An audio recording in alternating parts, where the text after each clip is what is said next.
This is Yorkshire.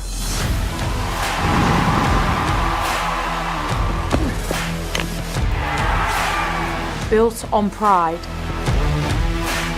Forged through generations. Now a new season begins. Driven by ambition. We play to compete. We play to win. Driven by those who stand with us. This is Yorkshire. We don't stand still. We move forward. Together.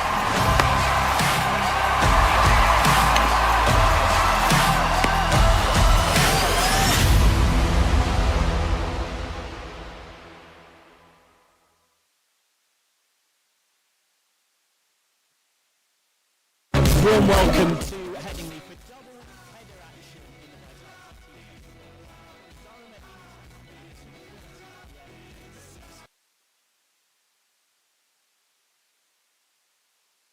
at Headingley, and we've got our fantastic rainbow stumps as a proud member of the LGBTQ plus community. Great to see them so well represented. Important that the game is for all of us to enjoy, and the game of course will be played on a fine surface here at Headingley. There's a tiny amount of live grass, but in truth this is once again a magnificent batting pitch as we follow down looking at it on a good length. No real demons to worry about here. It's a fresh pitch.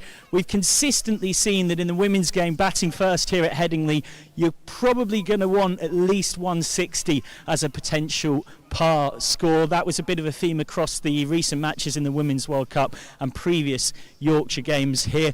Batting first can help you put scoreboard pressure on the opposition here at Headingley. The stats tend to trend towards that, but it will be intriguing to see how that continues at the coin toss, which is coming up shortly. The toss at 2 p.m. for the first game of this doubleheader between Yorkshire and Somerset.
So well. And Somerset, the umpires have completed their briefings, and Lauren Winfield Hill has got the 50p piece in her hand. Give it a spin. Heads is the call from Sophie Love, and it's come up heads. Sophie, you've won the toss. Come here for a chat. What do you want to do and why? We're going to have a bowl. We fancy chasing today. Can we get out there and keep them to as low a score as possible and knock them off? And you're unchanged. You seem a massively improved unit in T20 cricket this season. Relatively simple team selection. Yeah, we're unchanged. We feel we're in a really good space. We've obviously come off the back of 2 losses, but we feel like we're playing some really good cricket this year. A lot of the youngsters are standing up. Obviously, debuted 16-year-old Maddie Russell last game as well, so looking forward to see her go again today. And you've already beaten Yorkshire 3 times this season. Relatively confident? I don't think there's any easy game in this competition. Everyone seems to be beating everyone. It's obviously a really important game for us today. Try and get back on the winning train and finish the competition really strongly. Thanks very much, Sophie. Good luck. Cheers. And your Yorkshire captain, Lauren Winfield Hill. Lauren, you've been put in. What would you have preferred to do? We'd have got a bat first, which is quite good news because I can't win a toss. So, pretty pleased to get first dibs out there. And a couple of changes for you with Garton coming in, Cooper dropping out, Thomas dropping out, and also Alice Clark coming in. What's the thinking behind those 2? Injuries really, just managing workloads and stuff. There's lots of moving parts, which has been a challenge, but we sort of knew that's what we'd be managing with the squad size that we've got and what we're working with. So some really exciting opportunities. It's nice to have Holly Garton back in the mix. She's played beautifully every time she's worn the white rose. So it's nice to welcome Clarkie back as well to the right side of the Pennines. Yeah, you mentioned the right side of the Pennines. Rose is defeated midweek, but a great chance to bounce back quickly here at Headingley. Yeah, I think it's the beauty of this competition, isn't it? You don't get too long to dwell on things. You've got to sort of dust yourself off and get going again pretty quickly. We've done some good stuff, like we got off to an absolute flyer against Lancs. It's just about piecing that whole game together, really. Thanks very much, Lauren. Good luck. Thank you. So toss completed here. It's Somerset who have won it, and they've decided they're going to have a bowl.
Take part in our next Vertu pre-match predictor competition.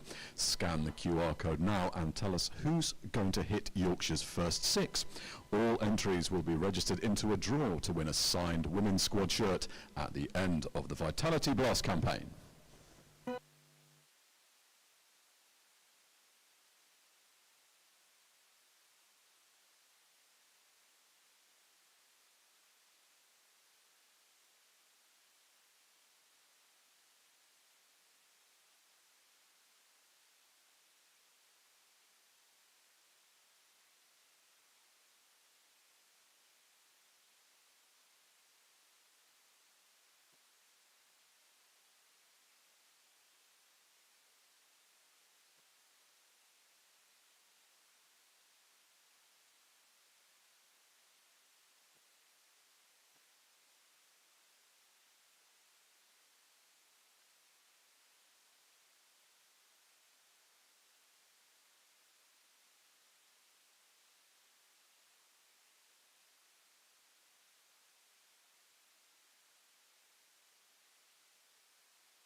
This is Yorkshire.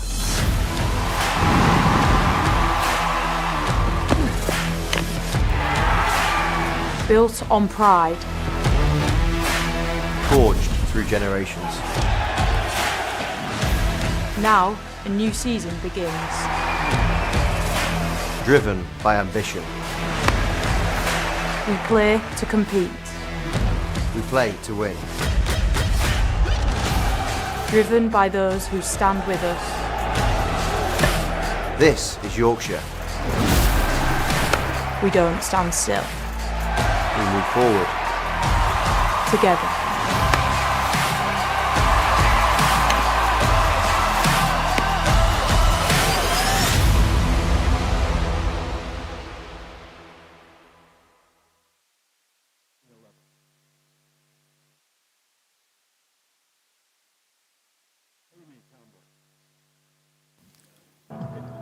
A very good afternoon and a warm welcome to Headingley for part one of double-header action. Yorkshire against Somerset and then Yorkshire versus Durham later on. But for now, full focus on the women. Somerset sitting fifth in the table, right in contention for the top four. Yorkshire, meanwhile, mathematically out of qualification prospects after 7 losses and a no result, leaving them winless from 8 games. The White Rose chasing just a third win this season across all competitions. It was always going to be tough for them being back in Tier 1, and they face a Somerset side who've beaten them in the 50-over format in the T20 Blast away at Taunton, and then in the County Cup at Scarborough a couple of weeks ago. I'm Michael McCann, delighted to be joined by Aaron Files. Lovely afternoon for it, a little bit of cloud but no sense of rain. 20 degrees, all set for a great doubleheader. Oh, most definitely. It's set to be a fabulous Friday, isn't it, here in Leeds? And yeah, it feels like it's been a while, actually, since we've been here, of course. You were at York on Wednesday. Prior to that, it was the County Cup at Scarborough. So wonderful to be back at this iconic and illustrious venue. Of course, it's been busy hosting 5 Women's World Cup group games in the space of just 4 days. Richard Robinson and his team did a magnificent job with that. You would have seen from the pitch report that I did around half an hour or so ago that you can wind back to the live stream to watch that it is a surface that is yet again a belting batting track. The stats normally say bat here when you win the toss, but Sophie Luff won the toss, the Somerset skipper, and decided to bowl. So Somerset are going to have a chase. Lauren Winfield-Hill, the Yorkshire captain, would have batted. So it was one of those strange tosses where everybody actually came away getting exactly what they would like. Let's take a check on the teams, starting with your Yorkshire team that sees 2 changes from the side that lost in the Roses game on Wednesday, defeated by 6 wickets with 17 balls to spare by Lancashire. Olivia Thomas and Claudie Cooper drop out. Cooper still managing her return from a stress fracture. Alice Clark, of course, borrowed from the other side of the Pennines, so couldn't play against her parent club, comes back in. And Holly Garton comes in for her 5th Tier 1 appearance of the season. She's already had a couple of impressive outings in the T20 format, including taking a free throw at Blaze on the opening night. So Yorkshire clearly looking slightly more towards spin. Your thoughts on that team? Yeah, looks quite good, doesn't it, on paper, of course. In the batting department, you've got an inform Amy Campbell, really good middle order as well with that trio of Jonathan, Winfield-Hill and Callis, supplemented by your lower order hitters, your Sarah Glenn, your Alice Clark, your Beth Langston. So, yeah, it looks quite good, and I'm very, very happy to see Garton back in the mix. Whenever we've seen her here at Headingley, or indeed last season in Tier 2, just a very confident young leg spinner, likes to give it a little bit of flight and drift, and yeah, excited to see what she's got in store on this wicket. Just 17 years old out of the Yorkshire Academy. As for Somerset, let's take a look at the visitors to Headingley today. They are an imposing outfit. They're a massively improved outfit in T20 cricket this season. Last season, Somerset in T20s were really quite poor. A win, a tie, 2 no results and 10 defeats. They lost their first 8 completed games. But this season, they've already won 4, they've lost 3, and they've tied once. That leaves them 5th. And they need a win here, and a win with a bonus point could take them not only into the top 4, but above Surrey and Durham, potentially even up into 3rd. Yeah, I mean, all of a sudden it's got rather tight, hasn't it, in that race for the top 4, and even below Somerset, Warwickshire now have suddenly turned a corner. I think there's 5 or 6 points separating them. So, yeah, Somerset, just to give them a little bit of breathing space, would love a victory here, go into the weekend with that additional momentum. But yeah, again, we spoke about the strength of Yorkshire's side. Really love the variety of Somerset's bowling here. So you've got left arm seam with the youngster Maddie Russell, left arm finger spin with Liv Barnes, right arm seam with Erin Verkusic, then you've got leg spin with Lola Harris, and that's of course the bowling. Then you've got the batting. Sophie Luff has been in the form of her life, so this should be a very, very good game. So those are your 2 teams. Let's get another confirmation of your Yorkshire side for this one.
So, confirmation on your two teams. A couple of changes for Yorkshire and Erin Verkusic in for Katie Jones for Somerset from their loss to Surrey last time out. Let's take a look at the table.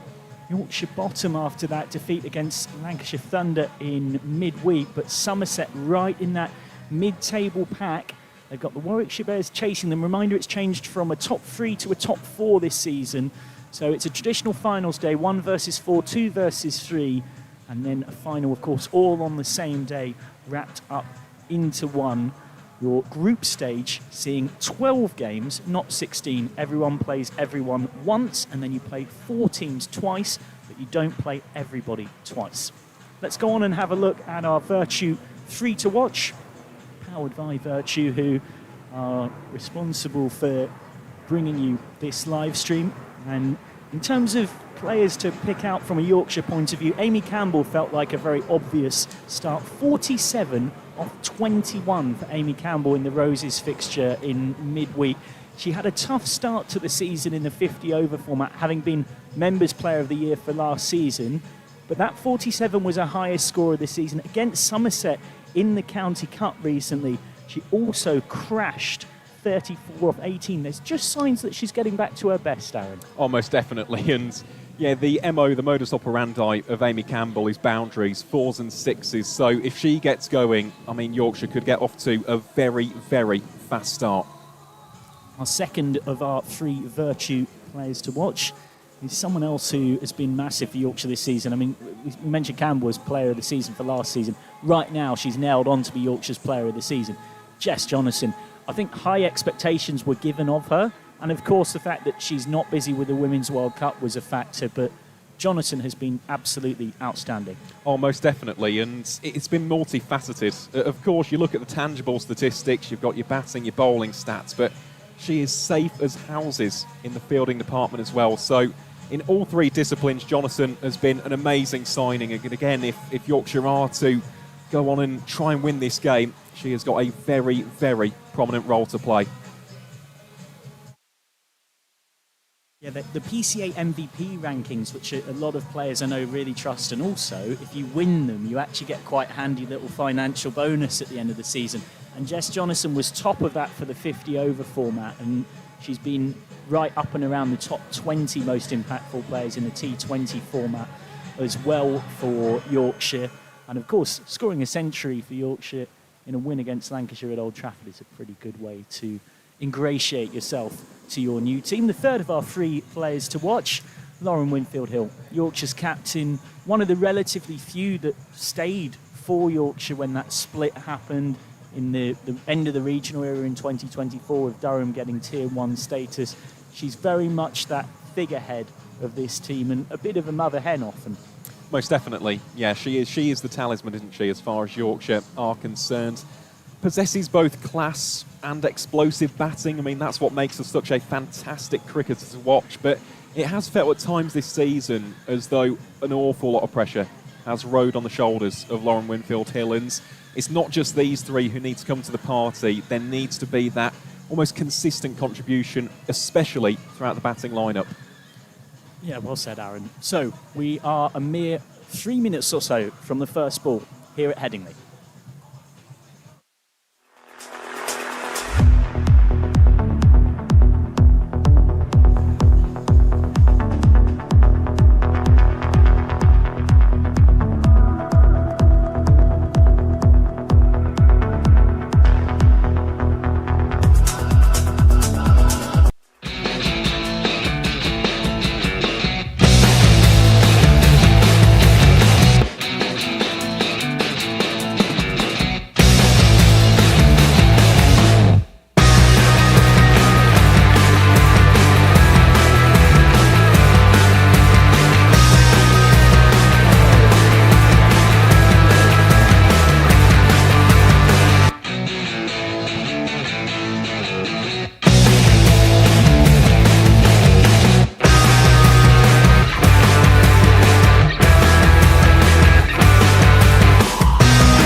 So Somerset ready to come out to field. They've won the toss and elected to bowl, despite the statistics at Headingley across a long period of time tending to favour towards choosing to bat. So Lauren Winfield-Hill, the Yorkshire captain, was relatively content, but she'll know that her side have a very stern test to come against the West Country outfit, who've beaten Yorkshire 3 times already this season.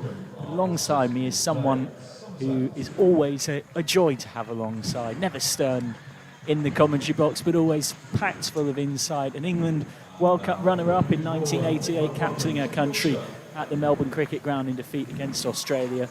And of course will be at Lord's hoping for a reverse result on Sunday. But for now, her full focus is on this doubleheader. A great pleasure to have the company of Dr. Jane Powell. Yeah, good afternoon. It's always nice to be back at Headingley and seeing the girls walking out there, and we're hoping for a change of fortunes, really, or a change of mental application in many ways. I think, you know, there's times when I've thought Yorkshire have got it this time, and then they don't. All part of the fun. Your live stream powered by Vertu. We've got our little car, which we'll show you in a second, which has come on the field to deliver the match ball. It's currently driving almost towards Amy Campbell, the striker, but it has made its way down towards the Howard stand end. And give us a vote in the poll what you think it should be called. Yorkie, Wiki, Rumble, the Range Rover. Your thoughts, DJP? I like Yorkie, but then I always would like Yorkie because the Yorkies were our extremely good volunteers at one stage. So, you know, it'd be nice to continue that because the little car is a great asset as it is driven back off. I thought it was going to take Erin Thomas out at one stage when it went out there. So. Ready for the first ball of the game. Alex Griffiths to Amy Campbell, who is driving down to long on for 1. No surprise that there's a long on out for Campbell. It is one of her favourite scoring areas. She had all of her success for Yorkshire last season in the number 5 slot. But more recently, she's been moved back to the top of the order, and it has seemed to start to bring out a bit of the best in her again. And Thomas facing up now. Thomas, who's had a run of 6 consecutive low scores in the T20 format, including a couple of ducks. She hasn't got past 17 in that time, so she'll be a bit nervy. That first ball sees an LBW appeal. I think height and possibly line were an issue for Alex Griffiths. Yeah, I think it was going down leg side, but at the same time, Erin was playing across it slightly, so I can understand why Somerset are appealing for that one. They're not quite behind. So it's difficult to completely say. Well, sort of the short fine third of the bowling coming from Howard stand end. Griffiths again getting some shape in, and Thomas has helped that away though. A little bit too much shape in the in-swing, being the friend of Erin Thomas, who scores the first boundary of this doubleheader. And that's a repeat shot that she's attempted there, and you'll see from this replay as it comes round, it is slightly outside off stump but coming back into her, so she just helps it round the corner, and that's a good 4, and that should give her a little bit of, you know, sort of makes you think, phew, you know, when you're not scoring many runs you want to get off a 0, so she'll be pleased with that one. She did get 42 here against Surrey in defeat early on in the Blast campaign, so she'll be happy to be back at Headingley. Thomas finds the outside edge, well bowled by Griffiths. A little bit unlucky that that's going to be 2 for Thomas. Yeah, that one really squared her up, and it took the outside edge, but she's got 2 runs, and at this stage in the game and in the contest and in her runs, she'll just be happy that she's accumulating runs, so that's just 6. It doesn't say how, it says how many in the scorebook, so that's the key factor. This time digging out an excellent Yorker from Griffiths. 22-year-old all-rounder from Swansea, started at Britain Ferry Steel in Neath, quite away from Somerset, but Somerset have done a good job of getting players from that part of the world into their ranks. Of course, that recruitment market is going to be very interesting when Glamorgan get up into Tier 1 next season. Yes, it certainly will be. It's going to be a bit of a battleground there. Thomas this time tries to go down the ground, but she's spooned it in the air. Griffiths underneath it, makes no mistake A wicket for Alice Griffiths to finish off the first over. It's only the second wicket she's taken in the entirety of the blast this season. Erin Thomas has to go for 6 off 4, 7 for 1. Yeah, there's that inexperience again. You know, we see the 7 runs have been accumulated off the first 5 balls.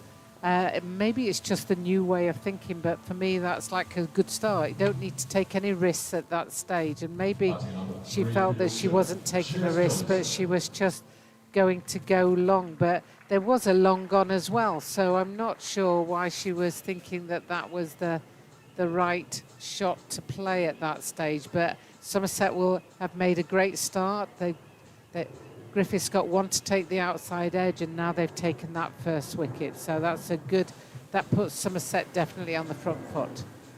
Anything I can think is, did the bat turn in Thomas's hand a little bit, and was she actually looking to actually open herself out and go through more of a long off? That straight hit is a very good shot for her. It's a high value shot in terms of where she scores a lot of their runs, but the element of power play is that there's always that risk reward balance. Yeah, and Somerset knew that. That's why they had the long gone out there, I think, because they know that she likes to go down the ground, but possibly favouring the leg side. So Jess Jonathan out, but Amy Campbell facing this first ball from Russell. Maddie Russell, one of the new bright young things on the scene, and starts with a very good delivery. She was only turning 16 on the 4th of June. She was born in 2010, which I appreciate is going to make a lot of people, including yours truly, feel very, very old.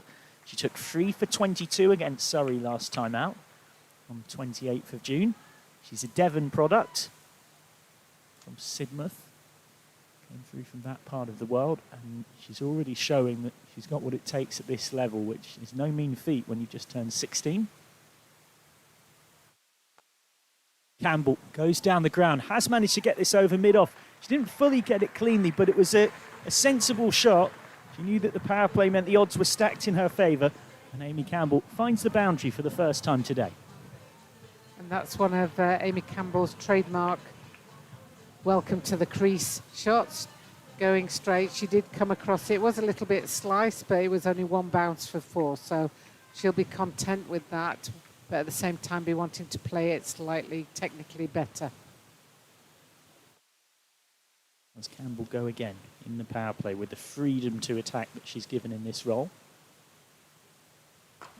She does, and she's belted it straight at extra cover.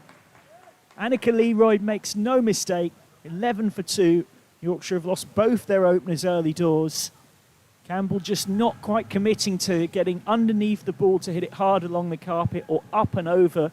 She did absolutely nail it, in fairness, but unfortunately for Yorkshire's opener, it was straight at Leroy. He makes no mistake, and both opening bowlers have a wicket. Yeah, there's no full commitment there, and you can see on the replay that her back foot goes outside leg stump, and she's just hitting, not quite got her head over that ball or a weight going through it. And I think you're right, if she'd gone over the top she'd have been all right, but I think she was caught in 2 minds whether to hit it along the ground or in the air, and as a result it went straight to the fielder. The fielder didn't actually have to move and took a very, it was going quite a pace, so it was a good catch. You're always happy when your fielders take those, but Sophie Luff will be pleased that she's got the right field placings and that her young bowler, 16-year-old, can put the ball in the right areas to make sure that there's a wicket that comes from it. I guess the other side of it is if Leroy hadn't caught it, she'd have had the bruise from it on her chest tomorrow and for quite a few weeks afterwards, which added to the motivation. But Leroy held on, so Russell, who got 2 wickets against Somerset a few days ago, has her 3rd T20 blast wicket for Somerset. He's now bowling to Winfield Hill. Both these batters yet to face a ball. It's into the pads, but going well down leg.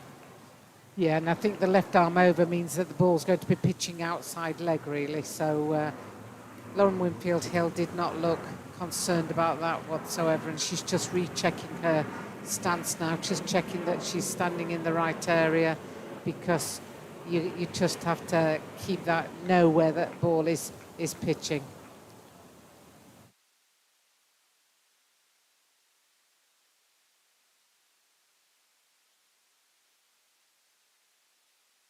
Russell just hangs one a little too far outside off. Simple for Winfield Hill. Yeah, Just guides it down to the east stand. Off the mark with a boundary. classy shot. You know, just not too much effort. I'll just guide it out there because I can find the gap between the fielders, between the point and the cover fielder.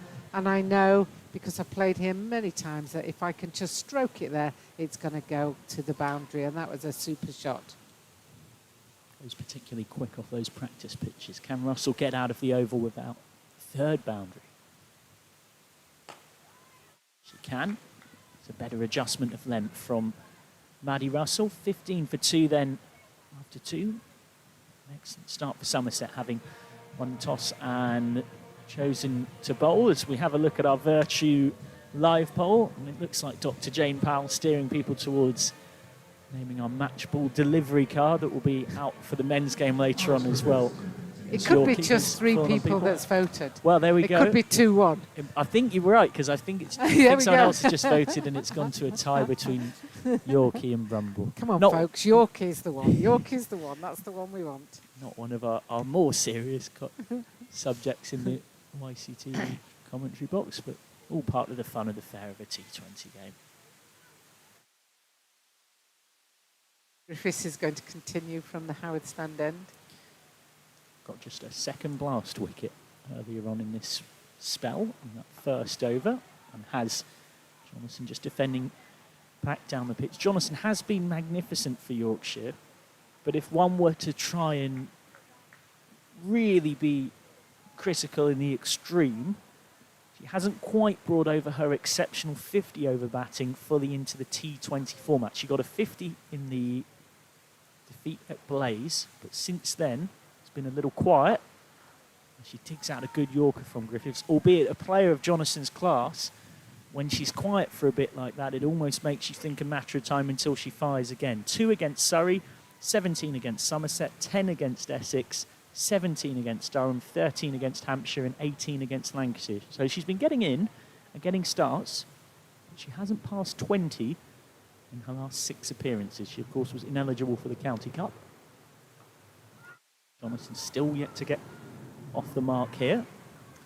Yeah, I mean, that's the third ball she's faced, and she's just taking a look. I think once you lose quick wickets, you've got to just consolidate a little bit, you know, and she'll know, and so will Lauren Winfield Hill, that these two will need to build a partnership because they've lost 2 early wickets. Jonathan just guides that down the ground. So often going, and as has quite often been the case for Yorkshire's women this season, they're leaning once more with the bat on Winfield Hill and Jonathan. It has more often than they might like been quite dependent on these two and Stair Callis. Yeah, we could do with these two having a Nat Silverbrunt Heather Knight partnership now, yeah, for this third wicket, and just building a total that they then have something to bowl at in the second innings. Jane Howell speaking as a former Yorkshire president. I'm sure there's plenty of Somerset fans on our stream who'll be quite happy with that a partnership like that being saved for Sunday at Lord's. Yes, I will too. Yeah. Winfield Hill this time can only push back to the bowler. No, I think if you were watching the England women's game last night, you'll see a great example of 2 experienced players, though, who assessed the game and consolidated and then took it on. And of course, Somerset will be looking to break this partnership at its earliest opportunity.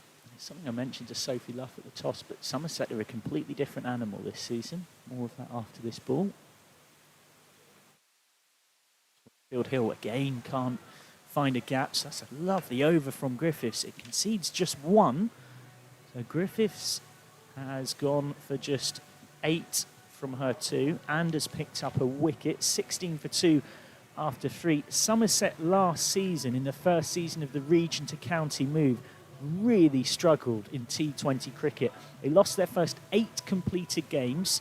They had 1 win, 1 tie, which was against Lancashire in their last game, 2 no results and 10 defeats. Their only win was by 4 wickets against Essex when Fran Wilson got 41. Amanda J. Wellington, who's since moved to Hampshire, got 29. So they won 1 T20 game all season. This season, they've already won 4. They've got a winning record, 4 wins, 3 defeats, and a tie as well, which puts them right in top 4 contention. Russell to continue from the pavilion end, and that's Jonathan driving down to long on. It's just another single. It's nice to see this young player, Molly Russell, coming in from this end, you know. Maddie Russell. Maddie Russell. I was just trying to read my notes, didn't put my glasses on.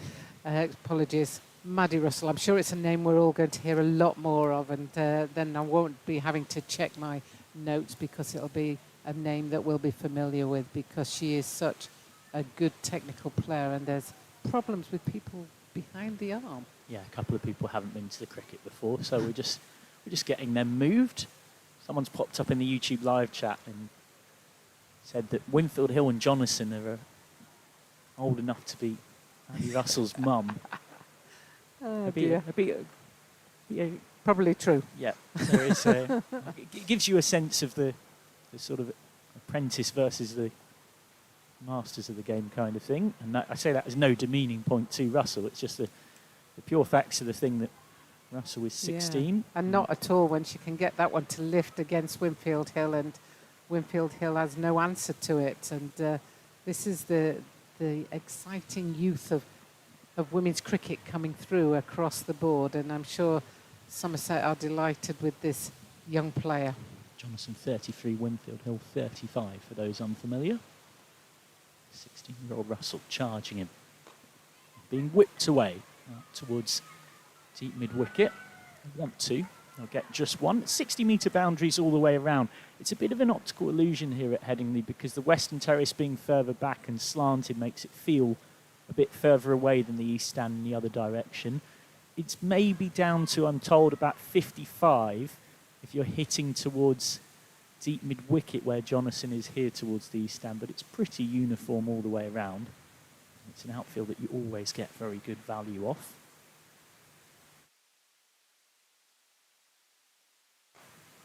Jonathan can only find Leroyd at cover. Great start for Somerset, who were building dots, building pressure. Yorkshire scoring it under a run a ball at the moment, but it will also be in the back of Winfield Hill and Jonathan's mind. It's something we've talked a lot about this season. Yorkshire losing wickets in clumps, that they can't really afford a third in the power play.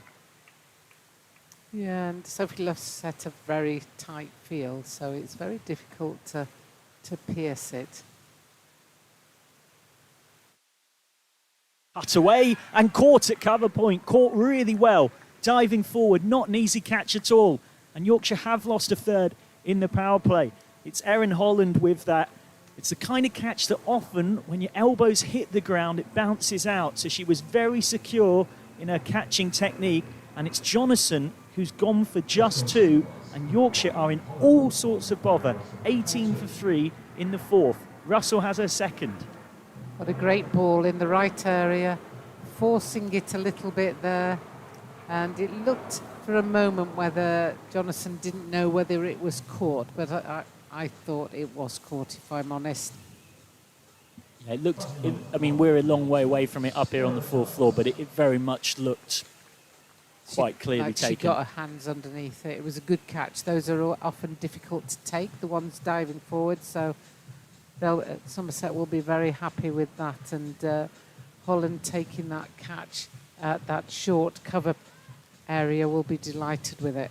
And out comes another player who Yorkshire's batting has often lent on this season, Stair Callis, who has been in this part of the world so long that she might be a Dutch passport and she might have played for them in the World Cup, but she's definitely an honorary Yorkie. Yorkshire needs some of her brilliant best here. She did get a 50 against Somerset in the blast in the reverse fixture in defeat. She's off the mark. Well, that's a help me delivery from Russell. It's probably the worst ball all day, in truth. And having bowled a brilliant spell, she'll be very frustrated with herself because she's handed Callis a boundary. 22 for 3 off 4. Yeah, lovely shot there by Callis. It was, you know, it's the sort of ball that when you first go out to bat, it's just a real relief because, well, that's very hittable. And having played in the World Cup, she's not going to miss that one. She'll be right on in form at this stage. So Winfield Hill faces up, and it looks like Griffiths will continue. It's not very often these days that you see two bowlers between them all the first 5 overs. And of course it may yet continue if Russell stays on, but you can see why Somerset don't want to change it. Griffiths this time has Winfield Hill driving. That's burst through. That shouldn't have got through, and it did. And it does deflect to the boundary, so a bit of a moment to forget for Somerset in the field. And now Yorkshire have back-to-back boundaries either side of the end of the over. Yeah, there's still that it's almost like an over-hitting at times, but I mean, it's certainly going for the power hit, but they have to be careful that if they don't get the head over the ball, there's a tendency for it just to be given at catching height, but that was a good 4 that was hit there. And this time, well positioned, straight back down the ground, straight back over the bowler's head, and that's a really good shot for 4. Well, it's amazing how quickly the momentum can change. And Yorkshire will hope that they might have managed to seize it. This is the shot of the day for me so far. It is in the half volley slot from Griffiths. Winfield Hill puts it away nicely. So maybe these two are just starting a little counter-attack at the end of the power play. Yeah, much better direction though from Winfield Hill into safe areas. Griffiths comes in again, and it's just run down to third for a single. So Winfield Hill's got 14. Now Callis still settling into her work. Of course, well, for a few of these Yorkshire players, it's a while since they were at Headingley. It's not quite so long for Stair Callis, who had the Orange Army here supporting her in the game against India. Griffiths reminds me a little bit of Anya Shrubsall in the bowling, and the ability to get that one to come back into the right-hander. Stalwart of the West Country, that big shape in, that nice in-between length.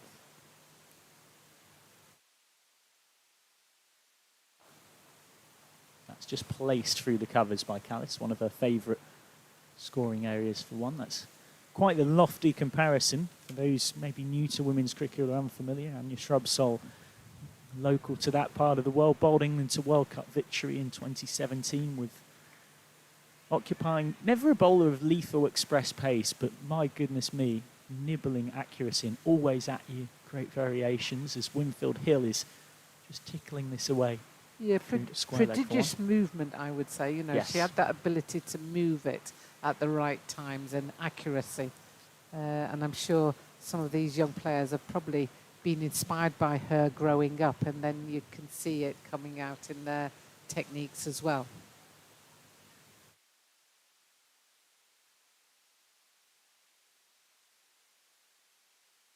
Nearly getting through, causing Callis a problem. 33 for 3. And that's the ball that just holds its line, you know, and it was a good ball, and lesser players would have got out to that one, but it was good to see that Stair Callis just missed it, so she's still there, and that takes Yorkshire on to 33 for 3. And of course, there is also the pressure when batting first here that you know you're going to need surely minimum 150. It is a good batting track. It's a fast outfield that's been baked by the summer heat. So Yorkshire will be all too aware that they'll need so much more against an opponent that's already beaten them 3 times in 3 separate formats. Somerset winners by just 1 wicket at Taunton, what feels like a very long time ago. First game of the season on the 11th of April. Sophie Luff key with an outstanding knock to see the game through in the tightest of circumstances. Then they met in the blast at Taunton on the 27th of May. Somerset winners by 39 runs as spins into the attack for the first time. Olivia Barnes is cut straight to cover point. There's a ring of 5 on the offside. Of course, still in the power play, long on and mid-wicket. So the signposting from the field is clear. Barnes cannot give Winfield Hill too much width to work with. Winfield Hill might go inside out. I wonder if she does. Well, she doesn't need to. That's not bowling to the field. That's short and wide. Help yourself for Winfield Hill, who gratefully accepts the gift. Yeah, and good patience here from Winfield Hill, and then just waits for it, rocks back onto her back foot and just half drives it, half cuts it in a funny kind of way. It's a bit more of a horizontal bat than a straight back, but very well played. Winfield Hill starting to get into gear with that very open stance. It's away into the onside for one, and ducking ahead as many good players do against spin, just to try and get underneath the flight of the ball. Barnes took 3 wickets in the reverse fixture at Taunton, which Somerset won by 39 runs. And then these teams met in the County Cup at Scarborough on the 21st of June. That was a bit of a theme of Yorkshire's season, often close defeats in run chases. Yorkshire lost by just 9 runs in that one.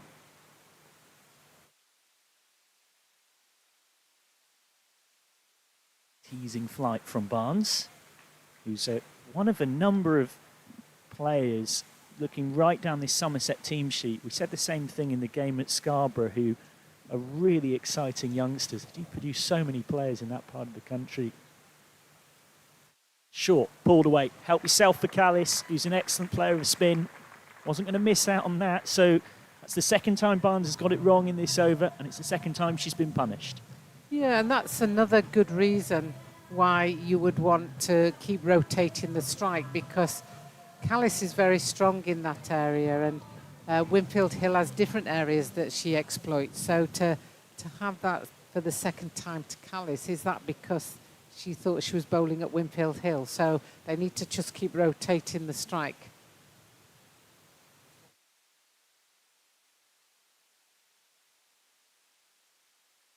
Once comes in once more, and this time it's just played out to that short point, and there's no run there.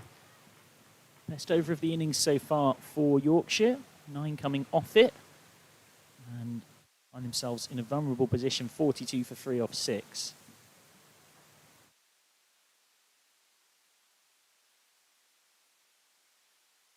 And Winfield Hill and Callis are meeting in the middle of the pitch, just having a little chat as they discuss what the next ploy is. That's the end of the power play, so they'll now be faced with 4 potential fielders outside the ring. Those fielders at this moment in time are at deep square leg, deep mid wicket, long on and long off. As Vertu comes on from the Howard stand end. She's whipped away for 1 out to deep mid wicket. Use it a Somerset. I was going to say Somerset internationally. They haven't quite got international status yet. I'm sure plenty of people in that part of the world wish they would. Croatian international, 4 women's T20Is for Croatia. The motherland, as she once called it in conversation with me at Scarborough.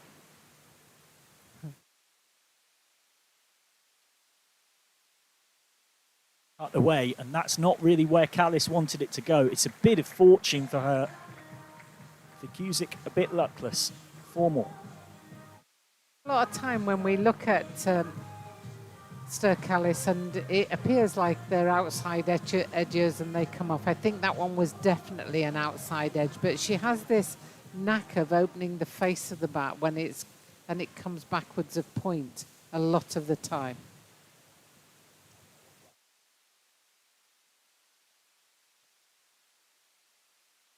It's just dropped into the covers for 1 by Callis. Mentioned it, this promising crop for Somerset, and Vercusick very much part of that. She's 20, Barnes is 19, Harris is 19, Katie Jones not playing today is 20, Jess Hazel 21, Alice Griffiths 22, Neve Holland 21. I haven't got the stats, so I won't commit to it, but it must be one of the youngest squads, or certainly starting lineups in Tier 1. Winfield took her hands off the bat there, almost as if she was early on it and scared about chipping it up into the covers. But all's well that ends well, and this partnership is building quite promisingly for Yorkshire here. Yeah, I think you're right there. You know, she's trying to control it and trying to keep it down and not give Somerset the whiff of a wicket, because I think they're very sharp in the field, so they will take any chance that comes. And that's the Stir Callis shot that I was just talking about. That one where you think, oh, that looks like it's come off the edge, but that's the one where she opens the face and I think deliberately plays it backward of point. So this is absolutely deliberate. 100%. The four earlier on that went more through the slit region was definitely off the outside edge, but that's vintage Callis. She accesses certain areas of the ground a lot more than others, and it's backward point, it's extra cover, and then it's very straight.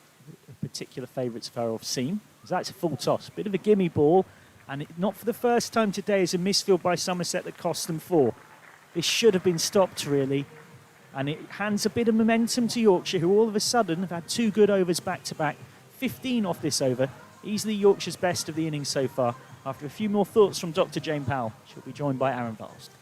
Yeah, and Michael summed it up there, that on those misfields, games can change, because if the momentum, 15 runs off 1 over is a big momentum shift in the 8th over, in the 7th over, sorry, and that makes a big difference, because all of a sudden Somerset know that they've started to shift up into 3rd, if not 4th gear. The foot's on the accelerator, but sensibly on the accelerator, and that's what these two will know. They'll need to build the score, but keep the pressure on Somerset.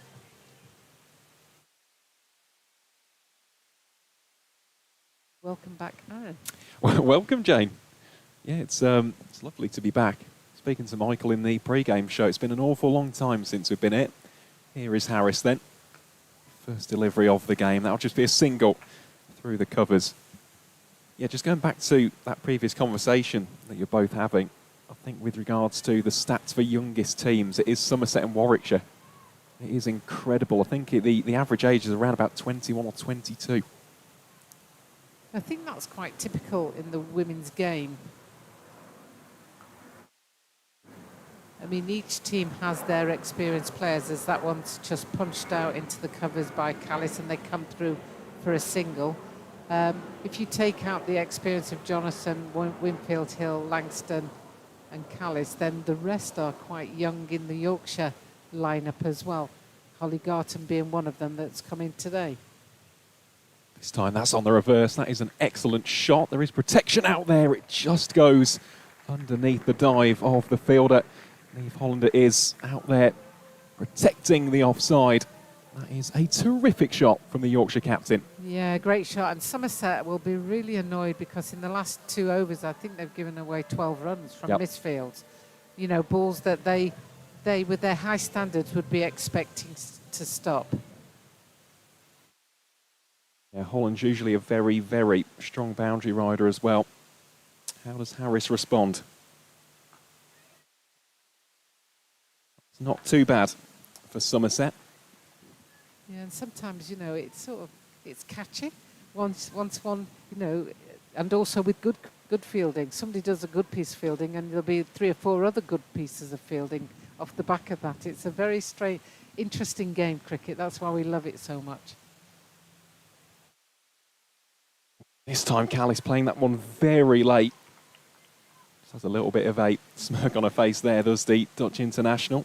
Yeah, I think Harris got some good dip on that one, didn't she? And it wasn't quite where Callis thought it was going to be. It just dipped, and it was almost Yorked her, I think, at the last minute.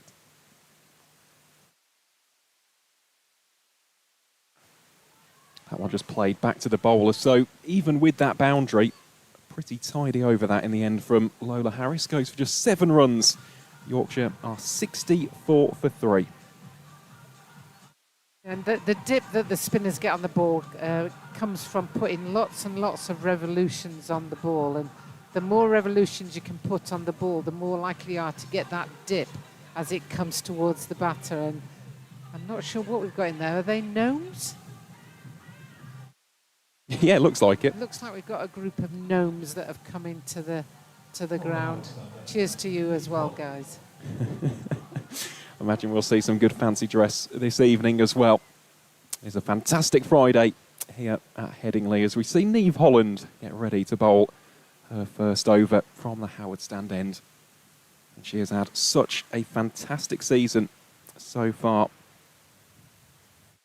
Here she is, with the keeper unsurprisingly up to the stumps. That's hit into that wide mid-wicket area, and they're coming back for 2, and the fielders picked it up and then slipped.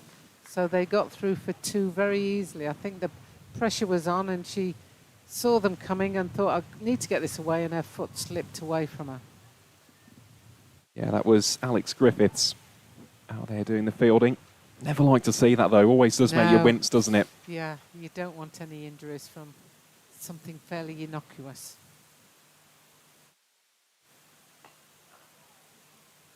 That'll be a dot ball. Winfield Hill, of course, doing the lion's share of the scoring so far. 30 from 21 deliveries faced. She's just so reliable, isn't she, Jane? Yeah, she's had a good season, I would say. You know, she seems to have worn the mantle of captain very well, and she takes it very seriously.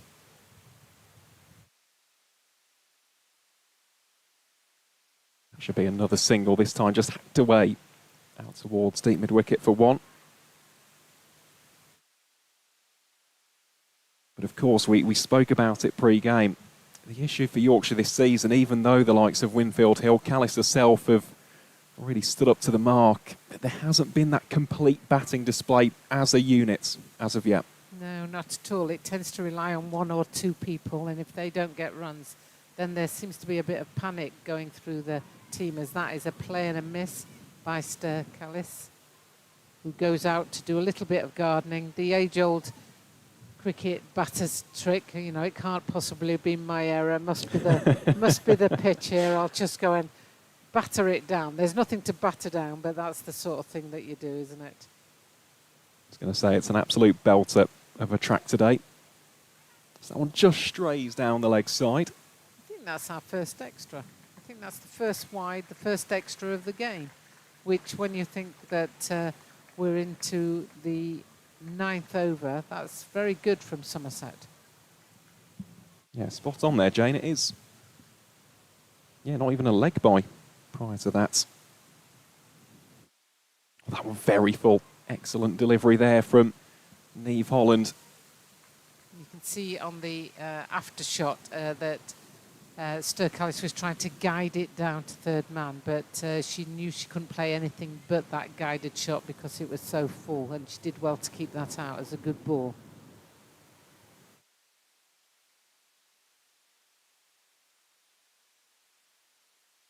Final delivery of the 9th over. Yet again, very full. Not really too much that Ster Callis could do with that one. Dot ball then to finish a very, very tidy and miserly over that from Niamh Holland to kickstart her spell today. Yorkshire are 68 for 3 after 9.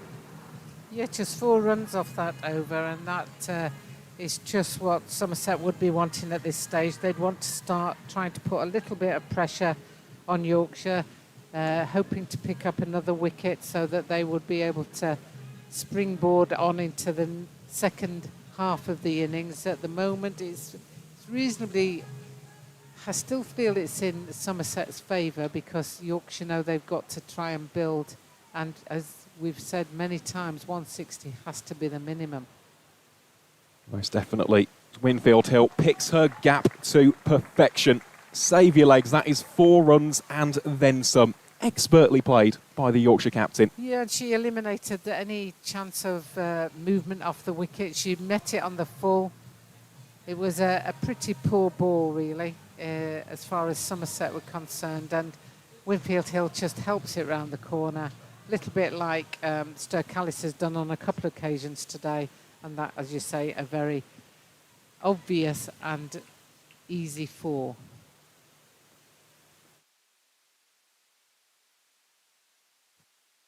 Yet again, goes for the sweep, just beats the effort of the fielder. It's back-to-back boundaries off the bat of Lauren Winfield Hill. She moves on to 39. Yorkshire on to 76 for 3. Yeah, I wonder whether Winfield Hill had a heart in her mouth with that one, because it wasn't that far away from the fielder. You may see on this replay that she helped it round, and there was a diving square leg, and you just think, oh, if that had gone to hand, that would have been disaster from a Yorkshire perspective, an elation from a Somerset perspective. Most definitely. Tell you what, though, if anyone was to catch that, it would be Liv Barnes. She has pulled off some absolute pearlers in recent seasons. This time advances down the track, does Winfield Hill. Easy single down the ground. Yeah, nice shot there. And Somerset had adjusted the field then because they'd sent Liv Barnes out to deep square leg and put the short fine leg in. They've now got both square and fine on the ring. And Sturkallis drives that one down the ground. It'll only be one, but it's a good, easy shot. And I know that yourself and Michael were discussing this beforehand, but yeah, the partnership also building very nicely as we see a free hit signalled. No ball, free hit. It's the sort of thing that as a batter you think, oh, great. I can just have a good old swing at this one. I can just try and keep the momentum going. Out of interest, Jane, where do you think her scoring shot will be here? Do you reckon she'll go for the sweep again? Well, this time goes on the reverse. Don't know why there's an appeal from Jess Hazel behind the stumps. Yeah. It is a free hit. They'll scamper through. We said there was a lack of leg buys until then. Yeah, and all of a sudden, you know, extras have accumulated a few more there.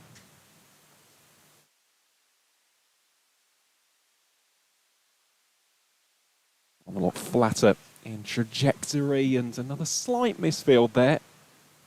That point allows for Yorkshire to scamper through for another one.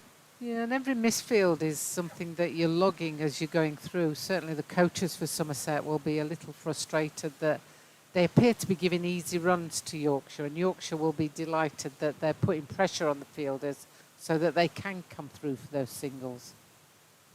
It's a nice square cut, really, from Sturkallis. It's also been a very bountiful over so far. 13 runs from it. One delivery still remains. Change of angle now for Lola Harris, the leg spinner. And that one swept very firmly out towards deep square leg. Well fielded by the aforementioned Liv Barnes. So 14 runs arrive from over number 10. Yorkshire are 82 for 3. And that's the halfway mark at the end of the 10th over. So Yorkshire will be getting together now to decide what their game plan is going forward. Somerset will be wanting to keep it tight.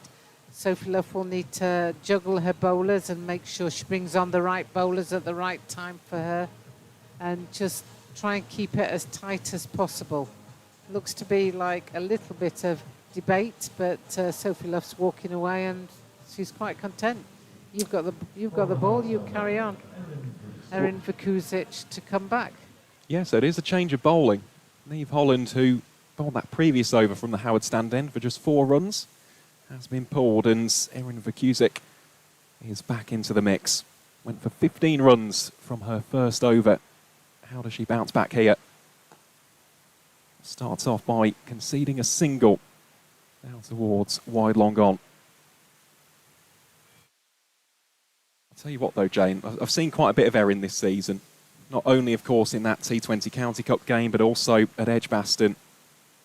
Even though she's gone for 12, 15 run overs, she's got such great bounce back ability.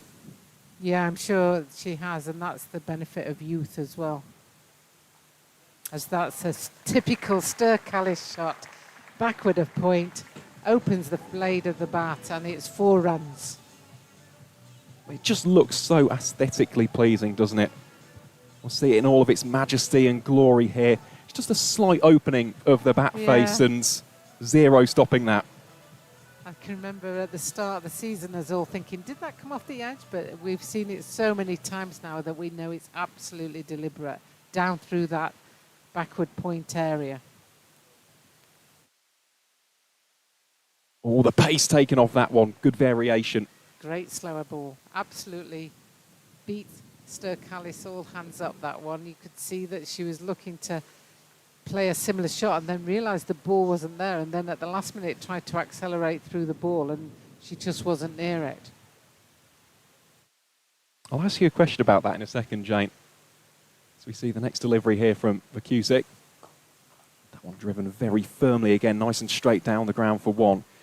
When you did play those bowlers who had those variations, especially the slower ball, does that change your approach to batting? Do you almost feel as though you have to wait on it a little bit longer? Yeah, you definitely do, but you have to play each ball on its merits. So you have to you have to quickly ascertain what line, what length, and what speed it's coming through towards you. As that's pulled round to mid-wicket for one run from Lauren Winfield Hill. And the problem that you can often make is if you preconceive what your shot's going to be and it's not quite there, that's when you come unstuck a little bit. Exactly the insight I was looking for, that.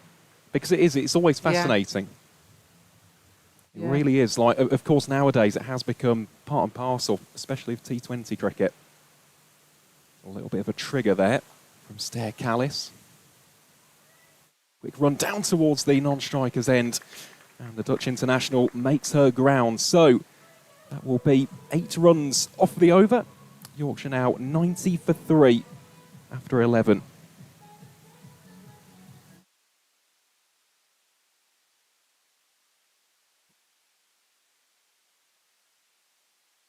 And once again, Sophie Luff having a look at which bowler should be bowling at this end now from the Kirkstall Lane end. You can see that Somerset are aware that they need to try and clamp down on these runs that are being scored, but from a Yorkshire perspective, they're 90 for 3. They'll be looking to try and build on that. They'll want that minimum of 160, preferably more than that, to give themselves a chance as Niamh Holland comes on from the Kirkstall Lane end. Yeah, change of ends here for the all-rounder. No change in game plan, though. Hazel very much stood up to the stumps. Alice, it is on strike. Yeah. Just crunched down the ground for 1. Yeah, she has that real crunch, doesn't she? That's a great description, really, because it was just crunched off the bat. It was hit firmly down the ground for an easy single. And what the batters have to do now is just keep ticking it over, so at least a 1. But if the ball is in the hitting area, they've got to try and convert that to a boundary. Oh, that one very high and again just beats the dive of the fielder. It's 4 runs and it's a no ball. Yes, so this could be very costly for Somerset, because not only has Niamh Holland been hit for 4, she bowled a no ball. So in essence, she's not bowled this ball yet, and they've already got 4 runs off it. And that's not what Somerset would want at this point. I was conversely going to say what Somerset need to do is bowl nice and tightly, keep it nice line and length, and they'll be really happy if they can keep it under 160. Because they know that is the sort of pitch and outfield where you can score runs quite quickly. Well, here we go. Here is the free hit then. Winfield Hill it is on strike against Holland. Goes for a little bit of innovation, just paddles it round the corner for 4. And this will be a fantastic half-century for the Yorkshire captain. Brings it up in just 31 deliveries as we hear the ripple of applause all around Headingley. That really has been a terrific, terrific knock from the skipper. Yeah, and Yorkshire have got 10 runs off the first 2 balls of this over. That's the actual reality of it. With it being a no ball and 2 boundaries, then they've scored 10 runs. Yeah, real pressure now for Holland. Started off so tidily in that previous over from the Howard Stand ends. Will they convert this into a 2? That is really smart running between Callis and Winfield Hill. There's a little bit of an appeal at the non-striker's end, but I think Callis was past the stumps before the ball had hit, but that's superb running, absolutely great running. Just pushes it out into that short mid-wicket area, and they both ran very quickly, and a real good example of how to run between the wickets there. So important, isn't it? Of course, in T20 cricket, you look at the glitz, the glamour of the 4s and 6s, but it's the fundamentals. Absolutely. 2 words, strike rotation. Yes, absolutely.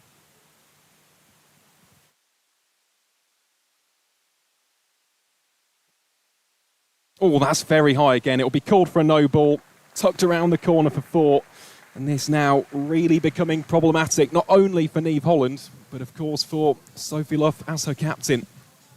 She's going to be pulled. Yeah, she has to be pulled there because she's bowled 2 high no balls in the one over, and that's quite a hard lesson for young players to learn, but it's just the nature of the game, and some days you're just releasing it without control, and unfortunately that's what appeared to happen then. So they'll have to bring on somebody to finish off the over.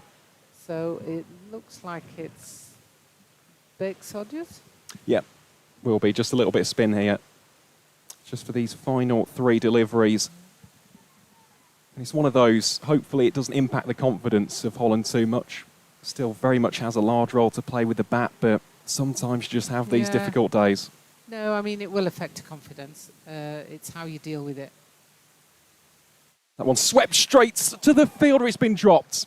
It was a free hit, so... It was a free hit. So, thank you for getting excited. Yep. Well, regardless. Love the game that much, Dr. Jane Powell. But even so, even though it was a free hit, it really should be dealt taken. well with. And that's the difference of the different pace of the ball, the different type of bowler. And then that one is still on legs, just on leg stump, and Lauren Winfield Hill's trying to help that run around the corner, misses it, but it comes off the pad and it's a leg by. Bex Hodges is doing a great job here. You know, she's come on. The over has already gone for 17 runs, and she gives away a leg by. Just gives that plenty of flight. That one has been cracked through cover point for 4, though. I mean, what an over that is for Yorkshire County Cricket Club. 22 runs from the 12th. The White Rose now 112 for 3. As we'll have another change here in the commentary box. We'll allow Dr. Jane Powell to have a much-earned rest. And for the first time today, we'll have the words of wisdom courtesy of the ever-excellent Maroof Khan. Good afternoon, Mike. Good afternoon, Aaron. Good afternoon, everybody. A lovely start for Somerset initially, and now Yorkshire taking control for a 9,500 run partnership coming up. 18 for 3 at one stage, so looks innocuous at this point in time. Rhythm and focus and the momentum in Yorkshire's favour as we begin on with the last 6 overs to go, I guess. 8, apologies. It is 8, and it's one of those things in T20 cricket. We'll touch upon it after this ball from Barnes, which Winfield Hill tries to sweep around the corner to no avail. It is a pretty common school of thinking. When you reach that 12th over, you're looking at the runs you're on and you want to double it. Now, 112 is an excellent platform, so from this point onwards, Maroof, got to be looking at least 180, if not 200 plus. Depends how much these two stay out in the middle, as that one is going for 4. One bounce out towards the stewards in the east stand. Absolutely right. I think momentum in Yorkshire's favour. Look at the way Lauren Winfield Hill comes across the line, knows where the fielders are, and just helps us along the way. That's very good, smart batting. In terms of your first question about scores, I'm not too convinced. I've seen many a time Yorkshire this year doing the inevitable of a bunch of wickets going across. So I am not going to put any mockers on them at this stage. I'm just going to go with the flow, and hopefully we have a good 7 odd overs to watch for. That is a really good point, actually. I've seen it across formats this season. Few untimely collapses. These two have looked brilliant. It's a 98-run partnership between Winfield Hill and Stair Callis. It again goes for another sweep down the leg side. Yeah, Liv Thomas has got to be careful here. She's bowling a line on the stumps, has got no help behind square at all. And she's got 2 girls in the ring there, square leg and short fine. That was a free hit that's been missed by Lauren. I don't think that's going to happen again. No, that's a really, really good point. And there you go, looks to exploit that gap. That will go for 4.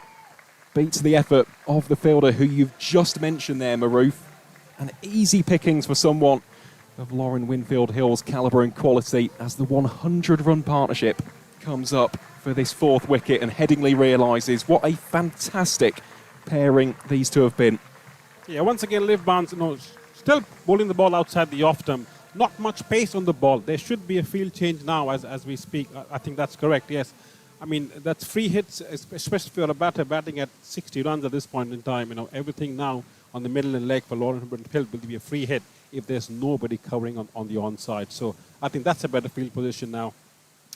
Still might look to reverse it though at some point. Instead decides to advance down the track. Smart single taken because there is no protection out towards deep third or indeed deep backward point. Yeah, it's very important to know exactly what your line of attack is at this stage. And I keep mentioning it all the time when I'm on the comm box with you as well, Aaron. But it's very, very critical and very important that the bowlers are communicating that with the captain and making sure that they are very clear with their plans. Once again, the field has changed on this ball. Yeah, it was just a little push, wasn't it, that from Stair Callis? And that will be the end of the over. It's another decent one for Yorkshire.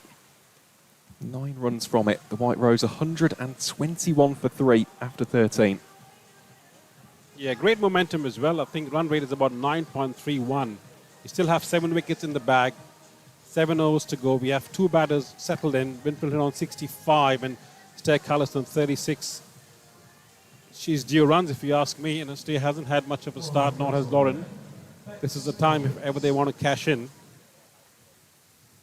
Well, it will be a return here for Beck Sodgers. Of course, was brought in as a result of those back-to-back no balls from Neve Holland.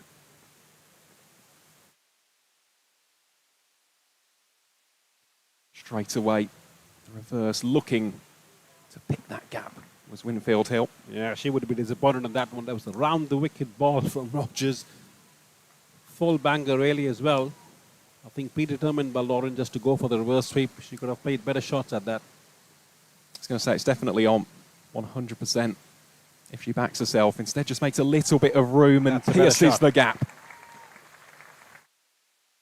Once again, conventional batting, that's what we're looking for. Better ball as well, but even better shot. Lauren Whitfield this time giving herself a bit of room, waiting for the ball to come in, just pierces the ring inside. She knows there's nobody at the back. Good batting once again. As soon as it goes on this hard surface at the Headingley, the ball whizzes past towards the boundary. Yeah, it has been lightning fast all summer long, really. Still no change in angle here for Beck Sodgers. There you go, does go on the reverse again. And that is 4 more for Lauren Winfield Hill, who is dealing in boundaries right now, making it look effortless out Once there again, in the middle. Hitting the pads, she knows that shot is on. Lauren has to just make that contact, which she does at this time. Anything around the wicket for a batter at 70, it's all free hits in my book. She is going to attack and she's going to make sure she cashes in as many runs as she possibly can. Round the wicket, difficult to get a wicket as well for the bowler. That one a lot fuller.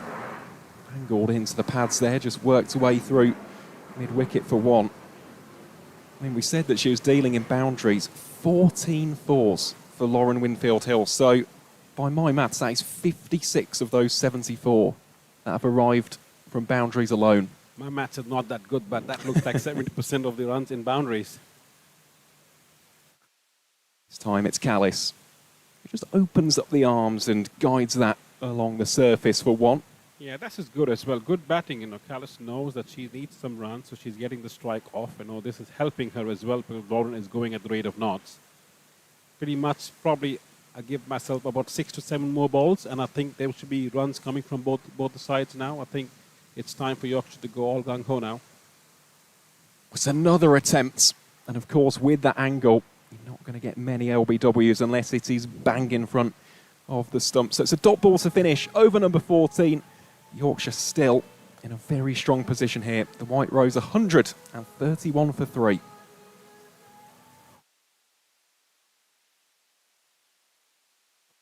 The crowd's filling up as well in anticipation of the next game that we have as well. The men's are playing this afternoon. Yep, this evening against Durham. Always a big game, that. Bit of a northern rivalry. Not quite the biggest one, of course, with the Roses, but plenty on the line. Yeah, in the recent past, Durham have also quite done well against Yorkshire, so that'll be, it's a good side and be a good game. Certainly is. Here is Alex Griffiths then, bowling to Callis. A little bit of a celeb repeal there, but that is whistling down towards deep third. We converted into a 2. have a look at it again. Potentially, if the bat was not in line, that could have been an LBW. Well, I think it did come off the bat. Because straight away, look for the standing umpire signal. There was no single for leg byes, so we'll go down as a pair there for Stair Callis. She will happily take that. Moves on to 39. Remains on 39 for now. I mean, at this stage, Rupert, for Callis, we all know the quality of Stair Callis. I mean, she herself can be a destructive boundary hitter, but at this stage in the partnership, is it a case of just getting her captain on strike here? Because Winfield Hill, she's got the Midas touch at the minute.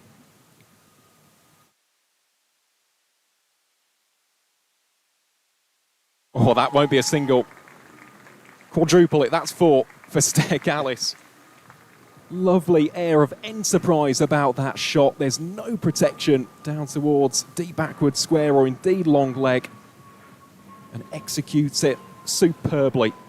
That should answer your question there, Aaron. Yep, it certainly does. Not a bad ball, really. It was still hitting the stumps. Callis now in going. There is a change of field again. Square leg goes to deep square leg. And the deep cover comes in the ring. Looks like, again, it's going to be an attack more on the middle and leg stump towards the body. Any width would be easy pickings. Right there. There is the width, and it has been punished. Right on cue, Maroof Khan. It wasn't the delivery to that field. She had the protection at deep mid-wicket, deep backward square, long gone. No protection out towards the western terrace. And I think in cricket we describe that as a little bit of a gimme. That's a freebie, that is, please hit me. There is no protection out there. You've not bowled to your plan. You've given too much width to a batsman of that caliber. All she has to do, say, Callis, is pace the boundaries. And that's why I think the captain's coming along to have a quick chat. Just checking on the plans. We have a sweeper going back now and mid-off coming in the ring. Better field position now. Yep, most definitely. Just offers that extra safety cushion, doesn't it, on the offside. It's a lovely looking shot, that, from Stair Callis. It'll just be a single down towards long on. Even so, these overs really ticking over with great consistency. Let's not forget, Yorkshire were 82 for 3 at the end of the 10th. So since then, we've seen 60 runs being scored in the space of 4.5 overs. I guess that's the chat between Lauren and Ster as well. Probably another 50 more at this stage, Try and see if they can break the 200 barrier. Oh, it just goes beyond Russell, it is. The fielder in the ring, and it's a boundary to finish off. Another bountiful one for Yorkshire. The home side, 146 for 3.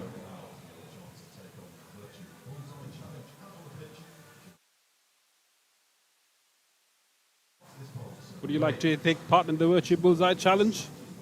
It does look a lot of fun, I must say. Of course, for us it's a little bit difficult to get down there in time, but no, there's plenty of activations taking place today with our wonderful sponsors, Vertu. Just looking here, there will be a change of bowling. Will be Russell to return. I mean, she was ever so impressive in the power play. Yeah, she got 2 for 14 of the first 2 overs. Mary Russell, young gun, about 16, 17 years of age. 16. Really, 16. Yep. Yeah, so she's had a great start. I think she's made a debut a few weeks ago. I think not long ago, but this is a true test for her. I mean, she's come back in again, 2 batters. It's a 128-run partnership. This is a great way to check what she's made of. Most definitely. Well, it will be Stair Callis on strike, looking to bring up a 50. That will be one more run to add to the tally. There's no way they're making that 2. That would have been audacious.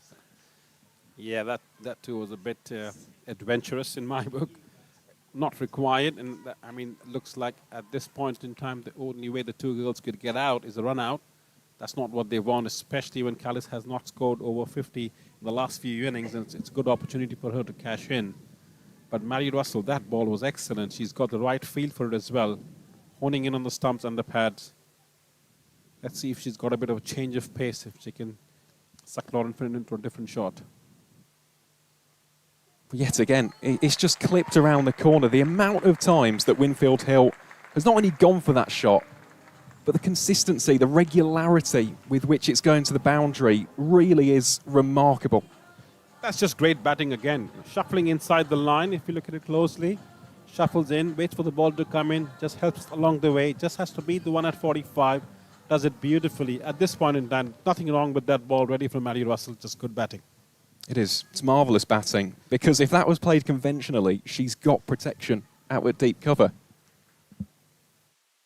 Absolutely. I think there's nothing wrong. There's nothing she could do, and that's why the captain has come and had a chat with her as well. As keep doing what you're doing. Perhaps, in my opinion, if she can still hone in the Yorker length or fuller length, probably that's an option that she could take. The risk is if the batter misses, that she could get an LBW. Oh, that one wider, slashed out really. Will go beyond Sophie Luff. A little bit of indecision there, but Callis will get the strike back. Yeah, at this stage, I mean, you've almost got to go into, I know it is already the death, but you've got to go to your tried and tested best deliveries, haven't you? There's room for variation, of course, but as a bowler, regardless of this situation now, if you've got a certain delivery, which is your go-to, you've got to back yourself and execute it as best as you possibly can. Here is Russell to stare Callis, who muscles that away through the covers. And this will be a richly deserved half-century for Stair Callis. Brings it up from 33 deliveries. It includes 9 fours. And she has batted impeccably well alongside Lauren Winfield-Hill. There's really been an eclectic mix of class, power and panache. Well batted, Stair Callis. Well batted indeed. If you're Somerset bowlers now, watch out. She is going to go for it.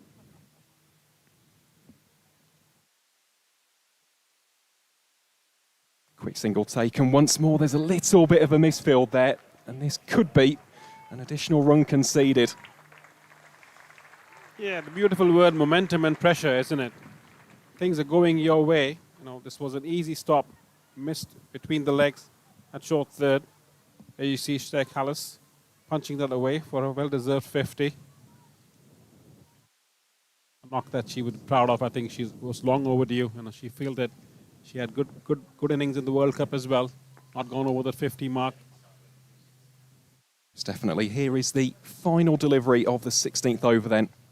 Russell it is to Winfield-Hill, who carves that one effortlessly out towards deep backward point for 4. It's a boundary to round out the over. Yorkshire 159 for 3. And we will have a double change here in the commentary box. Myself and Maroof will make way for the dynamic duo of Michael McCann and Gavin Hamilton.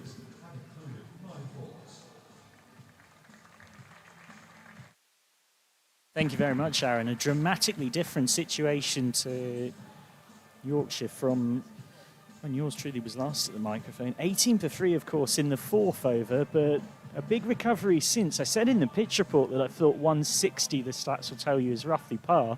Well, they're pretty much at 160 with 4 overs to go, so it's unsurprising that a very smiley, happy director of cricket for Yorkshire, Gavin Hamilton, is alongside. Smiley now, like you said, not so much an hour ago, but like you said, having looked at the pitch, they don't get much better looking pitches than this, do they?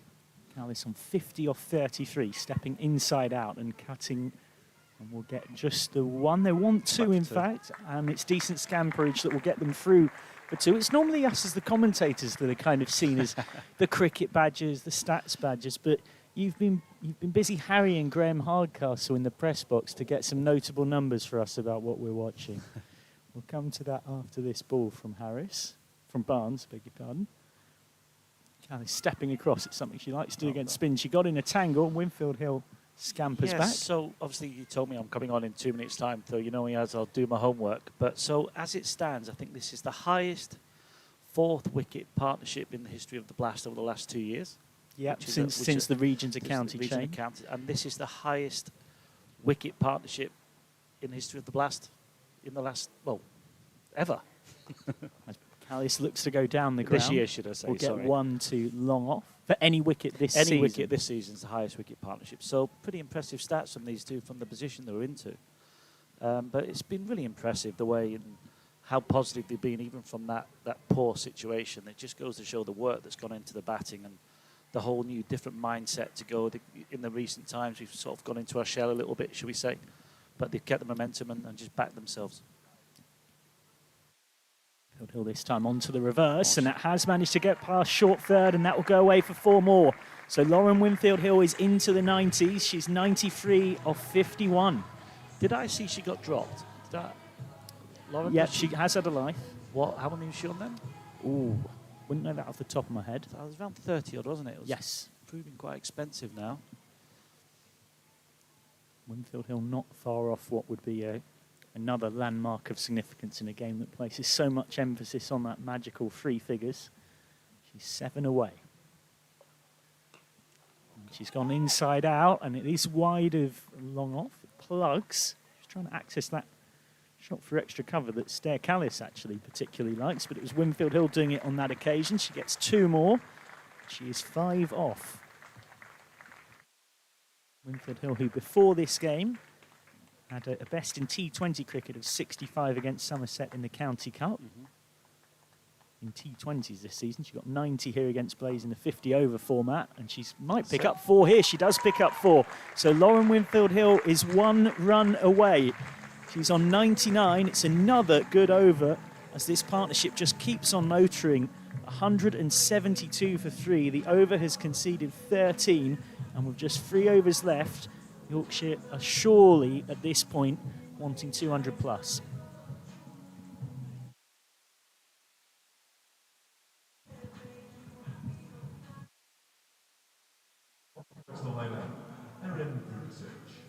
So Vertu is going to come on for Somerset here to try and stem the flow. She's conceded 23 off her 2 so far. Unsurprisingly, as teams often do when a big partnership forms, of juggle between 7 bowlers, going through all the different options. Croatian, who was excellent in the County Cup win for Somerset at Scarborough. Can she break the partnership? Well, she's not going to with deliveries like that. It's a full toss, it's a loose net, and Callis just won't miss out in the form she's in. 4 more. She's moving well now, Stair, isn't she? She's just starting to get herself some really good attacking positions. I mean, every ball's got to be a boundary opportunity now. They set the platform, they built it at the back, wickets at the back end. In an absolutely perfect position. You couldn't have wrote this script any better. Second T20 50 this season, both against Somerset. Long off has gone out now for Callis as well. And that will be a wide. Oh, well, it won't be. Vertu, Callis moved away. Vertu tried to hang it outside off. Callis then ended up almost running across to the offside. It'd be good to get a quick replay of that one. There was a lot going on there.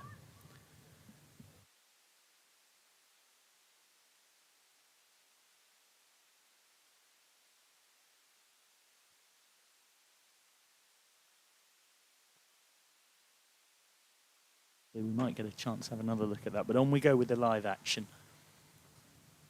Usage again, just trying to hang it outside off of almost as little pace on it as possible. That really is the dictionary definition of pace off. That's as slow as it gets, isn't it? The longest run up and the slowest ball I've seen for a long time. It's looking for the double bluff. She's just got to hold her shapes here now, Stair. Not try and hit it too hard.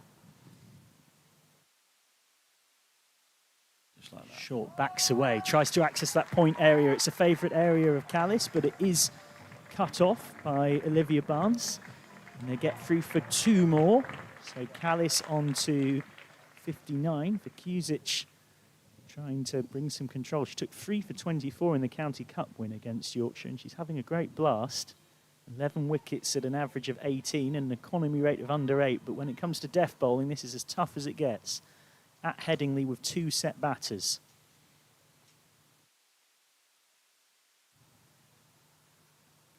So that will be a wide, and that will be 1 run as well between the wickets, meaning 2 wides, of course, in total. So 180 for 3.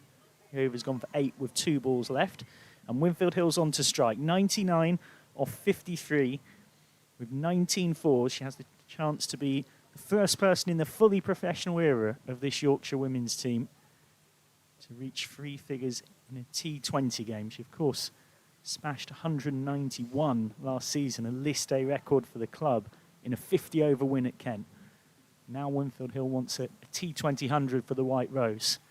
And I think that's come off the thigh pad, so the crowd are applauding, but the umpire, Naim Ashraf, is going to be the party pooper. It's not his fault. He's doing his job. He's absolutely correct. It was a country mile from the bat, so Winfield Hill will have to wait a little longer, and there's a nice moment between Winfield Hill and the umpire where they have a little chuckle about it.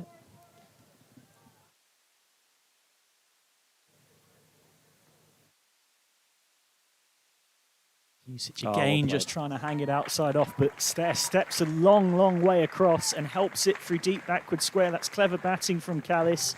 She knew what the plan was going to be from Vertu, perfectly combats it. So it's another expensive over, 13 off it, 185 for 3. I don't think there's one step having a slow ball, but when it becomes that predictable, you can literally pick where you're going to hit it. And obviously Stairs highlighted an area, identified it and gone straight through it. So Winfield Hill will be on strike on 99 off 54. Maddie Russell, the 16-year-old, is back. She was very good in her first spell, 2 for 27 off her 3 thus far. It feels like a long time ago that she picked up Amy Campbell and Jess Jonathan. This is only her 3rd ever List A professional Tier 1 game for Somerset. Now she's got to see if she can spoil Winfield Hill's day. Winfield Hill 1 off. The first T20 ton for a Yorkshire player in the fully professional women's era. Oh, no. And she might have spooned it up and got caught. She has. She's caught at point. So Winfield Hill has to go for 99 or 54. Russell hung it a long way outside off. It was sliced up and taken. So 185 for 3. This incredible partnership of 167 for the 4th wicket comes to an end. It will be a great ovation for Yorkshire women's captain Lauren Winfield Hill as she walks off, but not quite the figure that she wanted next to her name. 99 off 55, featuring 19 fours. It was a clever piece of bowling. It really was. She knew she was lining her up. They brought deep extra cover up. They knew she was eyeing it up. She took a bit of pace off. She made her stretch for it. So a little bit of credit to the bowler. So as you said, at such a young age to be reading the game that well is really impressive. But nothing to take it away from the way Lauren's played there. She took it straight on from an awkward situation and just dominated from ball 1 really. So well played, Lauren. Sophie Luff takes the catch, a relatively simple take. Yeah, and it's one of those strange scores, isn't it? You take it in so many ways because you have to do so much right to get there. It's like everybody says, isn't it? They'll take 99 every game, wouldn't they? Well, yeah, exactly. You'd be, but if your average was 99, you'd almost be proud, aren't you? And yet, there's very few sports where we place such an emphasis on one particular milestone. You know, well, it just changes people's mindsets. You can see the way she got that leg by. You know, she'd been hitting 4s before, but she just wanted to knock it into that gap. So if she was on 70 odd, she'd been swinging and looking for the boundary. Sarah Glenn off the mark brings Stair Callis onto strike. 10 balls for Yorkshire to try and get to 200. And they got 10 balls to get there, but now just another 13 required. Just on a wider level, always going to be a slightly tough developmental season for this team. Yeah, absolutely. Coming up, and so it's proved. Yeah, I sort of liken this to the men coming up from Division 2 into Division 1. I don't think there's much difference there.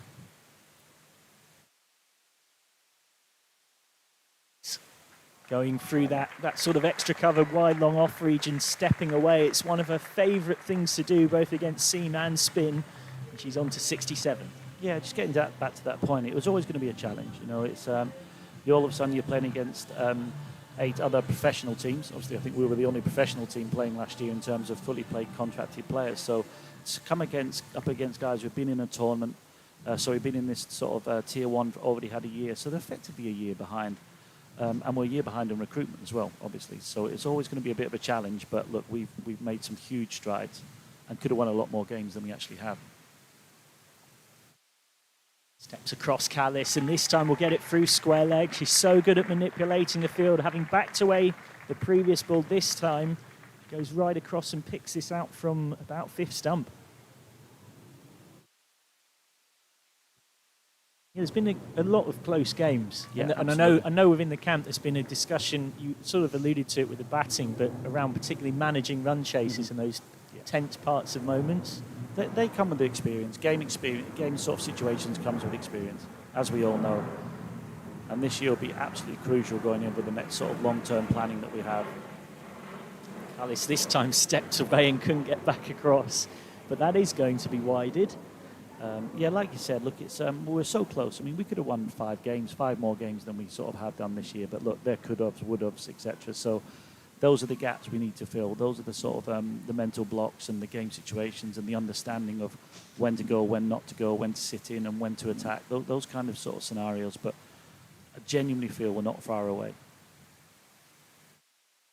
This time again, Callis stepping away, and she's very deliberately helped that. Don't be fooled by thinking that's an outside edge. That's a little dab down to third for 4 more. So Russell might have taken a wicket with the first ball of this over, but since then it's got very, very expensive. It's gone for 15 off the 5 since. 200 up, and just something we haven't wavered from is promoting our youngsters. Is sort of playing our academy girls, giving them opportunities, challenging them this year, and really sort of giving them that sort of platform, sort of give themselves the best chance to get in this side and sort of be part of it in the years to come. Alice has rocketed on to 75. She wants to get a single to keep the strike, and she will get a single to keep the strike. So despite that overproducing a wicket that might have soured Lauren Winfield Hill's day and disappointed Yorkshire fans, they have taken 16 off it since, and we're into a level of a total now that, even accounting for this flat pitch and a fast outfield as one, Yorkshire will be very happy with. One thing just on that note of recruitment I've heard you talk about before is the fact that most of Tier 1 are on 2-year contract cycles that end at the end of this season. And it's trying to sort of work out how Yorkshire fit within that. We'll come back to that after the first ball of the final over from Barnes to Callis, which is, again, likes to roll that bottom wrist on it. And they're going to want 2, and they will just about get back for 2. And I guess within that, of course, you're not quite on those same cycles, and so it's a question of how do you work that? How do we get that balance? Yeah, exactly. Look, that's 2 years, but in our eyes, that's a 4-year cycle. I think obviously people get embedded in 2 years, they get settled in. It's always difficult to get people away from counties where they're settled into. So, I mean, I know professional players don't want to be seen to be up and sticking after 1 or 2 years. They want to settle in and embed themselves. So we have to be really sort of keep our ears close to the ground about who's available, who's willing to move, and obviously budgetary. You know, we've obviously got to stick within what we're trying to work with. But look, like I said, it doesn't go away from the fact that our recruitment is that we're not looking for lots of players, but just 1 or 2 to add value to the youngsters that we have. And like I said, we're not going to waver from that plan and process going forward. We want 7 or 8 of our homegrown players playing over the next 3 or 4 years. It's Barnes this time is hit by Glenn inside out to deep cover for 1. And I guess in some ways, this Somerset team provides a little bit of a blueprint in that, because this Somerset team is stacked full of players between the ages of 19 and 22 who, they might not necessarily all be from Somerset, but mostly from the West Country, some from Wales, who have had a season of Tier 1 cricket behind them, and so this season have been that much more impressive for it. Speaking of impressive, that's helped away by Callis. That's one of her trademarks. It sometimes might look a little bit ungainly the way she ends up on the floor, but it's very deliberate. It's a sort of almost a scoop sweep shot, if you will. It's a good description, that a scoop sweep, sloggy, fall over shot, isn't it? That's the best way. But look, I'm a big believer, and I know Richie is, and I know Anthony is in the first team. That to have a good side, you need experience. You need 4 or 5 sort of battle-hardened, shall we say, first-team players, and then you can build around that. You can then you need a couple of players who played 2 or 3 years, and then you can start embedding your rookies. Callis won't get anything for that one, so 209 for 4 with just the 1 ball to go. Yeah, it's like everything. Every Yorkshire supporter wants to watch Yorkshire teams. Let's be honest, and that's no different from the sort of the management and the sort of plans that we have ahead in the future for the club. Last ball of the innings, Callis down the track. She slightly plinked it down to long on for 1. They want to, but they realise it's so improbable they never even really set off for it. So Callis will be very happy with her 84 not out of 50. And Yorkshire, from a pretty desperate position at 18 for 3, have got themselves up for 210 for 4, so we'll be eyeing a first blast win of the season at the 9th attempt after 7 losses and no result. Yorkshire Director of Cricket Gavin Hamilton alongside me. I would imagine pretty delighted with what you just said. I mean, that's if somebody telling me we're going to get 210 this afternoon and obviously on the back of some sort of indifferent batting performance, I'd have snapped your hand off. But like I said at the start when coming on to comms, it's testament to the players and how hard they work. And I think people who have interviewed our girls over the last 2 or 3 weeks, they've never really wavered from the process. And they've always believed they can play. And this is proof that, look, despite the situation we're in and the start we had, it's the belief, and you've got to have that belief to start playing those shots. And, you know, to come away with that and that score, just have to bowl well now, back it up, and look, winning's a habit, isn't it? Look, it's they played some decent stuff. It's just a matter of finding those ways and finding ways to win, as ugly as they may be, but this could be a great day. To finish where we started, partnership of 167 for the 4th wicket, the highest in the blast for any wicket this season. Thank you very much to Gavin Hamilton for his time. We'll be back with you on the Vertu live stream very shortly with the Bullseye Challenge and then the run chase. 211 to win for Somerset.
Hello, Headingley, and welcome to the...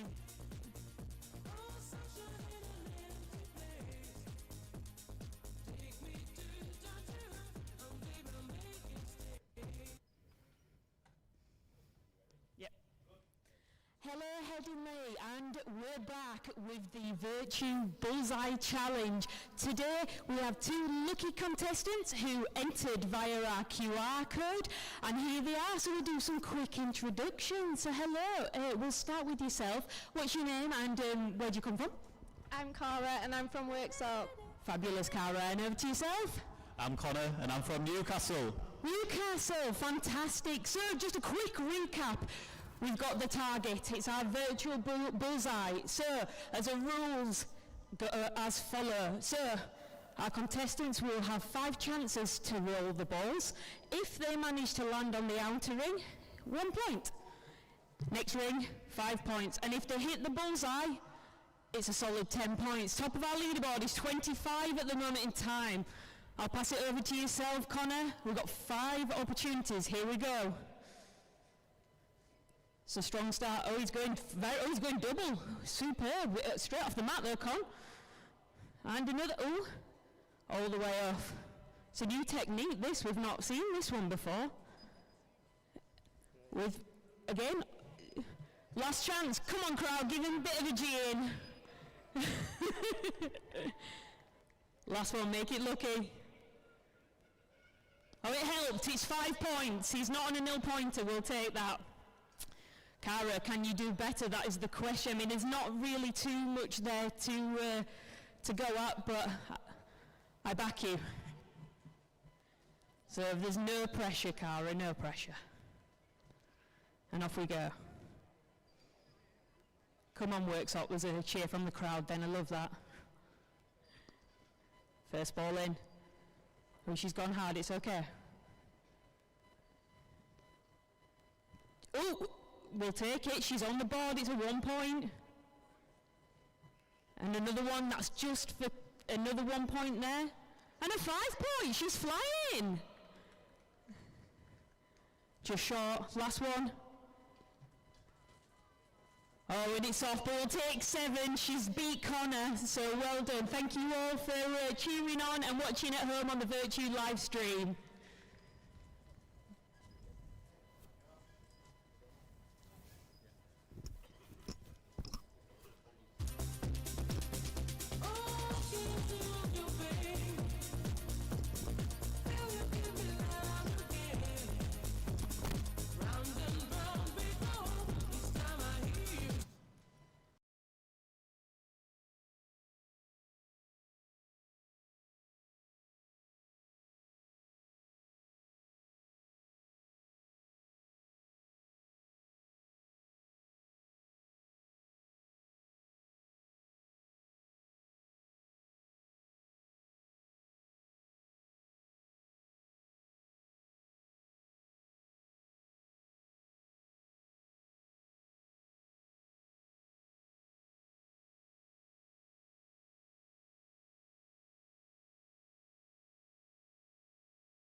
it pink. So the skipper was in touch over the winter, basically saying like, if we come to April and it's not pink, like, you're dropped, like essentially. So.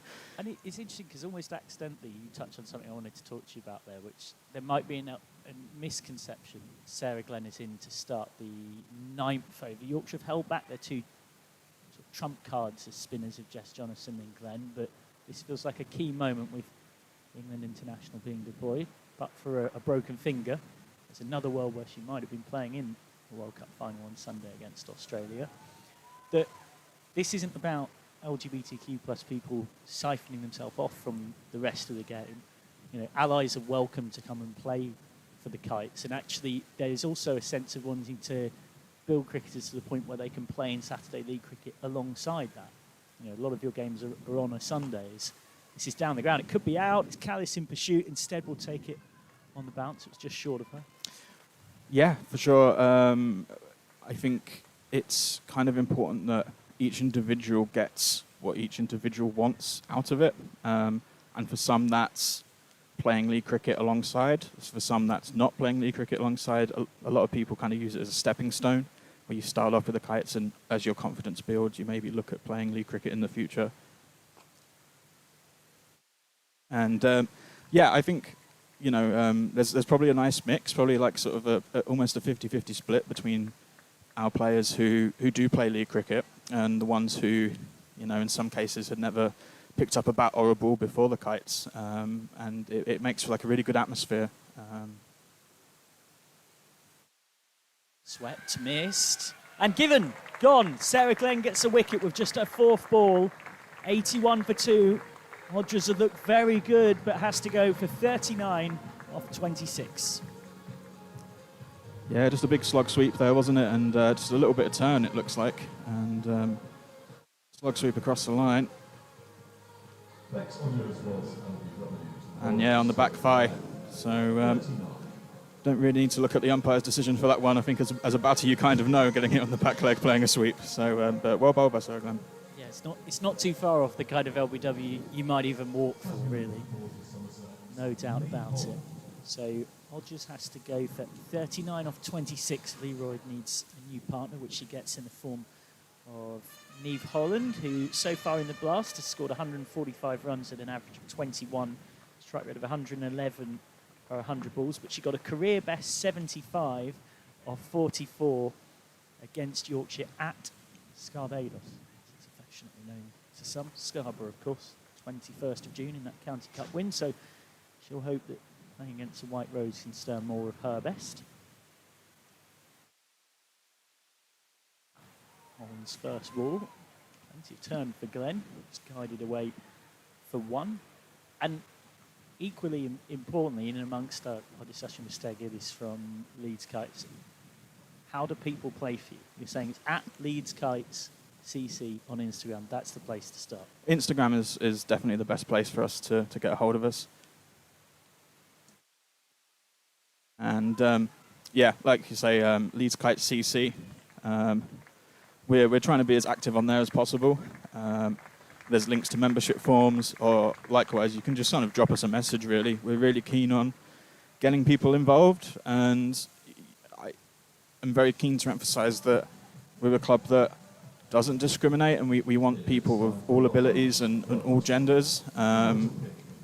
It doesn't matter if you've never played cricket before, like that doesn't matter. What we want is for you to come and give it a go. If you like it, hopefully you'll stick around and you'll come and play for us. And yeah, like we try and be welcoming, and we're keen to get as many players as we can playing cricket who otherwise might not feel like it's a game for them.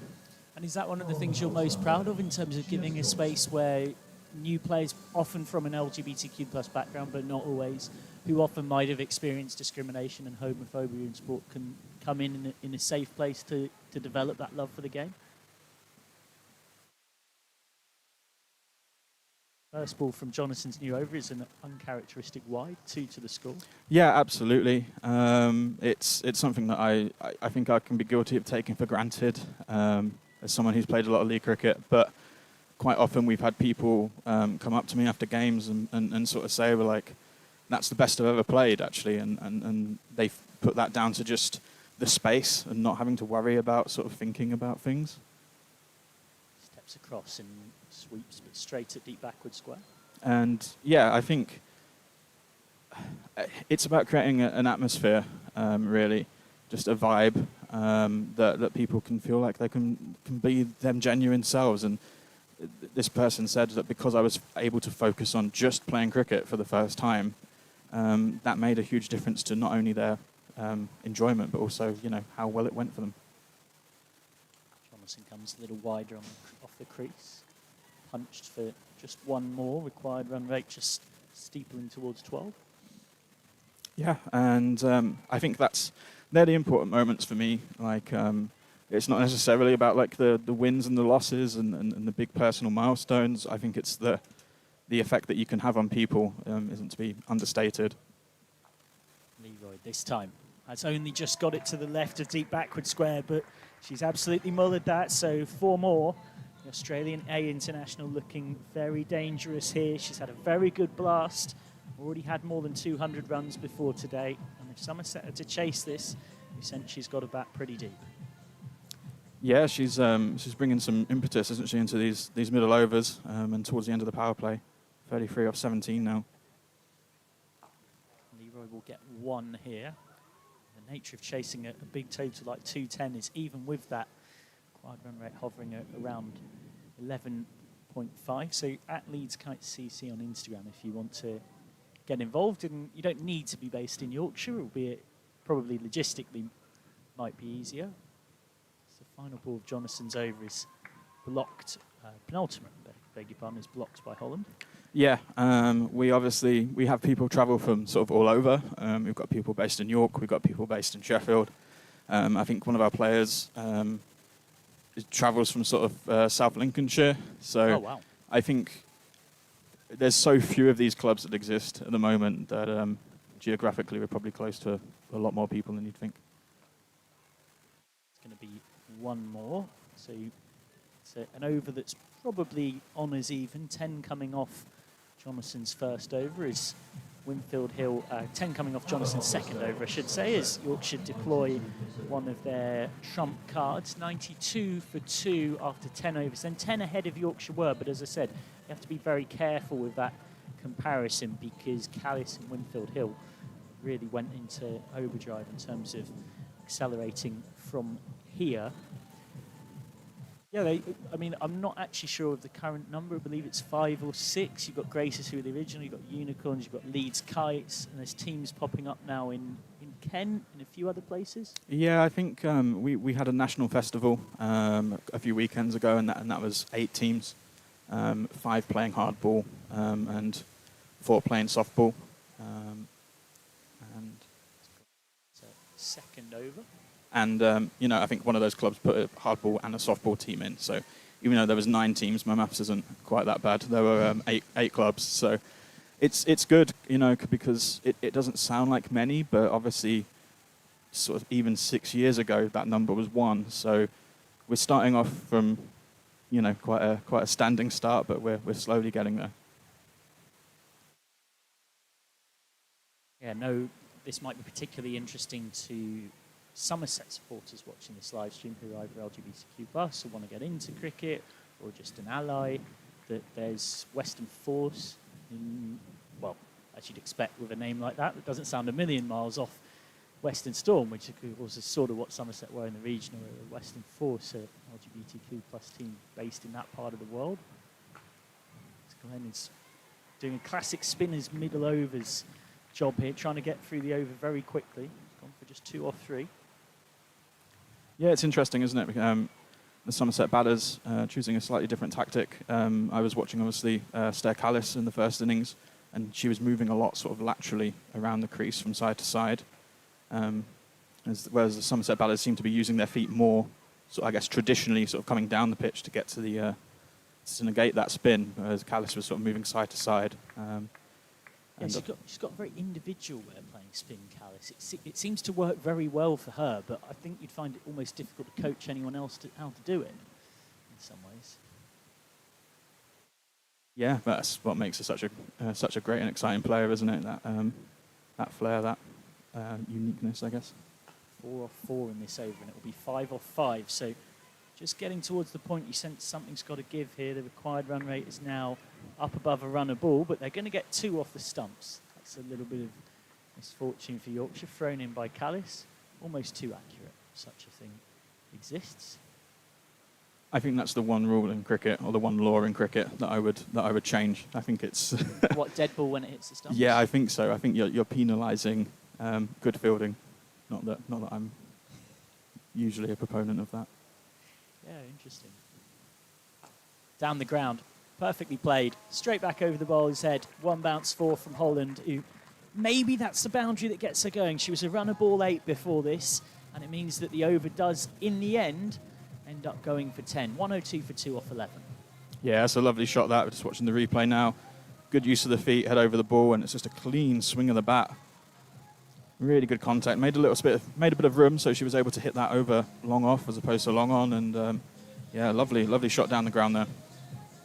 Well, Yorkshire might be pretty pleased about having 210 on the board, but they're a long way from being home and hosed in this one. Somerset feel like they're right in this. They're only 2 behind on DLS. And of course, we know in the women's domestic, fully professional game, as it's been for a little bit of time now, that sides bat deeper than ever before. Stoke this from Leeds Kites alongside me. What does a day like this mean to you? It's Pride Day at Headingley, Rainbow Stumps. Alston's on for a third over into Leroyd, who has absolutely smoked that. That, in terms of the sound off the bat, might be the best we've heard all day from anybody. You knew that was 6 the moment you heard the sound. You didn't need anything else. Bang. Yeah, it's an absolute monster shot over mid-wicket, that, and just stand and admire it. Don't run for those. But yeah, no, I think it's really important these days. I think just for the visibility, I think a lot of LGBTQ people don't feel seen, especially in environments like this in sport. And, you know, that's a little bit heartbreaking, really, if you think about it. But just wait for this ball. Mid off from Leroy. And yeah, I think it's more about, I guess, making people aware of that this is a safe place for queer people to be and to enjoy the cricket. And I think a lot of people don't necessarily realise just how daunted LGBTQ people are by places like this. For a lot of us, you know, it's Headingley, it's where Yorkshire play, it's one of the greatest places to watch sport. But for some people, it's a big, scary cauldron of people they don't know. Full toss. Leroy hasn't got hold of this at all. Alston's got away with it. And that can sometimes mean that people just aren't going to come. And that's a shame, because we all know how great this sport is.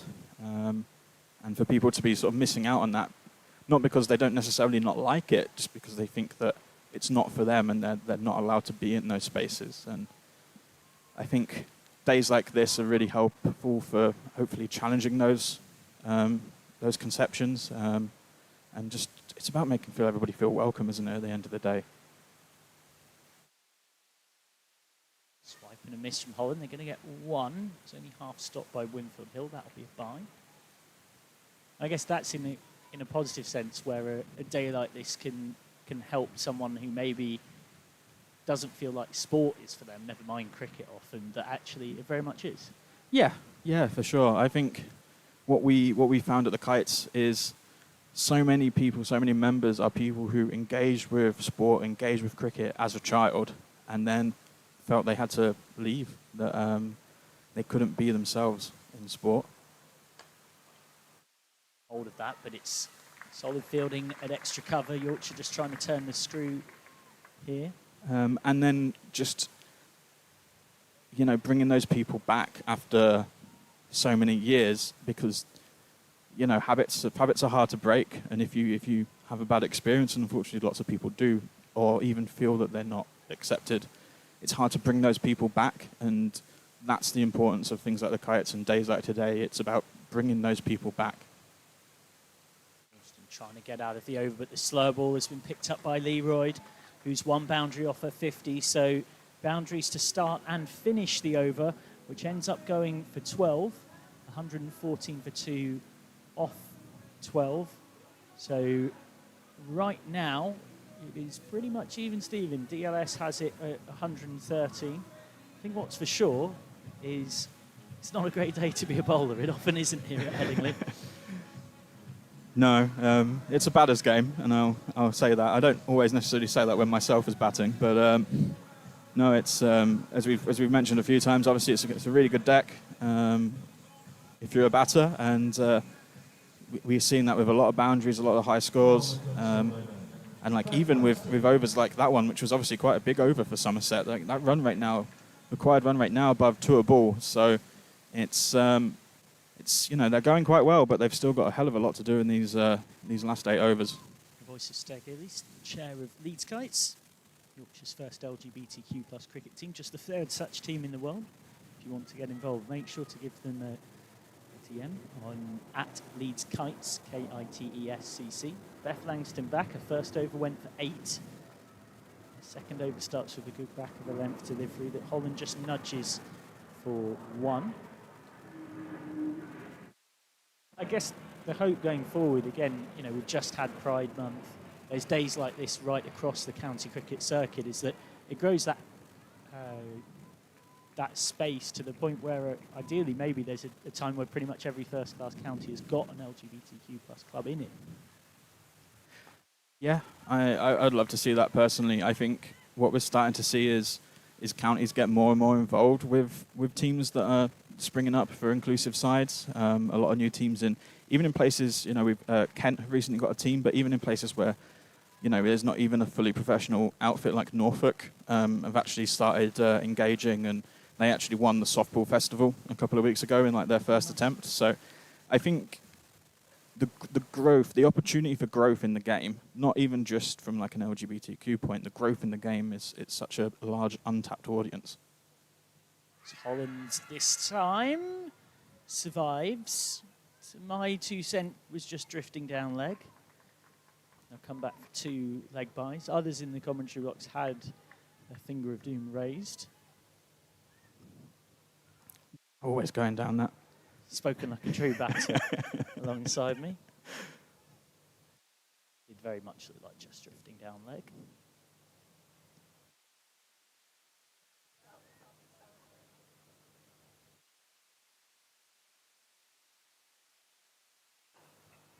And again on that back of a length, she's been on all over. They're going to want 2 to the infield here, but there wasn't 2. There was about 1.5, which isn't much good when you're batting, of course. It's a wise decision to not come back in the end. And just any final message? It's been, as a friend, obviously, always great to chat with you about this, particularly on a platform like this, but to people listening at home, people might be thinking of getting involved with the Kites as well.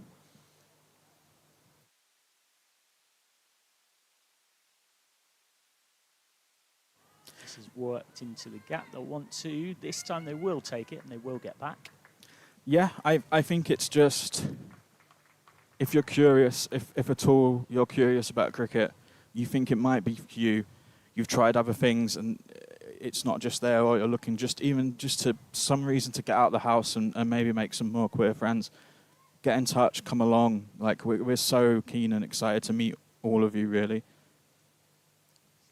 To Leroy, again looking for this gap, and for the first time this over she's managed to get through it. So a good over by Langston, just slightly spoiled by a boundary off the last over, which means that last ball, which means that it ends up going for 11 all told. 125 for 2 of 13. Thank you very much to Steg Ellis. Always really appreciate your time, and people can check you out on at Leeds Kites CC, right? Yeah, at Leeds Kites CC, or just search for Leeds Kites Cricket Club on Instagram. You'll find us. The logo is a big red kite with a rainbow around it, so you can't miss us, really. Please get in touch. We'd love to hear from you. Thanks very much, Dave. Maroof Khan settling into the seat alongside. Of course, today the Pride match here at Headingley. You'll notice the rainbow stumps on the show as well. Jess Jonathan settles back in. Her last over went for 10. Feels like as good a time as any for Yorkshire to deploy one of their trump cards. None for 15 off her 2.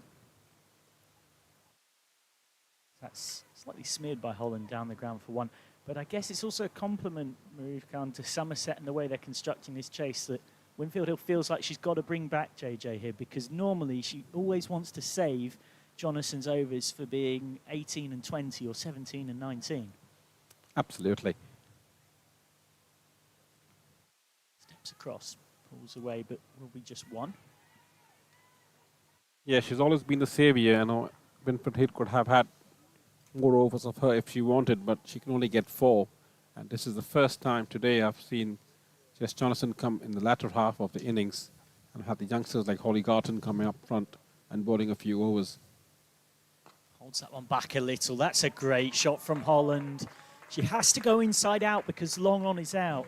And she does it so beautifully. She's not quite got going here yet, but maybe that's the shot that can kick her into overdrive. Lovely shot that kept the shape there as well. Mid off up. All she had to do was have a clean strike through the line of the ball. And that's exactly what she's done. Does Holland go again? Still more than 2 a ball needed. It's an almighty chase, this. That's straight at mid-off. They want 1. Well, even a direct hit wouldn't have been out. Moeen Ali is getting warmed up and ready for later on. Massive game in the men's North group.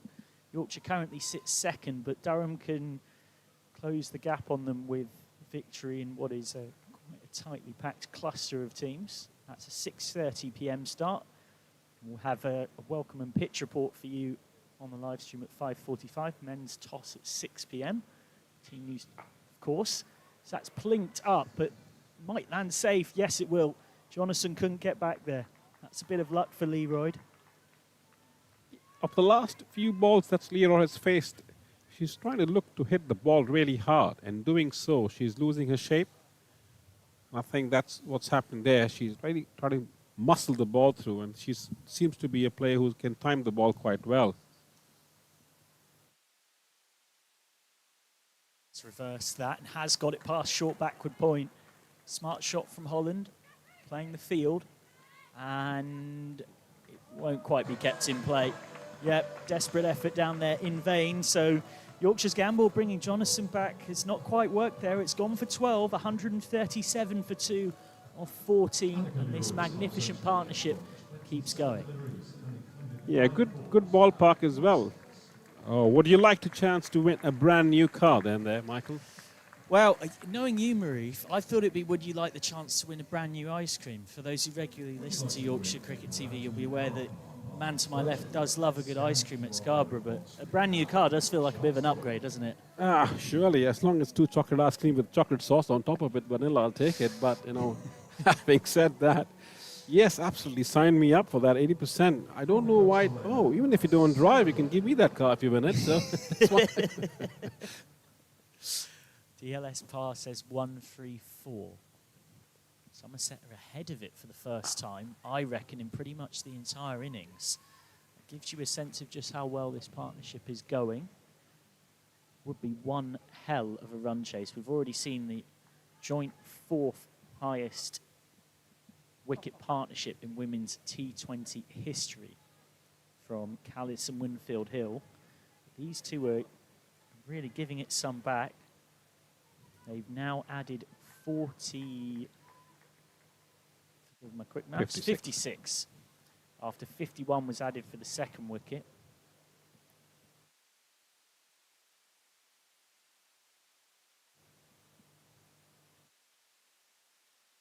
Out to deep mid wicket for 1. So we've got 5 overs left after this. In another life, you're Lauren Winfield Hill. What are you thinking? You've got 1 of Jonason. You've got 2 of Garton, 2 of Rainey, 1 of Woolston, 2 of Langston, 1 more after this of Glenn. You've used 6 bowlers, so you don't have to bowl everyone out. Let's go into a captain's mind with Marif Khan alongside. Having so much coaching experience across so many forms of the game, as this will be 1 out to deep cover. You're obviously bowling 1 of Jonason. Where are your other 4 coming, do you think? I clearly like, if I was Lauren Winfield Hill at the right stage, I would look at the scoreboard. And the DLS is a great marker here, telling me that the game's quite tight as we speak. 13 runs and over to get. I've got just 1 go from Jess Jonason. That's straight back at Glenn, who drops it off her own bowling. It might have been near that troublesome broken finger that she's only just come back from. As Alice Clark running in to check in on her. Hopefully nothing too serious. She seems okay and comfortable enough to carry on bowling. That was a difficult chance. It was firmly struck, but it was a chance nonetheless to get rid of Leroyd on 56. Yeah, I think that's more like, save yourself, really. I think she wasn't confident with that ball coming to her, obviously nursing that injury, and a brave front there as well. She could have just let it go by as well, keeping the umpire in play. But in this case, it's definitely stopped 3 runs for the team. She's really wringing that hand. It definitely has hurt her.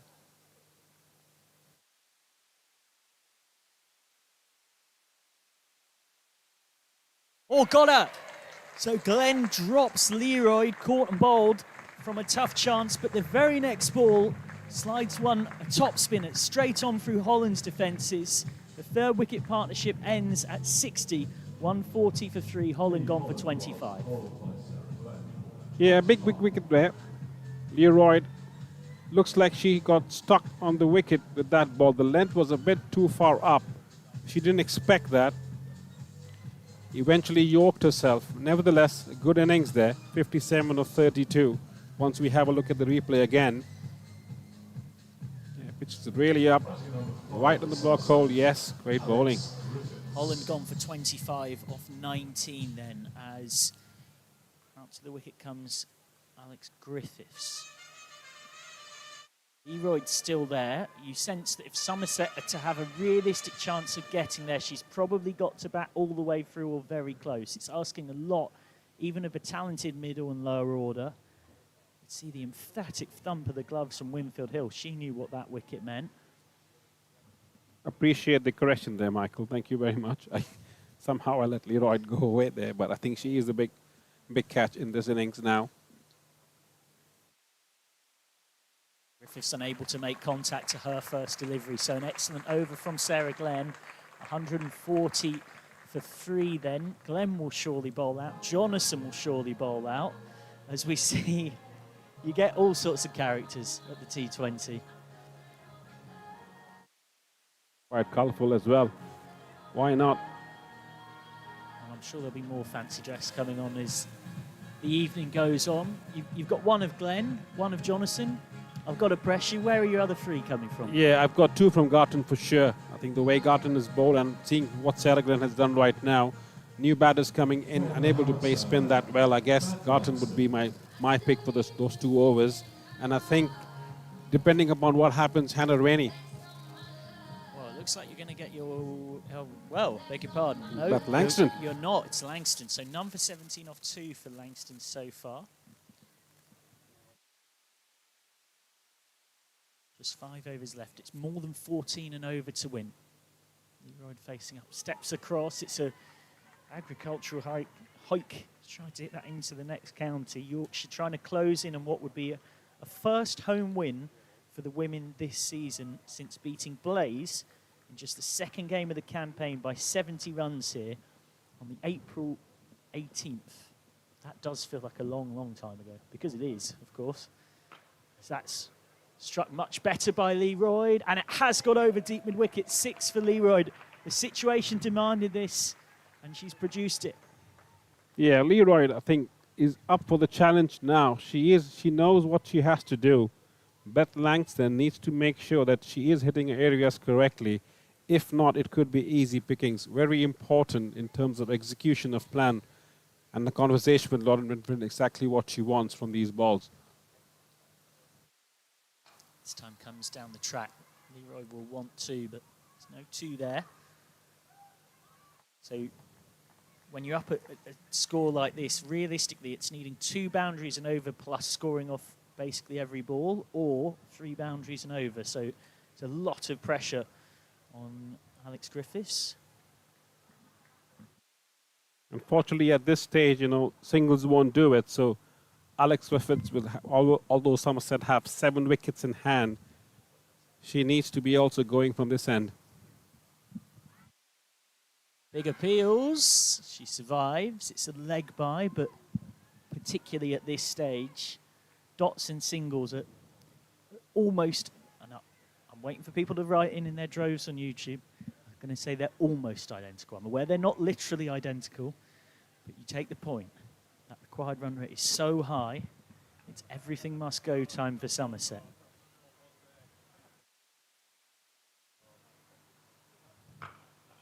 Leroyd's flicked this. She's looking for the gap between long on and deep mid wicket. She's found it perfectly. So 12 off 5 in the over. Mentioned they need a minimum of 2 boundaries in over. Well, that's the second. Well, I guess this over from Beth Langston helps me answer my question why I would have had Holly Garton coming in for those 2 overs. Having said that, momentum and looking at the scoreboard, they're just 6 runs off the pace, or maybe 4 runs off the pace, really. DLS, a good indicator at this stage, as you see Tonka walking around. Yeah, plenty more fun to come tonight. Double header, of course, as Leroyd hits this downtown for what will be 1. So end of the over, 13 off it. But even that isn't enough for what they need. Maroof Khan will give you a few further thoughts before he's joined by the brilliant Aaron Viles for the last 4 overs of this one as Yorkshire chase a second home win of the season and a first blast victory of the campaign in their 9th game. Yeah, Yorkshire do see the finish line. 24 balls remaining, 58 to get. Duckfoot Lewis tells you you're just about 5 runs or 4 runs off the pace. Clearly, Sarah Glenn, having bowled 3 overs for 16 runs and taken 2 wickets, seems to be the go-to person, right, and rightly so. She has bowled really well, kept the stumps in play, and I think more of that would be exactly what Lauren Woodford will want. And welcome, Aaron Viles. Thank you very much, Maroof. Yeah, could be an interesting conclusion to this game here. Requirement 58 for Somerset as Glenn bowls here and gets mullered through extra cover. Welcome back, Sarah Glenn, says Annika Leroyd. That one has been crashed for 4. Yeah, I don't understand the pace at which this ball is coming right now, Aaron, if I'm being honest. The kind of field that's been set is set for a flatter trajectory bowling, not the one where you're flighting the ball, especially in the last 3 overs.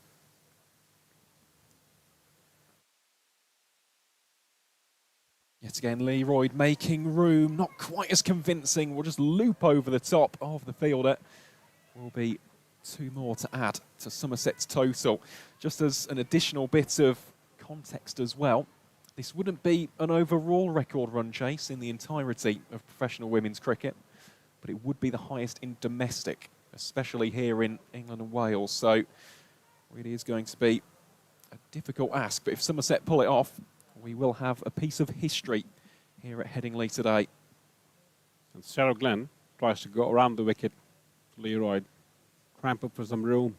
Oh, it's not worked. That one has been smashed. That's going for 6. Campbell was there. She thought that for a split second she could have got there.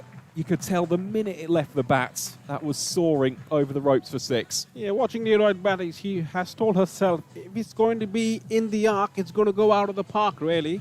That's what she's done, round the wicket, coming right into the areas where she has to be in terms of where the balls are. Good, quick, clean striking as well. Leroyd is making a match out of this. 21 balls, 46 to get with 7 wickets in hand. Game on. Well, it is game on now. Really putting Sarah Glenn under a lot of pressure here. Already 12 runs from the over. Yet again, making a little bit of space. Frustrated, though. This is the first ball in that whole over. She's gone flatter and straighter. Apart from that, she's gone slower and lower and gone higher in the air, allowing Leroyd to attack and come underneath the ball. That's the pace, and that's the line she needs to bowl more often. Leroyd advances down. There's a half shout of catch it. Langston will take it on the bounce for the single. Yeah, the last 2 balls defines what a leg spinner should be doing at this stage, really. It's keeping the stumps in play, trajectory a little lower and flatter, not allowing the batters to get underneath the ball. You have long off, long on, deep square leg and deep mid-wicket protecting the boundaries as well. Here she is, bowling to Griffiths. Just swivels that down towards the backwards square. They can't come back for a second. So, even though an expensive over there for Sarah Glenn, Yorkshire will be relieved, I'd say, that Annika Leroyd will not be on strike. But for Alex Griffiths, you've got to imagine, pretty simple scenario coming up here. First ball you face, get off strike, get the set batter back at the danger end. Yeah, all option number 2, which I like, is go to hit for a boundary. If you clear the boundary, get the 6 or the 4 runs, makes life easier for Leroy as well. But having said that, yes, who comes into bowl now would be interesting. Looks like it's Jess Woolston. It is, yep. Indeed, it will be for her 4th and final over of the game. 1 for 27 is what she returned from her previous 3. And this really is a pivotal over. If this is a big one for Somerset, you'd argue they've got the impetus, they've got the momentum heading into the final 2. If Woolston can produce, let's say, a sub-10 over here, suddenly the pressure is ramped up to 10. Yeah, I'm looking at the number 15 here as a batting side. If I can get 15 or more in this over, that could make a match out of this. And I think the Somerset batters should not leave it a little late. This is the right opportunity with 7 wickets in hand to go for it. Yeah, they've got the platform, haven't they? Woolston there. That's really smart bowling from the seam bowler. Takes a little bit of the pace off Griffiths. You can see there a little bit of frustration creeping in. That's a very brave ball, having 3rd man up as well and point. Any tickle from Leroy would have been 4 runs. Looks like she played the bluff there, giving that wet. Leroy didn't expect that. She missed the line completely.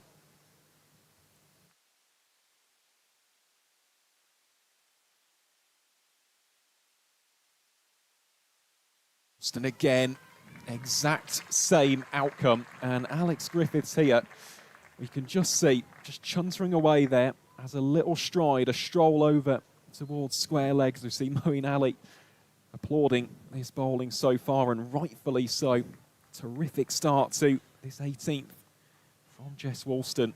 Yeah, last 5 balls have been great. Just 2 runs scored of it, really. In the context of the game, that is swinging the pendulum towards a different side altogether. Oh, that's going to be a wide. Yep. Slight over correction there from Jess Woolston. Still 43. That is the requirement from these final 16 deliveries. Once again, quite brave bowling, really, if you ask me. You're bowling a wider line. You have got no cover, deep point or 3rd. Really backing yourself, making sure you're just within those tram lines. Fast and full. Yet again, pace off. Griffiths cannot connect. So yes, we saw a wide the previous ball. Aside from that, 0 runs scored from the opening 3. And Leroy again just coming up, having a chat here with Alex Griffiths. Just being stranded at the non-striker's end at what is a critical point in the game. Yeah, absolutely. In the last 6 balls, just 3 runs conceded. Momentum shift, very crucial here. As you see, Griffiths covering all the stumps now. Just needs to get bat on it and does so.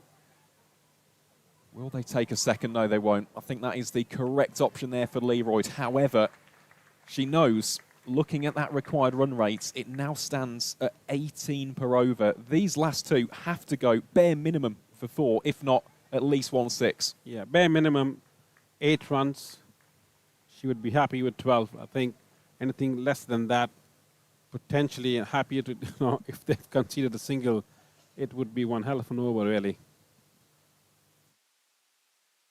Leroy dances down. That will just be a single towards mid-off. Can I just mention that is a brilliant over by Jess Woolston so far. No matter, even if she concedes 6 or 4 on this ball, she's gone for under 9 runs and over when 18 runs are required of it. She has really stuck to her guns well, had good communications line with the skipper as well, bowling the wide line outside the off stump, stuck at it and believed in what she had to do. Was excellent to watch. Griffiths there, almost QNs that one, and Woolston just picks it up very nonchalantly. She knows that keeps Leroy off strike. That is an outstanding over from Jess Woolston. Just 4 runs conceded, and the equation now is 40 required from the remaining 12. As we just see there, our Vertu player of the match, of course, that could bump up the percentage for Jess Woolston. A crucial over, although Lauren Winfield-Hill, as the captain, well, she did top score with, well, it was a marvellous 99, wasn't it? Yeah, it was a marvellous one short of what she expected. So when we see her next time, we'll say you were one shot. You got just one run less. What we wanted you to get. But having said that, Jess Woolston should get some backing from some of our fans and official motor retailing by Vertu to make sure that who's your Vertu player. That was a phenomenal over. Well done, you, Jess Woolston. Certainly was. And there you go. It does tick up to 4%. I mean, Lauren Winfield Hill, unsurprisingly, is getting the vast majority, the lion's share. I mean, that was quite simply sensational from the Yorkshire captain. Let's not forget, arrived off just 55 deliveries and just the 19 fours as well for Lauren Winfield Hill, which has set up this incredibly strong position. Here is Beth Langston then, bowling up first to Alex Griffiths and nails that wide line. How wonderful to watch as well. This is an opportunity right here for Beth Langston to kill the game off completely. I think we may have a tactical retirement. I've just seen down here on the Somerset bench, Erin Osborne, the coach, just making some signals. I think we are going to see Alex Griffiths getting pulled here. Indeed we are. Yep, Ruby Davis. She will stride out into the middle. You could just see, I do feel for Alex Griffiths there. Just struggled to get bat on ball, and it's come at the worst possible time for the visitors. Yeah, unfortunately, it's something which I'm seeing for the first time live in the game as well. Somebody being subbed off, but for no fault of Griffiths, really. It's not for the lack of trying that she's coming off. Obviously, there were 6-7 balls that came her way, and unfortunately, she couldn't get much runs. As you can see, the scoreboard suggests she got 3 runs of 9 balls. And in the latter stages of the game, and needing about 18 to 20 runs and over, that was something not expected. But having said that, we have a new batter walking in. Yeah, it's Ruby Davis wearing number 40. Yeah, Ruby Davis. Clearly, from this point on, everything needs to go now. Well, it does. 40 from 11. It is practically a boundary every single ball. I mean, it's a Herculean effort. It's Winfield Hill and Langston just making those last-minute alterations to the field. Plenty of protection out towards the Western Terrace. Just the one solitary boundary sweeper out towards the east stand at deep cover. Davis, well, it beats the effort of Winfield Hill. There's a chase on here for Sarah Glenn, and she won't be able to reach it. Neither could Holly Garton. Slightly fortuitous for, but at this stage, Somerset will not care one iota. Yeah, strike rate of 400 is what's required at this stage. 1 ball, 4 runs by Ruby. Potentially a good tactical change as we speak about it. A good quick chat between the two as well in the middle. Once again, I think she went, it was a bit of a slow one there, I guess. He got a bit of a tickle and confused Lauren Winfield as well as fine leg there, really. Beth Langston now just discussing as to what line she wants to bowl. Clearly wants to understand what the plan is. Looks like it's going to be a Yorker for me. Well, it's the exact same shot. This one executed a lot better by Ruby Davis. She's so good with those scoops and paddles. That extra degree of innovation. And that one, well, she has executed that to perfection. Back-to-back boundaries, just giving Somerset a glimmer of hope here. Yeah, 2 brave shots again. Just the similar length again from Beth Langston. And this time Ruby was expecting it, was ready for it, just had to make contact. This time a better one, as you rightly said, over Lauren Winfield Hill. Nobody can stop that. All of a sudden, the change of field now. Fine leg, deep fine leg as well, pretty much straighter as well.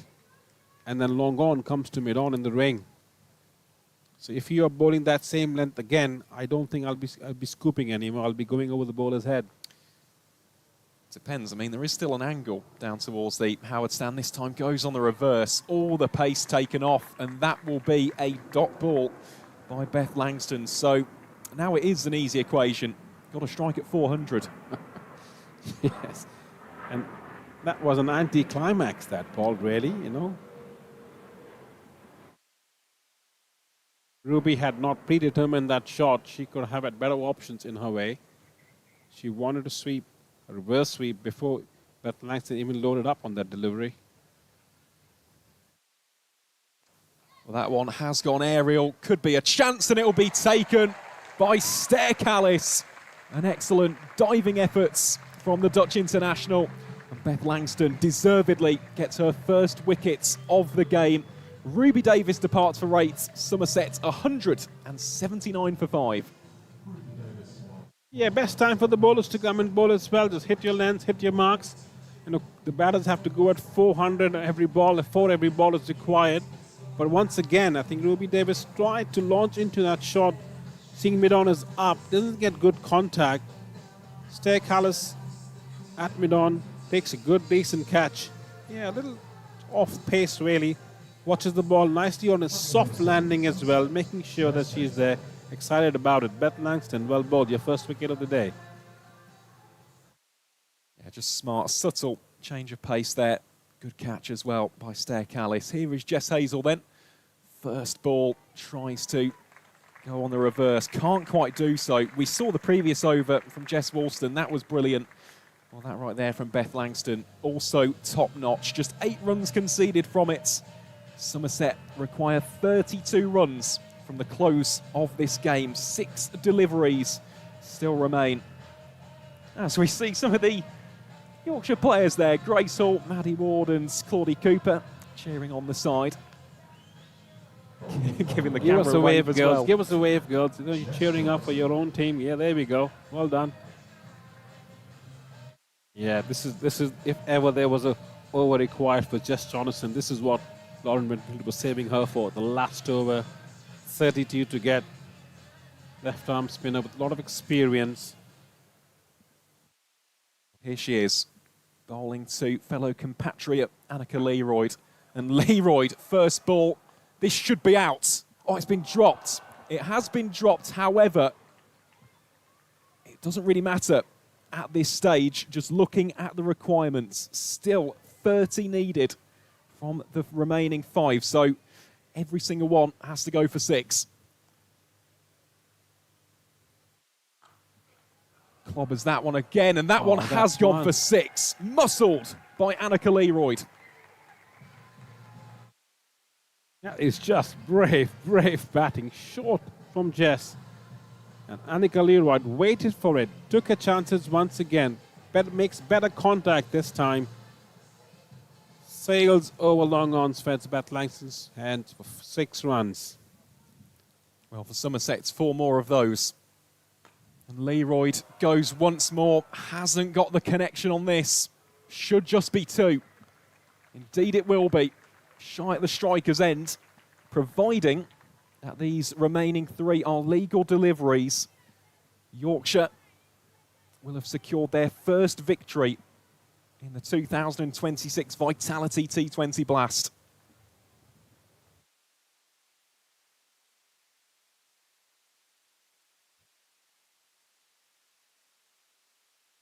Jonathan taking all the pace off that one, but that has split the gap divinely by Annika Leroyd, who has been a one-woman army today. She moves on to 97. Somerset 193 for 5. And I tell you what, Maroof, even though it will come in a losing cause, this really has been quite simply spectacular from Leroyd, who sweeps that one very hard. It beats the fielder, and this will be a 48-ball century for Annika Leroyd. It includes 13 fours, 4 sixes. She has thoroughly deserved this moment. Yes, it's come in a losing cause, but let me tell you, she is a seriously talented cricketer with an incredibly high ceiling in this game. Well batted, Annika Leroyd. So we see the final ball of the game. That one again swatted down the ground, will be cut off by the fielder at long on. They'll scamper back for 2. You'll hear the ripple of applause around Headingley as for the first time in this season's Vitality Blast, Yorkshire County Cricket Club taste success. They have beaten Somerset by 11 runs here. And Maroof, we have been treated to 2 magnificent efforts with the bat, courtesy of Annika Leroyd and previously Lauren Winfield Hill. Yeah, what a beautiful day of cricket, really. I mean, just goes to show if you are sticking with the plan and sticking in the game as long as you can, you have a chance. those 9 balls that were for Alf Griffith when she got 3 runs, that could be the difference of this game. Having said that, take a bow, Annika Learard. That is one beautiful knock of 103 runs of 49 balls. Once again, 212 plays, 199. Great game, 400 runs scored in this game. Congratulations to the Yorkshire girls. They have done remarkably well to get their first win of the season.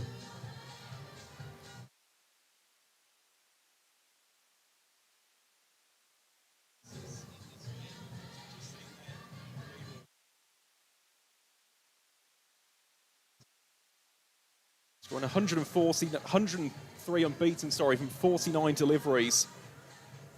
Somerset in the end have just fallen short here. Would have been a record run chase in English domestic cricket, but alas, it was not to be. Even so, we've seen plenty of history today, haven't we, Maroof? Of course, we've spoken there about Leroyd's century, spoken about Winfield Hill's 99. Of course, we also saw the joint world record, didn't we, for the 4th wicket? Yes, we did. I think it's been, as the players shake hands with each other, remarkable game, you know, such great scenes as well. Wonderful for the women's game as well to score over close to 400 runs in 40 overs on a day like this. Somerset, you know, you were with just a couple of balls here and there, really 12 runs the difference at the end of it.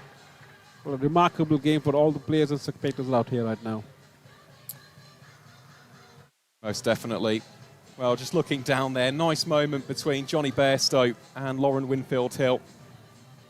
And I believe in a second, we'll cut to Michael McCann, who's got Lauren Winfield Hill. First win for Yorkshire in this Women's Vitality Blast, seeing it home against Somerset despite an excellent century from Annika Learard.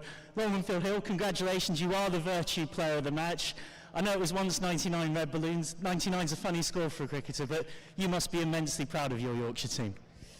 Yeah, I mean, it was a bit squeaky bum time at the end there, but yeah, I'm just thrilled that we're on the board. We've played a good game. We've pieced more of a game together, although it got a little bit closer than we'd like. But yeah, I mean, on a surface like that, it's always going to be a tight game. So yeah, just thrilled that we got over the line. And as for you, batters naturally always want that magical 3 figures, but you must be able to take so much pride in innings like that. It was a joy to watch you and Stair Callis out there. You might not know, and the crowd might not know, but that was a joint record partnership for the 4th wicket in the history of women's T20 cricket. So what you did there was pretty astonishing. What are your reflections on it? Well, there's not many other records I hold, so that's quite nice. Yeah, it's so nice to have Stair back. Obviously, we've had a lot of moving parts with the World Cup. Yeah, it's just a really enjoyable partnership. I think we complemented each other really nicely. And just kept taking the game on. I think we've sort of had big overs and then we've dropped off a little bit, and today was really important that we sort of upped the ante throughout the whole game. So yeah, really thrilled for Stair Bear. Glad that she's back with us, and hopefully we can get on a bit of a run now. And the crowd as well building through the game, how much of an influence did they have towards the end? Almost every ball that didn't go for 6 or 4, apart from that Somerset dugout, you could really hear the White Rose supporters making a difference. Yeah, like this is a special place. We obviously have an amazing wicket to play cricket, and the crowd have been awesome. Like we love playing here. We've been disappointed with how we've put on performances this year, but hopefully we gave them a little bit of something to smile about. And how much confidence do you think that can give you going forward, and how much confidence do you think that can also give the men as a bit of momentum going through the doubleheader? Yeah, I think we can handball it over nicely to the men. I think, to be honest, it's just that bit of belief. Like, I think we've been confident in parts. We've done some really good stuff, and we've probably let it slide at times. So it's just about piecing more and more of the game together every time we play. We're a good side when we do that. Hopefully we just get a little bit of belief from that. Thanks very much, Lauren Winfield Hill. Always really appreciate it. Thanks. Your Vertu player of the match, Lauren Winfield Hill, your winners of the first game of this doubleheader, Yorkshire. Remember, the second match in this doubleheader is a 6:30 p.m. start time. We'll have news from the toss at 6 p.m. and we'll have a pitch report coming up for you in around 20 minutes or so. But for now, your winners here at Headingley for the second time at home this season and their first blast victory of the campaign are the Yorkshire women's team.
Welcome back to Headingley for part 2 of this doubleheader. Earlier on, the Yorkshire women got their first win in the Vitality Women's T20 Brass this season when beating Somerset in a high-scoring game where Somerset almost chased down 211 to win. So it won't surprise you to know it's another belter of a pitch from Richard Robinson and his team here. It's also the Pride match. You can see our lovely decorated rainbow stumps celebrating the LGBTQ plus community. Let's take a look at the pitch, which frequently wins awards for the quality of the white ball pitches here at Yorkshire, including last season. There's a tiny bit of 5mm live grass on the top, but nothing really to be particularly scared of as a batter. As we come down and look on a good length, we didn't see any significant signs of deterioration during the women's game between Yorkshire and Somerset. There is a little bit of spin. Jess Jonathan and Sarah Glenn were definitely getting the wicket to turn a bit, so both sides twirlers might fancy that. But in truth, as the stats consistently show at Headingley, this is one of the best batting tracks in the country. If you're winning the toss, the stats say you tend to want to bat first and put 200 plus on the board. A pivotal game in the North Group, Yorkshire and Durham both battling for qualification to the quarter-finals. 2 of 4 teams to have never won the Blast, desperate to get their hands on the title. Let's hear you here at Headingley tonight. It's Yorkshire against Durham. Toss coming up at 6 p.m. and at 6:30 it's the first ball.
Well, it is, of course, the Pride match here at Headingley, and I'm delighted to have Stair Gillies from the Leeds Kites alongside me. Just the 3rd LGBTQ plus cricket team in the world, and the first ever in Yorkshire. Stair, just tell me what a day like this means to you for visibility, for showing that community, and also, of course, player recruitment.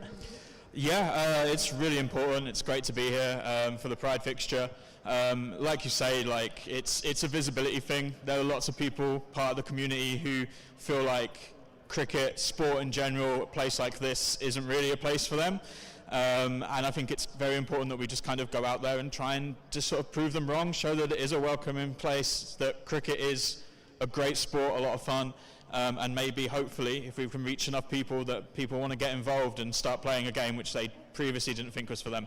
And for you as a club, you accept members right from people who've literally never played the sport, who want to get started with it, to people who are seasoned league cricketers. You play Sunday friendlies, and then it's about giving each player a tailored opportunity to work their way into cricket. Yeah, exactly. I reckon our squad kind of almost has a 50-50 split of people who are kind of, I guess, seasoned club cricketers, and then people who have never picked up a bat or ball before, or in a lot of cases we see played when they were younger as kids and juniors, and then felt as they grew up, realised that, you know, they were part of the community, that this wasn't necessarily a sport for them, and it's about bringing those people back as well as complete beginners, and just trying to give them somewhere they can feel at home, and a sport and an activity they enjoy and make friends.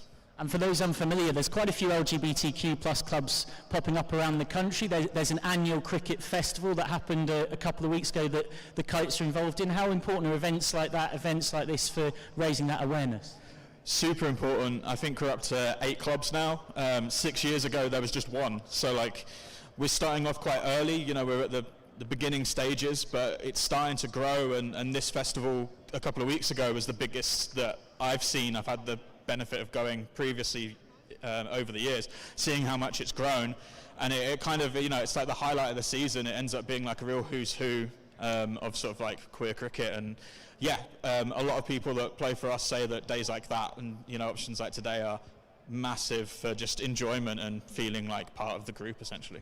And of course, Allies very much welcome in your team as well. Just finish by telling us where people can find out more about the Leeds Kites. You were telling me it's at Leeds Kites CC on Instagram is a good place to start. Yeah, the Instagram is probably the best place really. Like you say, Leeds Kites CC, or just search for Leeds Kites. You'll see us, the logo, there's a QR code that's been sort of flipping. It's on the screen now. If you can scan, that should take you to the social page. We accept members of all abilities, of all genders. If you've never picked up a bat before, but you think maybe you want to give it a go, get in touch. We'd love to meet you, and we'd be happy, hopefully, see you all soon. Thanks very much, Sturgill.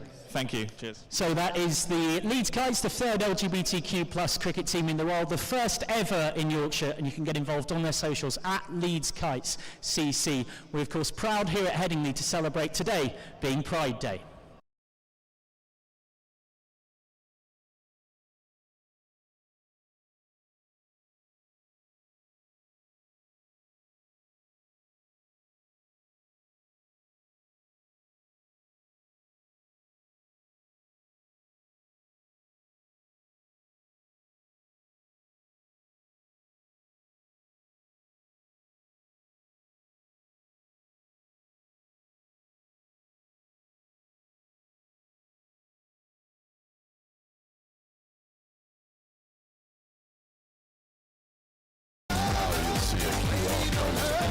Vertu pre-match predictor.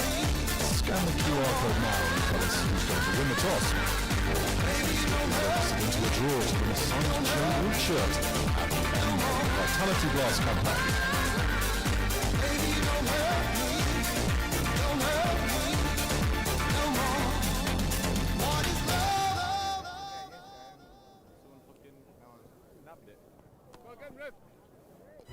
¡Dame tu mano! ¡Y venga conmigo! ¡Vámonos al viaje para buscar los sonidos mágicos de Ecuador!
Yeah, cool. No worries.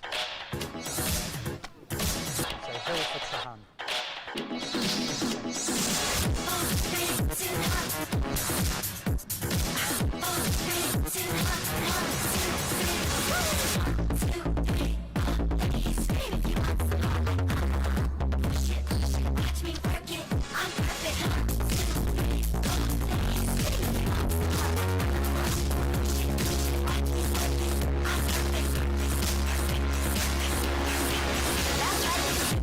Everybody wanna come up when I'm at the bar. Other people wanna try to give me some more. Try a little harder, give me some more. Let's go, I'm the superstar. Getting busy with the boys, hanging at the bar. Everybody coming close cause they all want me.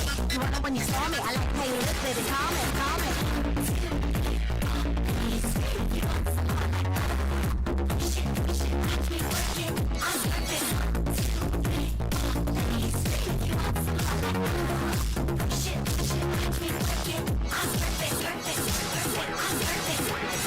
Check it out now.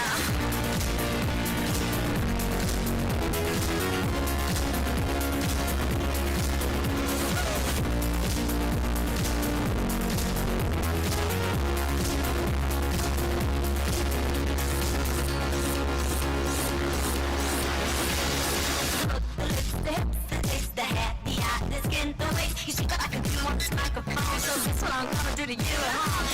The lips, the hips, the tits, the hat, the eye, the skin, the waist. You see what I can do on this microphone. So guess what I'm gonna do to you at home.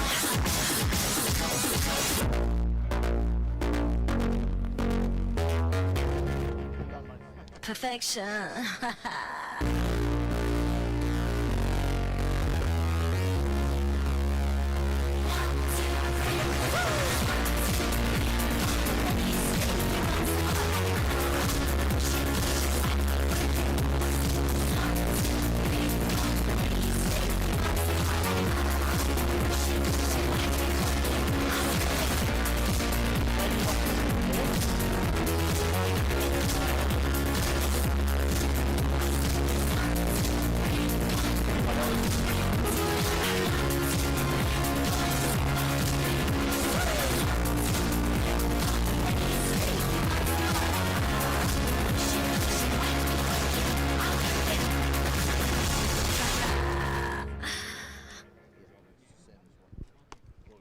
Can we get Johnny here, please? And then Alex just to the right, yeah. Thank you, guys. Cheers. All ready? Time for the coin toss here on the second part of this double header. It's Yorkshire against Durham, a key game in the North Group. Johnny Bairstow and Alex Lees, two players, of course, have won a couple of county championships for Yorkshire back in the day, but enemies tonight on the field at least. Let's get the coin toss going, and then Johnny's got the coin in his hand. Let's give it a spin. Heads is the call from Alex Lees, and it is a head. So Alex, come in for a chat first, if that's all right. Alex, you won the toss and chosen to bat. The stats say to do that at Headingley. Obviously, you know this wicket exceptionally well. Pretty simple decision? Not too simple. I think obviously with a short boundary in the breeze, it could be quite difficult to defend. But you know, we played pretty well over the day, setting a target. So hopefully we can do the same today. And looking for a little bit of revenge, having suffered a heavy defeat in the reverse fixture. Yeah, absolutely. You obviously try and win every game you play, but yeah, obviously nip down the A1, so hopefully we can put in a good performance tonight. And what does it mean to you? Of course, you've played against Yorkshire many times now, but it must stir some memories as a Yorkshire boy, everything you achieved here before moving to Durham. Johnny Bairstow's laughing in the background as I ask the question. Yeah, not at all. See ya. Thanks, Alex. So, Johnny, Durham winning the toss, choosing to bat, putting you into a position of chasing. Would you have preferred to bat? We were going to look to bat, but look, I think it's 50-50, and it's a good chance for us to go out in a chase and hopefully chase a big one down. Durham unchanged, but you've made one change. George Hill misses out. In comes Jaffa Trahan, who got a fiver against Durham a couple of years ago and can offer something different. Yeah, Jeff comes in. Like you mentioned, Hilly's out with a niggle, so hope he recovers and gets better as soon as we can. But look, Jeff with the leg spin, and we've got three options to spin through the middle along with the fast bowls that we've got. So it's an exciting lineup, and hopefully we can put on a nice show for the people that come out on the Friday night. You've talked about being desperate to get Yorkshire to a finals day. Good crowd in building here. What's your message to these fans who have got behind you so well? You think of the magic moments, particularly that chase against Derbyshire, which I think you, a very experienced cricketer, described as one of the most ridiculous you've ever seen.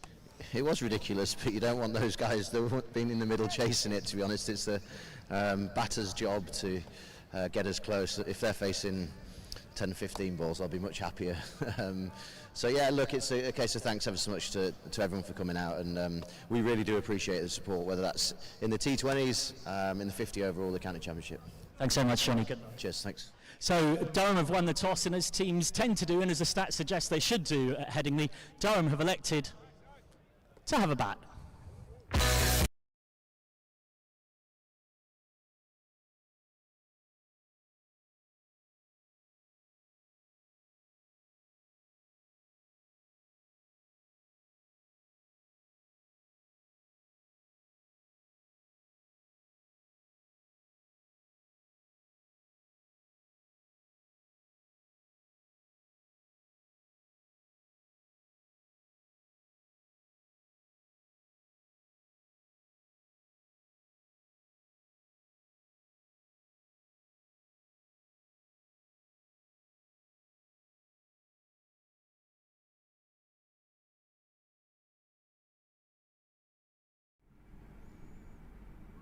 And Lyth goes straight up in the air.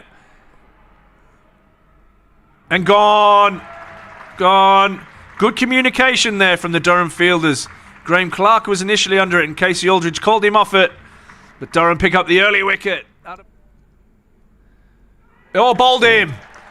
Don't know if that's got a little nudge off the pad there as Luxton has looked to back away and hit it over the leg side.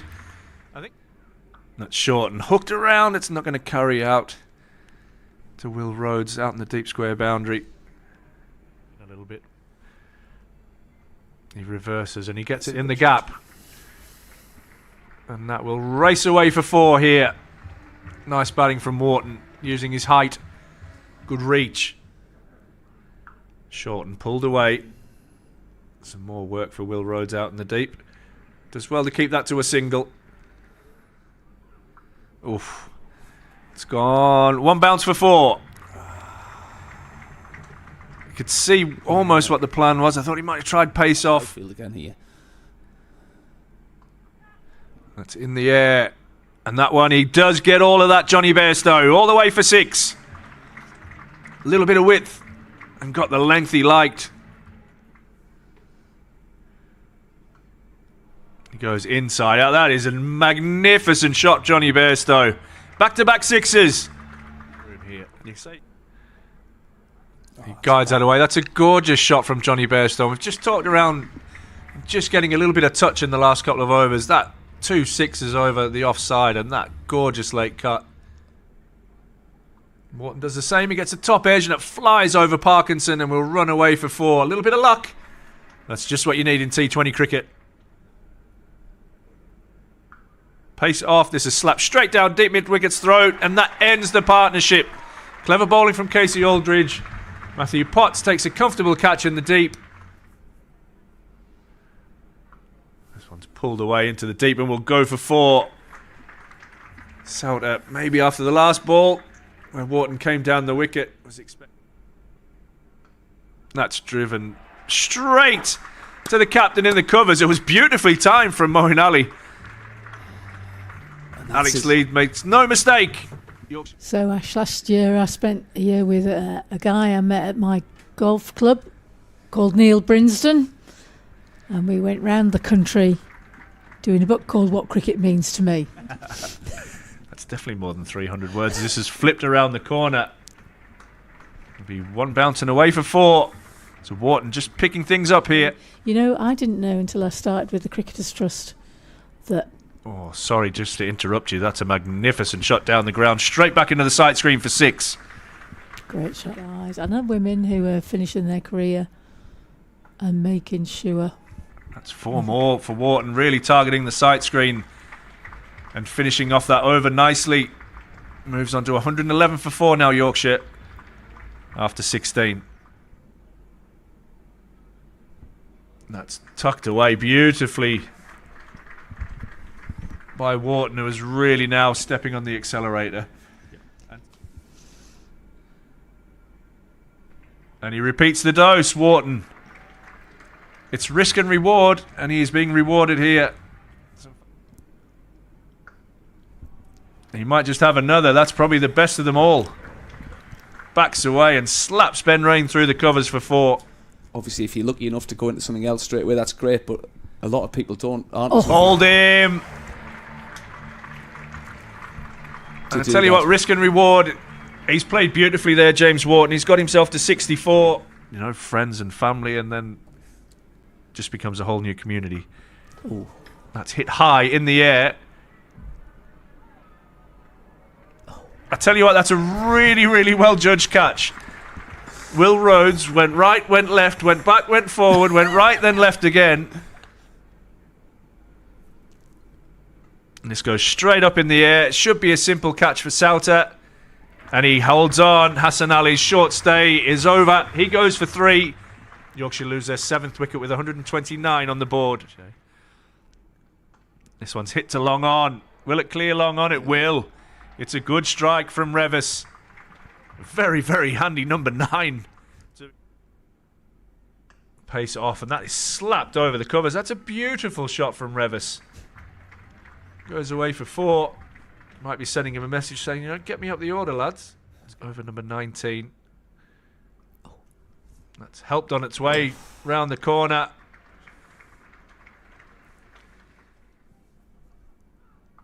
This one's helped around the deep square. Straight to him.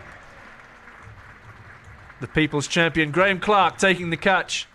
1 for Potts, 1 for Parkinson. Sorry, make that. I think that's 3 now for Potts, isn't it? It is indeed. Finishes off the innings with back-to-back wickets. He finishes with 3 for 20. That one's hammered away through the covers, and the first boundary on the up. Graham Clark, imperious. Clark walks across his stumps and whips it to mid-wicket. Shot. And you talk about down the ground. He hasn't got all of that. And Durham lose their 2nd wicket. That's for him, Ashraf. Bellingham doesn't want to rebuild. He's gone. He belts this one over mid-wicket for 4. This one's slapped to mid-off. He's set off and he's gone. He's run himself out. Went on the shot. And Durham lose their 3rd in the power play. Shouts of catch. It's 1 bounce and away for 4. David Bedingham. This time he hits him on the up through the covers, and that is shot of the day. Beautiful shot that from David Bedingham. Bairstow now going to reinforce the offside, taking mid-wicket out. Putting Revis across into the covers. This is hit down the ground. Glorious shot from Bedingham. Again, pace off that time from Ali.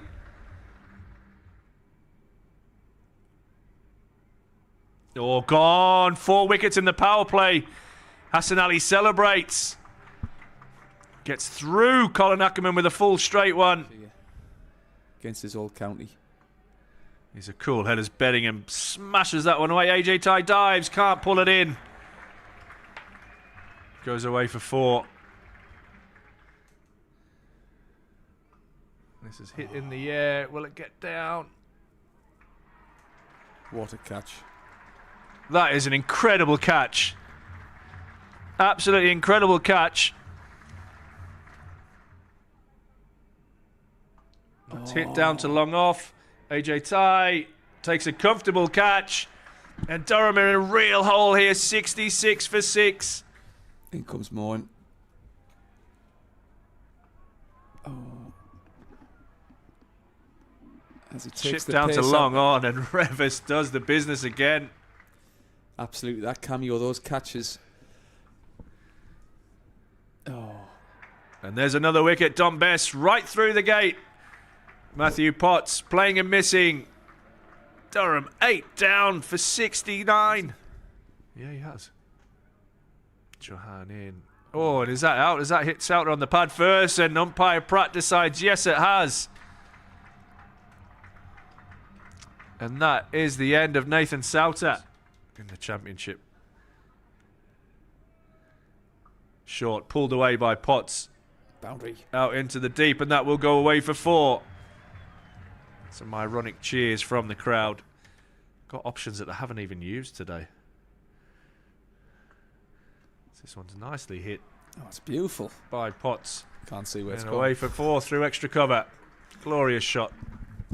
He was his one to watch. Potts goes big.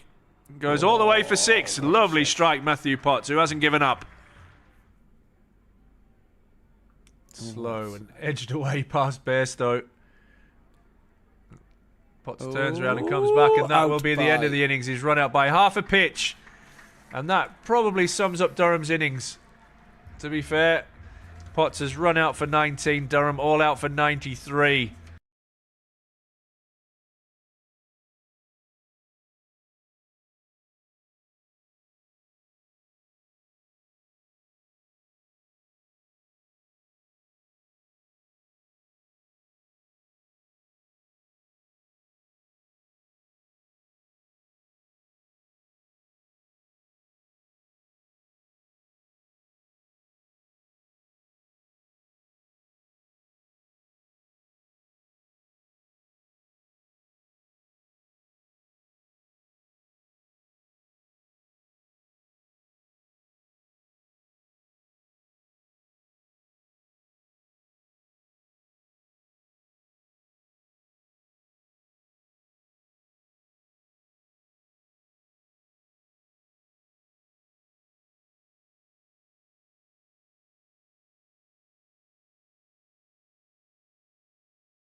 Well, a warm welcome back to Headingley for part 2 of this doubleheader, a massive game in the North Group. Yorkshire versus Durham, 2 of the 4 teams to have never won the T20 Blast, the longest running professional cricket T20 competition in the world. You can see our Vertu poll there about who will take the first wicket for Yorkshire. Durham winning the toss and choosing to bat. It is an unchanged Durham team. George Hill right now the favourite, which is a little bit surprising because Hilly in fact is not in the lineup, and so that's a perfect cue for us to confirm the teams for you. Hassan Ali and AJ Tai probably better bets. Hill is unfortunately out injured, which means Jaffa Chauhan comes in. We can run you through that full Yorkshire team. Adam Live, Johnny Bairstow, Will Luxton, Moeen Ali, Sam Whiteman, Matthew Revis, Fahim Ashraf, AJ Tai, Hassan Ali, Dan Moriarty and Jaffa Chauhan. Yours truly, Michael McCann, joined by Aaron Files once more. Yorkshire looking to continue some sense of White Rose momentum after the women got a win earlier on against Somerset, their first blast win of the campaign. It's the same pitch, and as we mentioned on this live stream about half an hour or so ago when doing the pitch report, you're going to want 200 plus on this. It does look like an absolute belter, but an interesting bit of team news from Yorkshire. Johnny Bairstow referencing the craftiness and wizardry of Chauhan might be able to make the difference, and he got a 5 against Durham a couple of years back in this competition. Certainly did, yeah. Jaffa Chauhan, the resident leg spin wizard here at Headingley. So I quite like that, and it's a varied spin attack as well. So you've got the leg spin of Chauhan, as we just mentioned. You've got right arm finger spin from Moeen Ali and left arm finger spin from Dan Moriarty. So, I quite like the balance and variety of that spin attack from a Yorkshire point of view. Do you often hear people talking about wanting a 3-spin, 3-seam attack as our Vertu poll pops up on your screen about the car that will deliver the match ball? All part of the fun of the fair of the T20. We had this running during the women's game, and Yorkie looked like it was coming out on top, but quite a few people seemed to like Brumble. Crossing to Durham, who of course have made the short trip here, looking for revenge from being comprehensively beaten by Yorkshire when these sides met earlier on in the campaign. And Durham are unchanged from the side, but absolutely thrashed Middlesex to get their 3rd win in the campaign. 3 wins and 4 losses for Durham, 4 wins, 3 losses and a tie for for Yorkshire so far in what is a tightly packed North group. Durham line up as follows: Graham Clark, Alex Lees, Ben McKinney, David Beddingham, Ollie Robinson, Colin Ackerman, Ben Rain, Casey Aldridge, Matthew Potts, Nathan Souter and Callum Parkinson. Again, so much to offer, so much variety.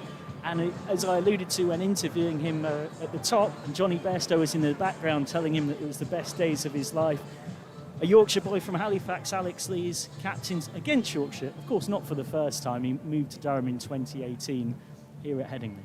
Yeah, I mean, that was a great interview, by the way. For those who haven't seen it in the broadcast, do skip behind, well, probably about 20-odd minutes now, wasn't it, at this point? But no, always good value is Alex Lees. And yeah, just to echo that sentiment, Durham's bowling attack, so many quality operators. Of course, the two main seam bowlers, Matty Potts and Ben Rain. I mean, the latter, such a widey character. Casey Aldridge has fitted in very seamlessly, and again, some wonderful spin options in Callum Parkinson and Nathan Souter. You've got a left-arm finger spinner, a right-arm leg spinner, and that's just talking about the bowling. I mean, Durham's batting, they pretty much bat down to number 9. Potts can certainly give it the long levers and the long handle. So, yeah, this should be an absolutely cracking game of T20 Blast cricket here tonight. So, Durham versus Yorkshire. Let's once again remind you of the home team for this one.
And now, your Yorkshire starting 11.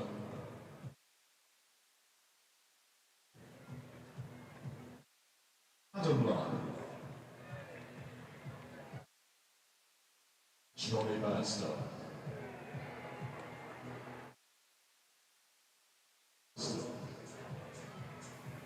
Well, I mentioned before just how tight this North group looks, and after winning 4 of their first 5 games, a tie at Chesterfield where Matty Revis scored a single off the final ball to tie that game, a ground where Yorkshire had lost their previous 9, so it very much felt like 2 points gained. But nevertheless, a tie and 2 defeats for Yorkshire, a close one against Hampshire and a run chase they couldn't quite get over the line against Leicestershire, means that Yorkshire have gone from dominating the group at the top to just being pulled back into that pack. Well, it is. It's so tight, isn't it? I mean, realistically, at this stage, you look at Leicestershire, they're firmly in the race as well, and Yorkshire still have to play the Foxes away at the Upton Steel County ground. So not only is this a big game with regards to geography, of course, the two somewhat near rivals, but with regards to the actual context of the North Group, Durham, of course, this is a game in hand for them. They can move within 2 points of Yorkshire in second place. And as for the home side, well, feels like a bit of a must-win, given the fact that they've still got Leicestershire, Lancashire, and of course the final game of the season will see them take on the Notts Outlaws right here at Headingley. And it is worth reminding you of quite how this all fits together, because the Blast has been rearranged from 2 groups into 3. You play 12 games, you play against all of the teams in your group twice, but then you play 2 games against teams outside of your group. Both of these teams have already done that. Durham won away against Middlesex, they lost at home against Northants. Meanwhile, Yorkshire, of course, had a tight loss away against Hampshire and lost at home here against Gloucestershire 2. We are just about 7 minutes or so from the first ball. And now is the perfect time to turn our attention to Vertu's free-to-watch feature. This live stream, of course, is powered by Vertu. And the first of the three is someone who, as an overseas player, has made an enormous impact at Yorkshire, Hassan Ali, who has somehow surpassed the already big expectations that would have been on his shoulders. He's passed 50 wickets in the Blast, having, of course, previously played for others in this competition, and he's brought that experience to Yorkshire, as well as, of course, being very destructive with the bat down the order. Most definitely. Yeah, he's just such a valuable cricketer to have in any T20 lineup, and you can see that record with the Bears. I mean, 44 wickets at 14.93. Just has this knack, this ability to just get crucial wickets and break partnerships at precisely the right time. Matthew Revis is the second of our free Vertu players to watch. Revis smashed 69 not out of 32 balls in the game away at Derbyshire at Chesterfield.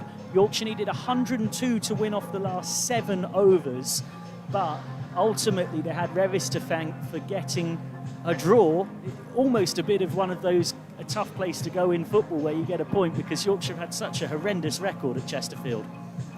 Yeah, most definitely. And for Revis as well, does his confidence the world of good. Of course, he is also a seam bowling option, but his batting in recent seasons has continued to evolve at a really, really nice rate. He's someone who can provide a peppering of boundaries towards the latter stages and finish things off with a flourish at the death. So, yeah, again this evening on what is a belter of a surface here at Headingley, I do expect Matty Revis to have a big, big role to play.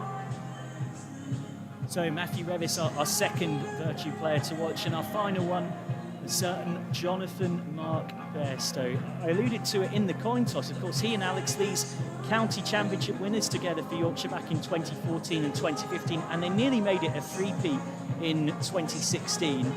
Yorkshire will be chasing tonight, and one thing that has been a common theme throughout most of Yorkshire's best performances in the Blast this season is that Bairstow has been somewhat on fire.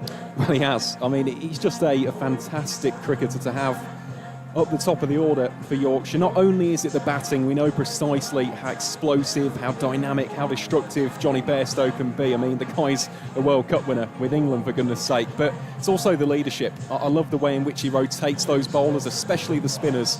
He's a very, very proactive leader.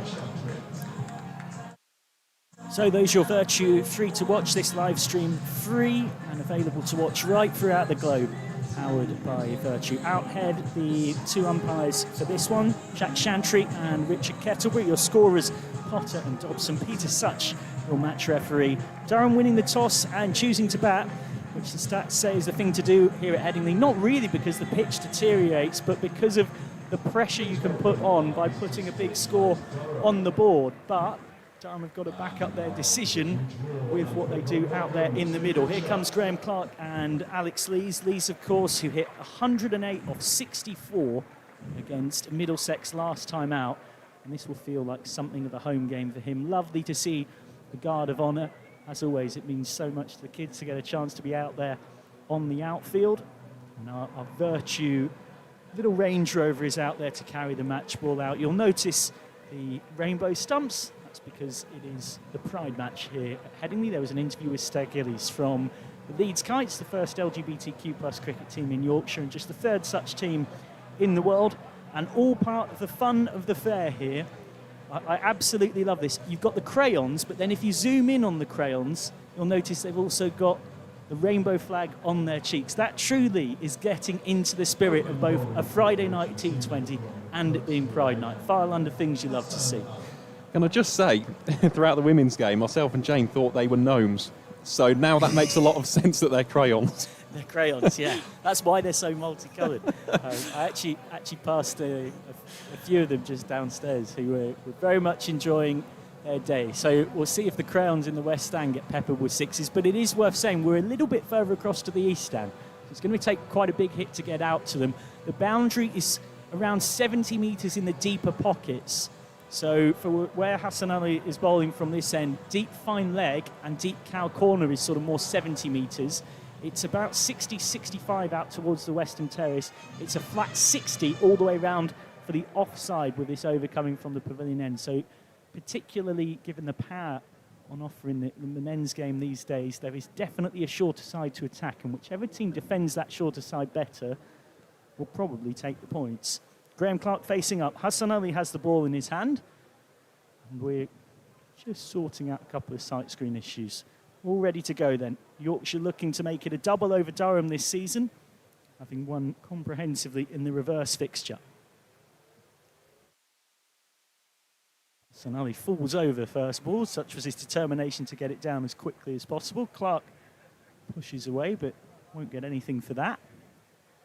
Fielder will get a quick single, beg your pardon for that. And the field adjusts for the left-handed Lees, for whom this will feel like something of a home game, really. One of Durham's best ever games at Headingley came back in 2014 when they won a Royal London One Day Cup quarter-final against Yorkshire at Headingley by 31 runs. And that day, Lees was opening the batting with Adam Live. He's facing up to Hassan Ali. He won't get anything for that, Lees. And the reason I mention it is it demonstrates actually, when you go a little bit further back through the annals of Yorkshire cricket history, what a big figure he is. He was Yorkshire's youngest white ball captain ever to get the job permanently in 2016. I mentioned that victory that Durham got here in the quarters of the 50 over comp in 2014. Live, Lees and Bairstow, the only survivors from that day, albeit Lees switching sides in 2018, initially on loan, soon permanently. Lees this time scoops to great effect, and that is away for 6. Lovely, clever shot. Minimum of risk, deep backward square leg was nowhere near it. First 6 of the contest.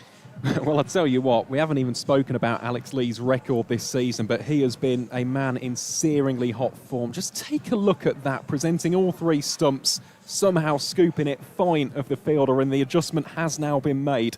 Just gone a little bit finer in comparison to the previous ball, but yeah, Lee's this season in the blast, striking at 160 plus.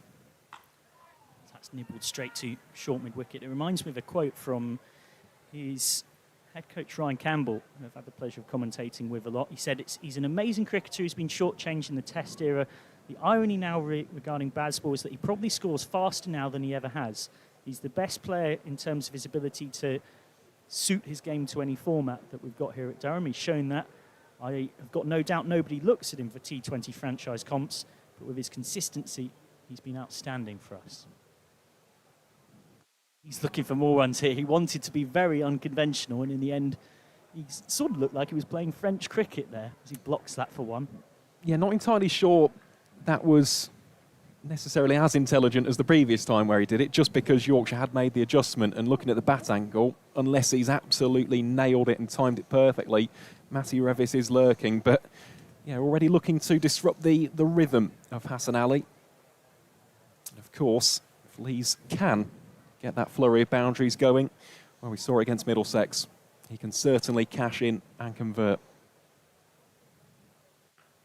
Clark respects what is a good ball. Ended the first over without loss. Aaron Files will take a break, and well, former Yorkshire president technically, but always the honorary Yorkshire Life president up in our box, Dr. Jane Powell, will settle into the seat alongside. I mentioned that game between these teams in 2014 where Durham won a quarter-final, just to give you an idea of how much things have changed despite Live and Bairstow still being here for Yorkshire. The Yorkshire team that day, Live, Lees, Williamson, Balance, Bairstow, Gale, Rashid, Bresnan, Pyra, Patterson, Brooks, Durham, Stoneman, Mustard, McLeod, Borthwick, Collingwood, Jennings, Mutchell, Breeze, Hastings, Coughlin, Rushworth. 12 years on, only 2 left for Yorkshire, Live and Bairstow, and Lees switching sides. Dan Moriarty into the attack. He's played his way into the team, and he's a big reason why Dom Bess, who had a pretty good blast for Yorkshire last season, has lost his spot. Moriarty in with his left-arm tweakers. Got to be very disciplined in the power play, but Lees might fancy going inside out to access the short offside. He's looking to do exactly that. Hasn't quite done it successfully. It's nice to see left arm spin in the power play. I quite like the variety, and Dan Moriarty can keep it nice and tight. That would be of benefit. This time he has managed to punch it into that gap at extra. He'll get 1 this time, Lees. Moriarty so far in the blast this season, most notably, came in against Hampshire, took 3 for 27, including getting James Vince and Liam Dawson. That's 2 of the biggest scalps in domestic cricket. And then none for 33 off 3 in the away game against Derbyshire. He's kept his place for a 3rd successive game here. Having not played in the first 6, he did have a left hand injury in training. This time will be an agreed single. Yeah, I think as long as they're only pushing singles, then Yorkshire will be quite happy with this start. The problem is that once they get the measure of the pace and the bounce of the pitch, then they'll probably decide to try and take Dan Moriarty on at their peril, possibly. It's around the corner, but again simple for deep square leg. Luxton does the work. It seems quite short boundaries for the men's competition, so expect to see quite a few 6s and 4s today. Well, it's that leg side wrapping around the east stand. That's 60 metres. That is pretty accessible. So that's Bosch down the ground. And mid-off is quite wide, really. It easily gets past Revis. So a first 4 of the contest for Graham Clark. Yeah, it appeared there's quite a lot of space there, and what Clark did there was spot that and then just horizontal bat, really, just club it down the ground. A little bit of a baseball swing, but what he did well was he kept his head still and hit the ball hard. Moeen Ali coming across to have a chat with Dan Moriarty. Ali, one of the number of experienced campaigners added to this Yorkshire squad this season. It's something we were actually looking at in the Gloucestershire home game here. Yorkshire have got almost 2,000 T20 career appearances in this starting 11, compared to in the Durham game last season, they had just 1,200. So in terms of experience, it's a side that's about 40% more experienced this season. That's the additions of the likes of AJ Tai, Hassan Ali, Moeen Ali, Fahim Ashraf as well. They must be very good golfers, all of these, because they've lost their ball, so they're trying to find the ball. So I suspect they go straight down the fairway, and they're a little bit of oblivious cam going on here. So it's one of those that if you hit the ball straight down the fairway, you don't have to look for your ball. But if you hit it into the rough, then you need to be able to find your ball. Well, this is the kind of content everyone is here at the cricket for. There's 3 players in there, all having a good ruffle around to try and find it. There's AJ Tai, there's Will Luxton, there's Matty Revis. I think what made me laugh was the cameraman just watched it go past him and just ignored it. You know, he could potentially have seen it straight away. Although he's having a chat with Will Luxton now to try and point to now he's where got he an thinks expert. It just reminds you of Jimmy Anderson in a bush in the county championship game, Lancashire against Northamptonshire, one of England's greatest ever players. Maybe if we replay it, we might be able to give him a hand. Direct them from up here from the 4th floor. Well, there we go. They have managed to retrieve it. AJ Tai comes out with the ball. That's what Yorkshire signed him for. From a county, of course, where he's got a lot of links, AJ Tai. He's played club cricket in Durham for Chester Street for 5 seasons, and his dad is from Middlesbrough. And he's, of course, played for Durham in the last quite a bit as well, so playing against one of his old teams. Finally ready to resume. Lost ball retrieved. Moriarty gets out of the over with a dot, and that is a good power play over, no doubt. So Moriarty concedes 7 from it, and after 2 overs, Durham are 15 without loss. It was almost like coming back to bowl that last ball and everybody thinking, where were we? What were we doing? Because it was that length of time between that you'd sort of forgotten where we were and what we were doing. But good last ball of the over and well fielded off his own bowling as well. And we've got the Yorkshire women. And Maddie Ward immediately clocked that she was on camera there. There was Maddie Ward, Jess Jonathan, Ria Thackeray, Yorkshire's women, for those who maybe missed it, victorious earlier on today against Somerset, getting their first blast win of the campaign. and a second win in their last 11 across all competitions. So a welcome win for the White Rose in that regard. As Lees has boshed this, it's right in the slot from Moeen Ali, and to the crowd's great enjoyment, I believe it's pretty comfortably caught by someone in the East Stand who did it with a minimum of fuss. No cash reward for doing so, but certainly the pride of being a safe pair of hands. This could be 6 more. It will be 6 more. Not taken this time in the crowd, but look out in the East Stand. Similar ball, similar shot. Moeen under massive pressure against Alex Lees. Yeah, 2 great shots there from Alex Lees. He just put his foot down the track and just picked it up, and with aplomb just placed it into the East Stand. He's got a fair few hundreds against the White Rose in various formats, Alex Lees. Got a lovely 50 in the T20 home contest for Yorkshire last season, which was at York, after Matthew Potts had taken a 5 and run through Yorkshire's top order. And he's hoping for a bit of a repeat of that here in terms of the result. Shorter, and Lees just goes back and clubs it. Well, it's 3 6s in the row. We're on our way, halfway there to something quite astonishing here. It almost looks too easy for Lees at the moment. He's just got his sight on the ball. He watches it and then just swings through. And because it's a relatively short boundary, it's fairly safe for him to play that shot. And that's a much better length ball from Moeen Ali to keep him down to a single. I think Moeen Ali's heart rate, even for a man who does seem so calm, will have just ticked a couple of beats down after that one going for a single. Brings on to strike Clark, who has a very good record against Yorkshire. He's scored more runs against Yorkshire than anyone else in his career.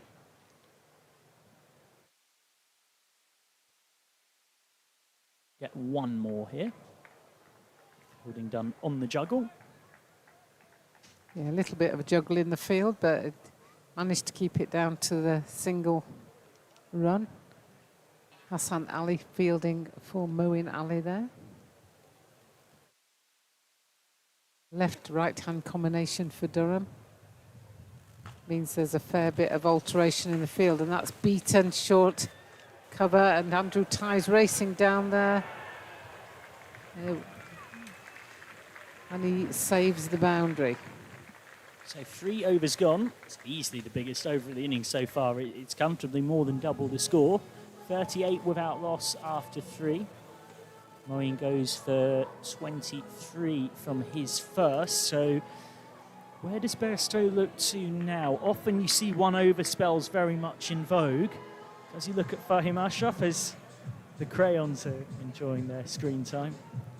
Great to see them in the West Stand, all part of the fun. One young England fan looking for some signatures on that shirt, which you can do for those unfamiliar, maybe new to Headingley. You can do at the bottom of the East Stand after every game. T20s, as Moriarty almost slides one through, comes off the inside edge. Lees gets lucky. 4 more, 35 or 13. Yeah, that could have been chopped anywhere. Normally those get chopped onto the stumps, but he got the inside edge and it went down through a very fine leg. So evaded the stumps and went down for a 4. So Lees setting the running here. Just worked into the gap for single. Brings on to strike Clark, who's largely had a spectator's role here. Opener from Whitehaven, Cumbria. He's the brother of the Surrey all-rounder Jordan. Yeah, only faced 6 balls so far out of the 20 that we've seen. Striking at 164 in the blast this season, Clark. It's shots like that are white. He's striking at 164 in the blast this season. Pumped down the ground. 6 more, and a first 6 of the night for Clark. And what we're seeing here is a very, very good pitch. That's just the ball's coming onto the bat, and the batters can trust themselves and hit through the ball. And Clark looks to go again. He's Somewhat shanked that. Dot ball. It's an unforgiving place to bowl at any time, particularly in the power play here at Headingley.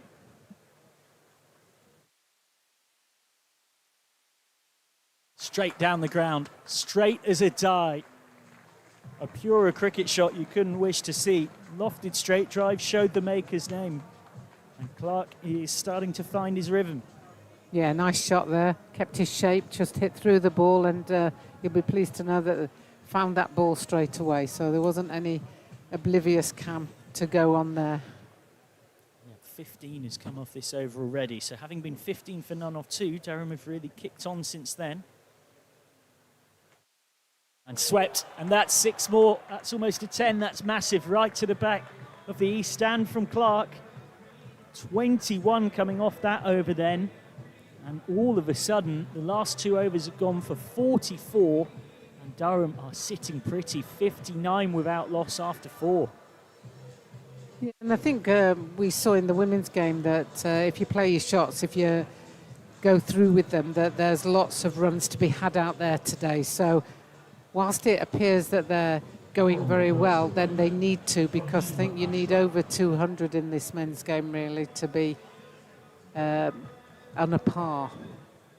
Well, Bairstow and Lees were having plenty of warm words between them both before and indeed during the coin toss interviews. Bairstow and Lees, of course, teammates for many a year here at Yorkshire coming through. Right now it's Bairstow's Yorkshire desperate to get Lees out, and Lees will instead get more runs here. 1 bounce for first ball from Fahim Ashraf goes away, and he really does look like a man who just a few days ago hit a T20 ton against Middlesex. Alex Lees is looking imperious. Yeah, and I think the power play always assists the batters. You just cannot cover the areas of the field that you'd want to. So they've got 2 more, well, 1.5 overs to go, and they'll be wanting to make full use of those 11 balls that are left in the power play as Yorkshire adjust the field, bringing in the backward point from the boundary and now having a deep mid-wicket and a deep square leg.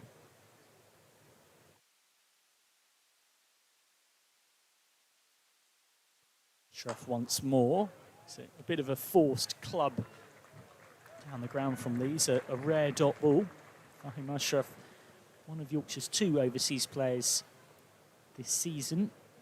Someone with more than 100 wickets and 1,000 runs in the Pakistan Super League. He was only the 2nd player to get to that. Shows you what he can offer as a lower order hitter and with the ball as well.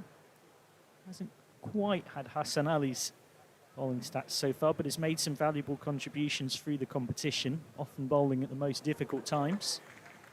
It's a knowledgeable bit of applause from the home fans for seeing 2 dot balls in a row to calm this assault from Clark and Lees. Yeah, I think the crowd were just quite relieved or pleased that there were 2 dot balls in a row there, having seen the number of 6s that have been hit in this first power play, in the power play. Lees has gone past 300 runs in the blast this season in just 8 appearances, doing so at a strike rate of 170. As he guides that away, not really the ball for this field. It's a ring of 5 on the offside, so short and wide.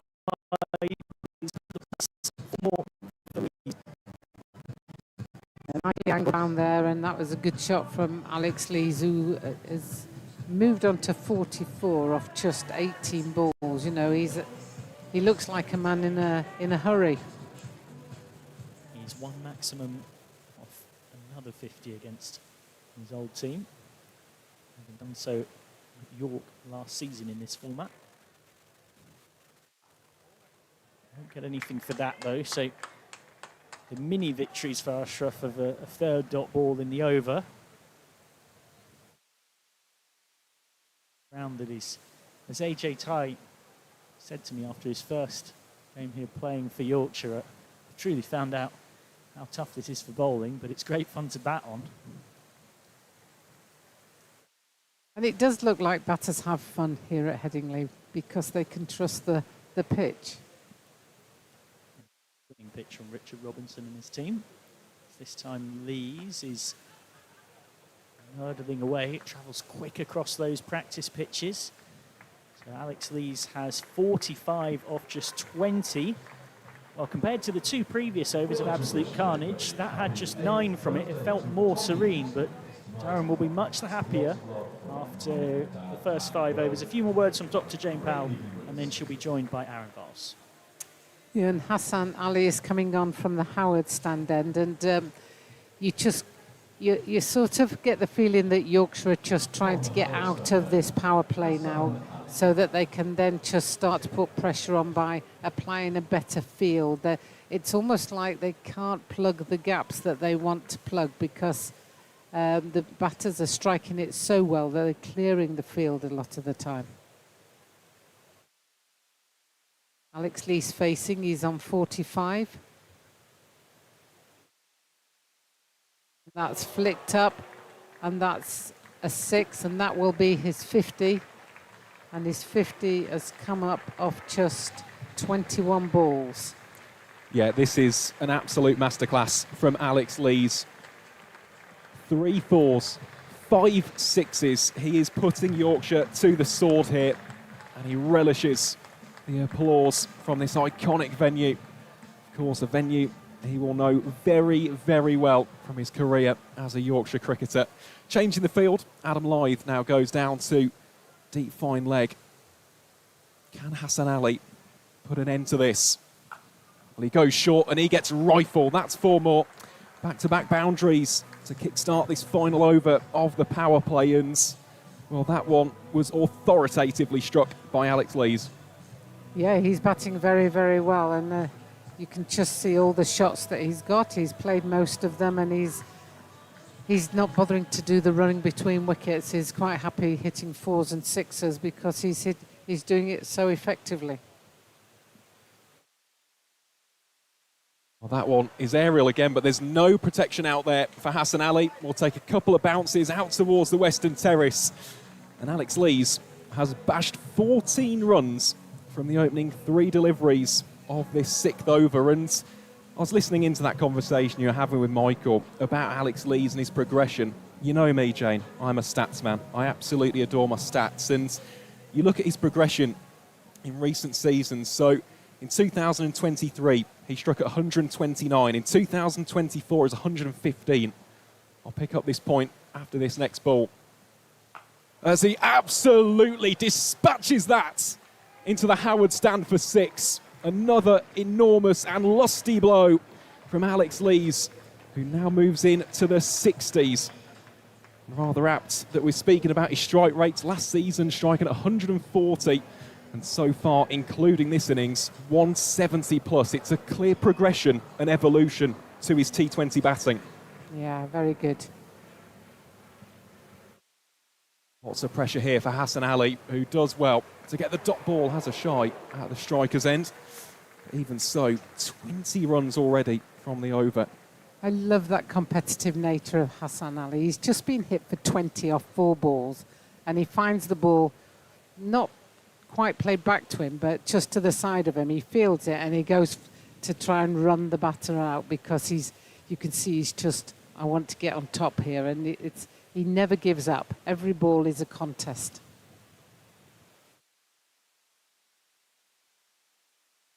Lees looks to muscle that one through mid-wicket. Should just be a single. And that will bring to an end a barnstorming power play for Durham County Cricket Club.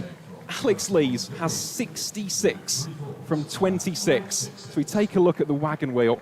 Just look at this. That is impeccable from Alex Lees. And especially those lines in red. Those are the 6s. And those 2 down towards what is fine leg for the left-hander. They were expertly executed. Yeah, very, very good. And I'm sure Durham will be very, very happy with that start. And Yorkshire will be relieved that they can now try and protect a little bit more of the field. But the key thing is you've still got to get the wicket. You can't just try and protect here. They're already scoring at 14.8 run rate. And it's this man they want, Alex Lees. Good delivery, that, but it's been dropped as Bairstow rings his left hand. Yeah, that one seemed to just get a little bit of lift there from Andrew Ty. Johnny Bairstow just wincing a little bit, putting his glove back on now. Well, Lees is still on strike here against AJ Tight. Winds up again. This time just has to chop it away down towards deep backward point for one. I mean, he really is in the form of his life. Let's not forget the previous game down in Richmond. Scored that magnificent century. 108 he scored against the Saxes. And, well, he arrives here at Headingley. You can just tell he feels himself at the minute, doesn't he, Jane? It's just quite exciting to watch, really. But never forget there's somebody else in the partnership, and Clark is on 23. He'll add to that tally, won't he? Just a single. Just flicks that round, just a square leg for the single. Well, it is funny you say that. Graham Clark is still striking at over 200. Yeah. I mean, it just goes to show how ludicrously good Alex Lees has been, that Graham Clark, striking at 200 plus, has almost played a bit of second fiddle. Yeah, being dwarfed by the other batter. It's that time. Will be cut off by the fielder. Hassan Ali does the sweeping up there. It's wide mid off. But so far, famous last words, of course, this has been a very tidy over from AJ Tight. It has, but Yorkshire will be trying to get a breakthrough, trying to get the wicket, because if you leave Lees there for the whole game, you're in big trouble. Well, same with this man. I think he split the gap there. Indeed, he has. Powerfully struck by Graham Clark. And such is the nature of Headingley. If you get it square of the wicket, regardless if it's out towards deep square leg or deep points, the ball just races towards the rope.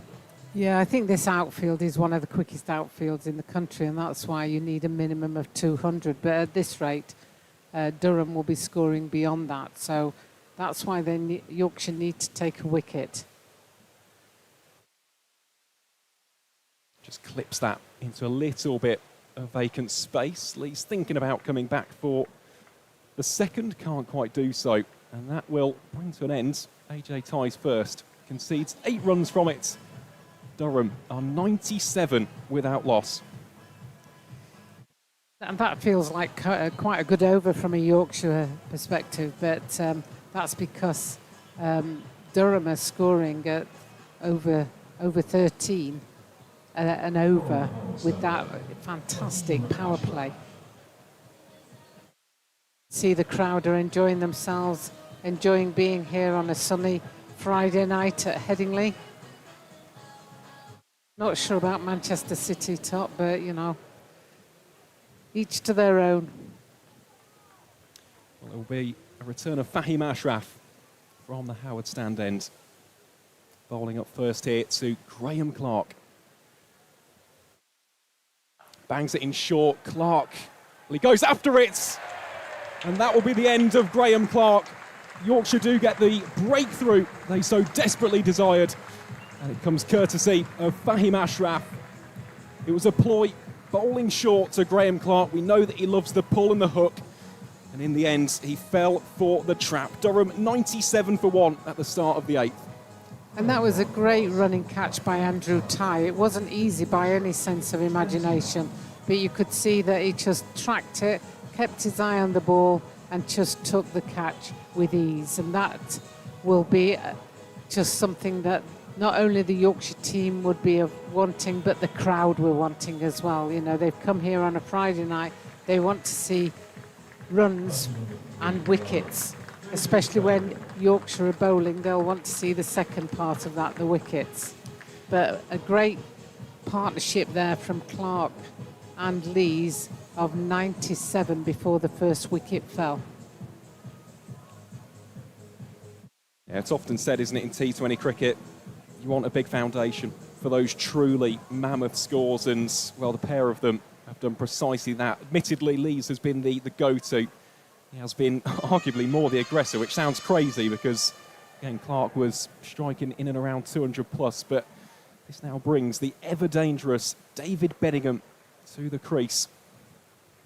Maintains that left-hand, right-hand combination. Here he is, the South African against Fahim Ashraf. Can't quite get off the mark. on the first time of asking. And, well, for Beddingham, everybody knows this man's class. One of the proper bona fide run scorers across formats for Durham County Cricket Club, but he struggled a little bit in this year's competition. Just 97 runs at 131.08 has yet to score above 50. So he'll be looking to add to that tally. I can tell you that much this evening. Ooh, slightly snatches at that one, chops it out to square leg for one. It's interesting because we've been used to seeing Alex Lees just pick where he wants to place the ball, and then a new batter comes out and it makes it look quite difficult out there. And that's the class that Alex Lees has put on this game right from ball one. And he does look a class player when you see the reaction of the other batter.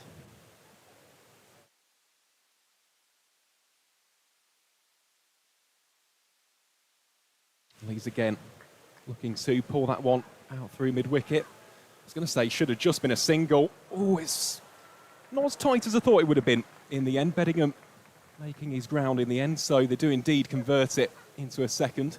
I wasn't sure whether Fahim realised that there was a possibility of a run out there. It didn't look like he finished that with any urgency. But a good 2 runs there for Durham.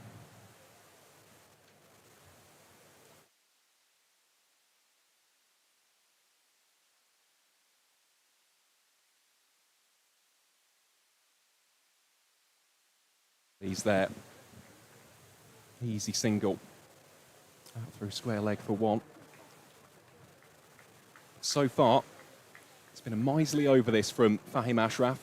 Just the 4 runs conceded. And of course, the prized wicket of Graham Clark. And I think, you know, one of the key things you say to players is by taking wickets, you're going to minimise the run rate. And this over hopefully has shown that.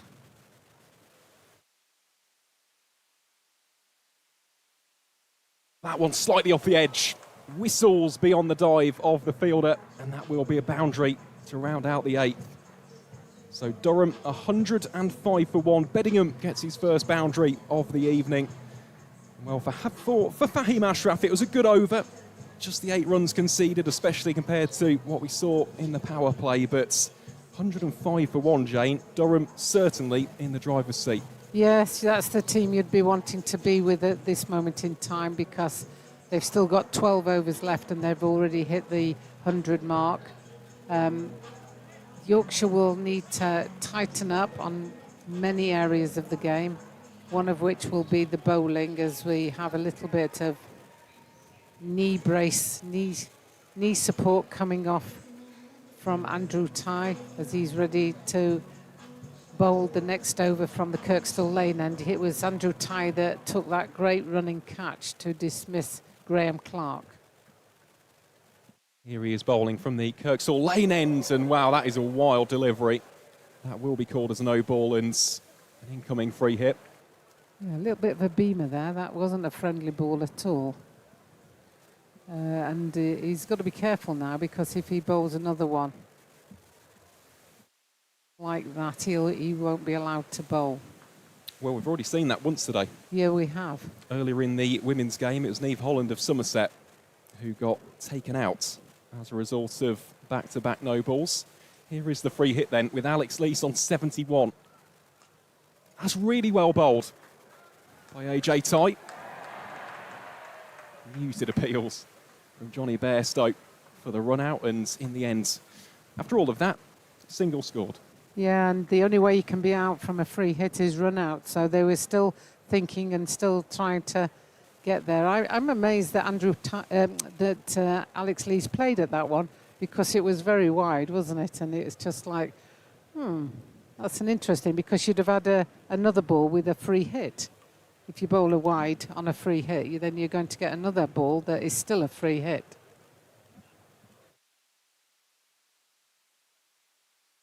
You can just tell he's in the zone though, can't you? Yes, just trying to hit everything, isn't he? Yeah. That's what it boils down to. Beddingham, the man now on strike against Tye. Oh, and again, that one whistles down towards deep third for a single. Yeah, they keep finding the outside edge. At the moment, it's not going to hand to any other fielder, but they can see that they are causing some issues for the batters, particularly the new batter. Yeah, I was going to say, Beddingham just struggling a little bit for his rhythm early doors. That one very full, well played in the end by Lees for a single. But with Beddingham, you can tell there's 2 shots when you can just straight away earmark that he's in decent nick. The cover drive, whether that is your traditional one along the carpet or indeed the lofted, and the pull shot. If he's playing those 2, you know that he's in, decent touch and he's got his mojo. And right on cue, that is precisely where David Beddingham deposits it, through the covers. Lovely lofted drive through the covers for 4, 1 bounce, 4 runs. I feel quite good after that. Usually we curse them here in the commentary box, but I'll tell you what, I've been watching a lot of David Beddingham in these previous, well, almost a decade now, including his time in South Africa's domestic scene. Oh, that one is uppish though. Shouts of catch it, just fall short of Fahim Ashraf. I mean, one good thing for Yorkshire so far, they have been dialed in to the stumps, haven't they? Yeah, I think they've hit the stumps 3 times now. That's the 3rd time that they've hit the stumps. And what all they will be hoping is that one of those will result in a run out at some stage.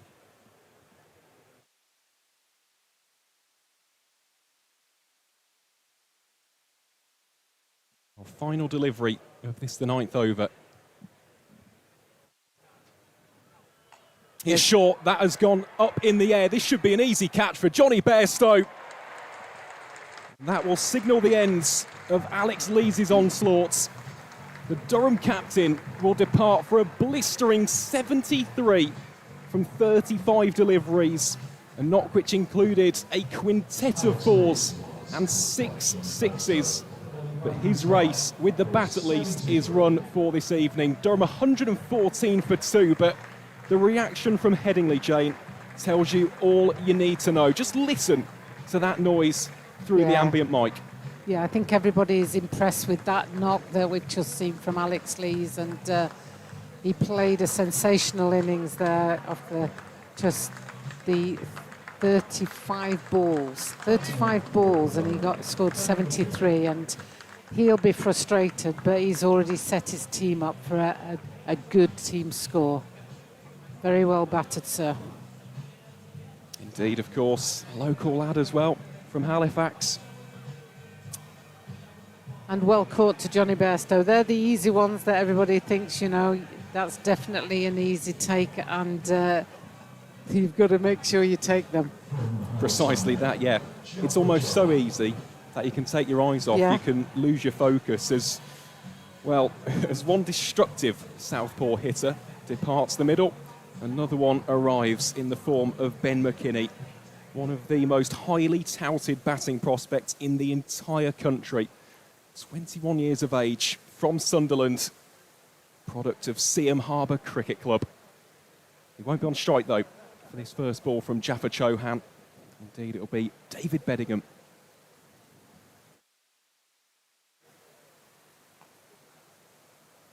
He plays that one adeptly. Out through deep forward mid-wicket for 1. And it's nice to see Jaffa Chauhan brought into the attack. He bowls a very, very quick leg break, and you can see that he bowls with purpose. He also has the googly, so you've got to keep watching him because he's got a few tricks up his sleeve. Learnt a lot from Adil Rashid as well, so there's a lot of information passed on between the players. And actually came to Yorkshire because Joe Root battered against him in the nets at Loughborough. Yeah, it's a terrific story, isn't it, with Jaffa Chauhan. Again, another one of those spin bowling prospects who is making waves, especially in T20 cricket. Love his action. Oh, that one has been rifled. Gun barrel straight, that's for Ben McKinney. Spoke about his power Spoke about the dismissive nature of his batting at times, and Yeah, tall player, just uses his height well, just keeps his shape and strikes the ball straight down the ground. That's a lovely shot from Ben McKinney. Cross certainly is. Just glided, didn't it? Yeah, lovely. About a change in field as well. Moeen Ali comes over from the onside to the offside. He's in its short extra as McKinney dances down the track and, well, would you believe it, just plays it in that gap for the single.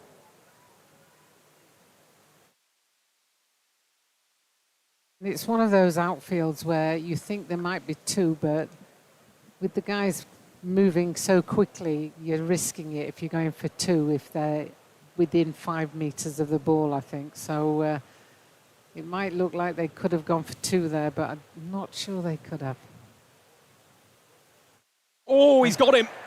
Jaffa Chauhan gets Bedingham attempting to pull, and he has had his stumps disturbed. It's a wicket in his first over for Yorkshire's resident leg spin wizard, and that could be a crucial one. David Bedingham departs for just 12, and Durham now have lost 3 wickets in rather quick succession. Yeah, and it's funny, isn't it, how, you know, you can be 100 plus for no wicket and then 105 without a wicket and then 120 for 3 in such a short space of time. Just 1 ball left in this over. Yeah, and the latest man to enter the frame will be Ollie Robinson, of course, formerly of Kent County Cricket Club. Scored 133 runs in his 7 appearances so far, and like his captain, Alex Lees has been striking above 160. Now with Ollie Robinson, again someone who loves to play it through the covers, be interested to see the field placement out towards the western terrace. The other area of strength, which you'd imagine with any wicketkeeper, is of course the sweep, both the reverse and the conventional. Yorkshire have got a deep backward square, a fine leg, and Adam Lyth has just taken a few steps in at third.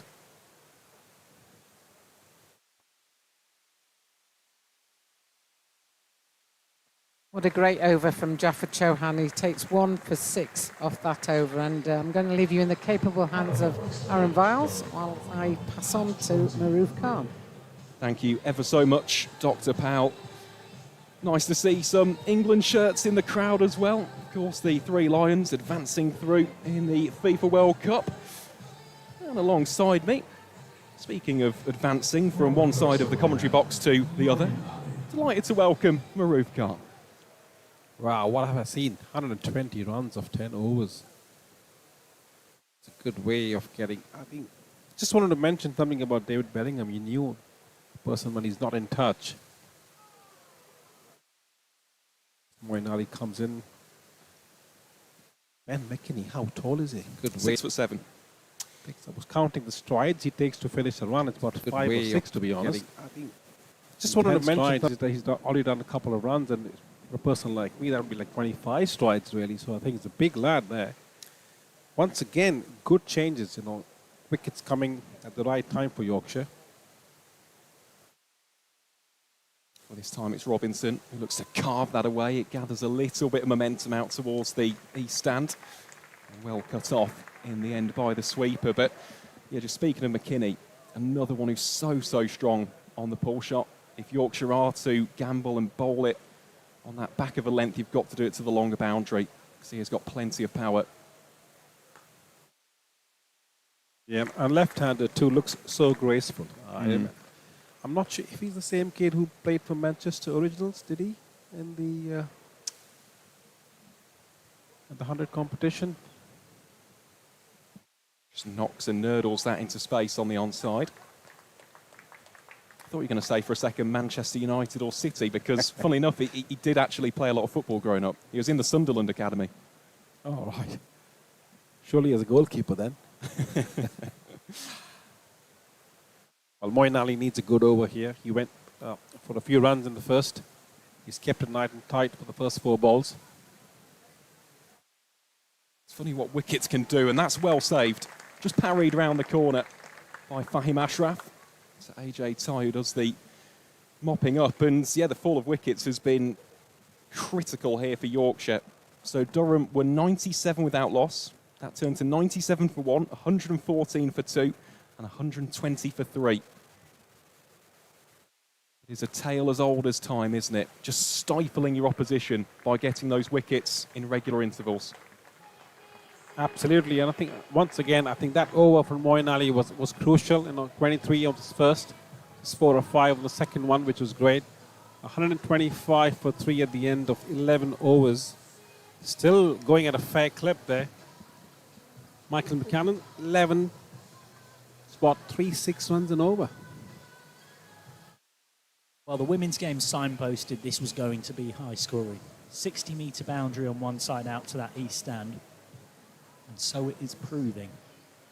But Yorkshire will feel like, just as you were alluding to, rein this back a touch. Jaffa Trahan starts with one a bit quicker and flatter from second over into the side tonight in place of George Hill, the one change for Yorkshire.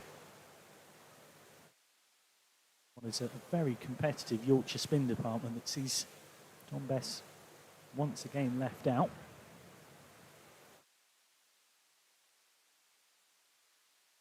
Straight at point. So Trahan has bowled 8 balls so far. He's picked up a wicket and he's conceded just 7. That real point of difference with his control and variations. I know that Durham coach Ryan Campbell is actually a big fan of him.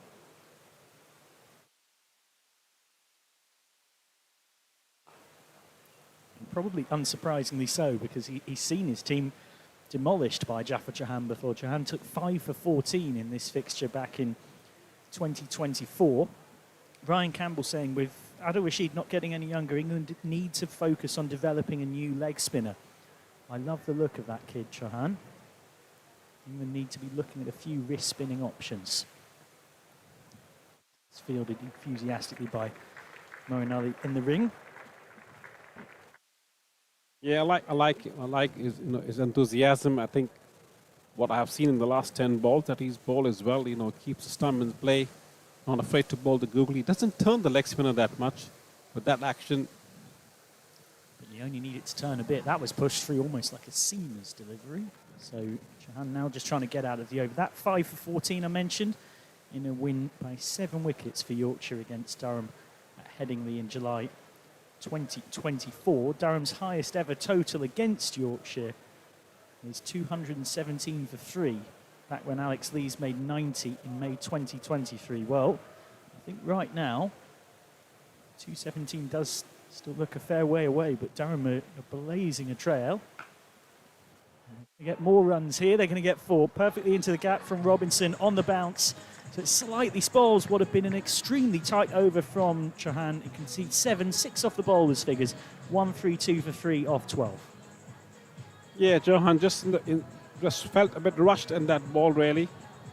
Pitched a little short, deep wicket long, and had no chance. Easy pickings.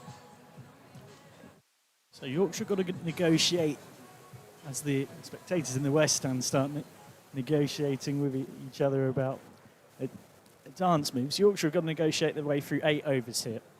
So Moeen Ali will bowl this one. Where do the other 7 come from? It's McKinney thrashes this into the east stand, and it's into the top tier of it as well. That is an enormous hit, one of the biggest that we've seen all evening. Casual as you like. McKinney waiting for the ball to come in. Long levers as well. Big boy, big lad. Really the right pace for him as well. Dispatching it over mid-wicket boundary for a 6. So Moeen Ali under pressure again, having been hit for 3 consecutive 6s by Lees earlier on in the night. McKinney will get 1 here. Touted for a test call-up earlier on this summer. He played for the Lions against the Pakistan Shaheens in the winter, as did Matthew Revis, and James Wharton, of course, is currently out for Yorkshire after sustaining a finger injury in the game against Leicestershire. Goes inside out, just 1 to deep cover for Robinson. Moeen very economical throughout this blast, but uncharacteristically expensive tonight. He's generally really been excellent at keeping a lid on things for Yorkshire, but he went for 21 from his only over against Derbyshire at Chesterfield.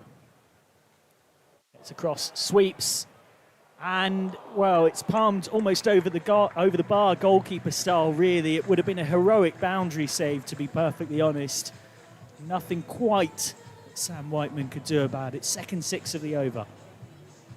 Yeah, big, strong lad, Ben McKinney. I think anything that's coming between his middle and leg stump, he's throwing his arms at it. Seems to be very balanced and has a good big backswing as well. Interesting. This ball could be a free hit now. Down the ground, and this is 6. Well, as predicted, McKinney would go again. It wasn't literally a free hit, of course, but at this stage with the scoreboard set as it is, Durham are in position to charge, and they are charging. So a third 6 of the over from McKinney off Moeen Ali. It seems inevitable he'll surely go again. It thudded into the point of the pavilion a little lower down than where we are on the 4th floor. Have to check on the condition of the ball.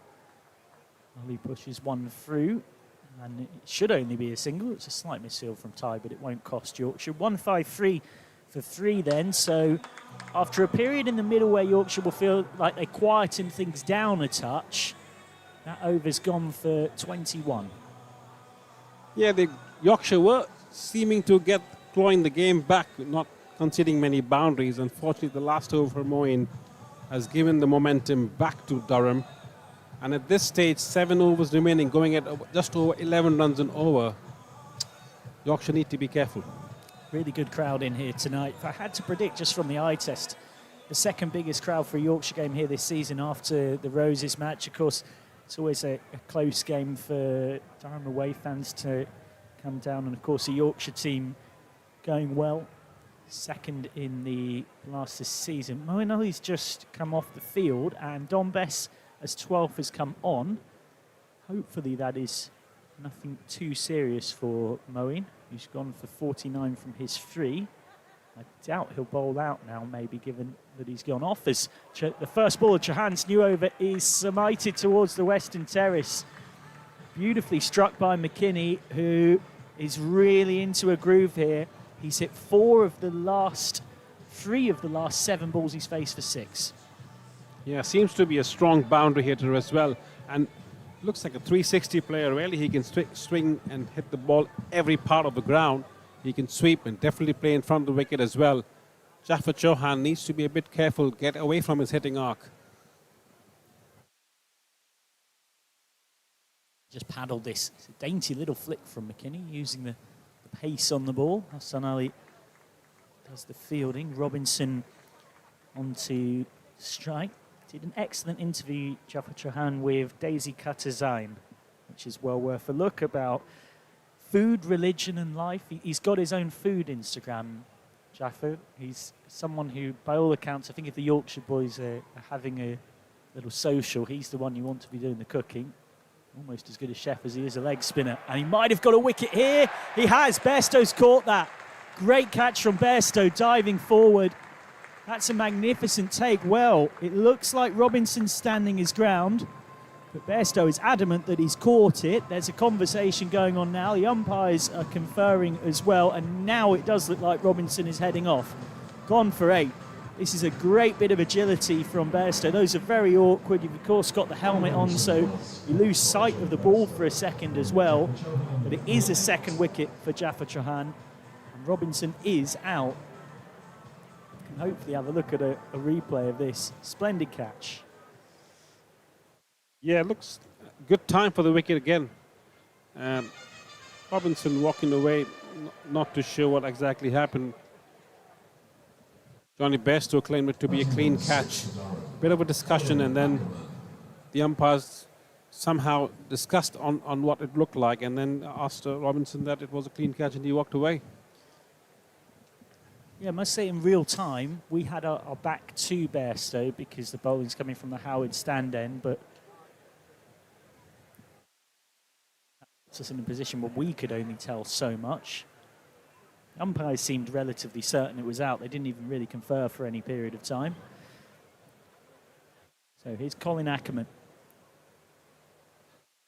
He's got 125 runs at an average of almost 20 in the blast this season. Strike rate of 128. But Durham would want quicker from him here. Head coach Ryan Campbell described him to me as a quality all-round player who's been a consistent player for us, always a danger. He plays as a local for us because he got pre-settled status.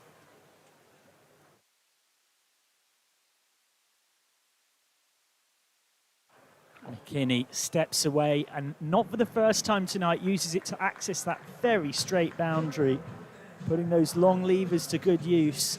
He is looking an imperious touch, 40 off 18. That sound off that bat, Michael.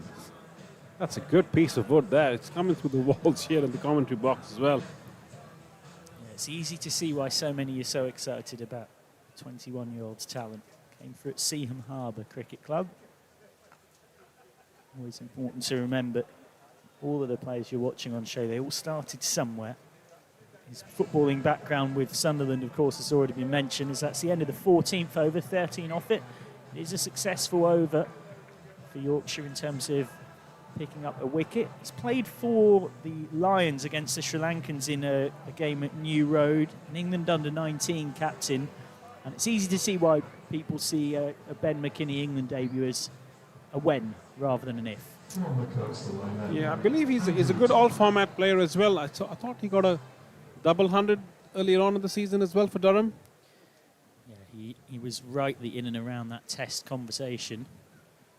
Didn't quite get the nod though. It was his teammate Amelia Gay who did, of course, as McKinney this time drives a half volley, very sweetly timed, but out to Luxton in the deep for one. So from here, 10 and over would get Durham to 226. It would be their record score against Yorkshire. Would you say deal on that for Durham right now?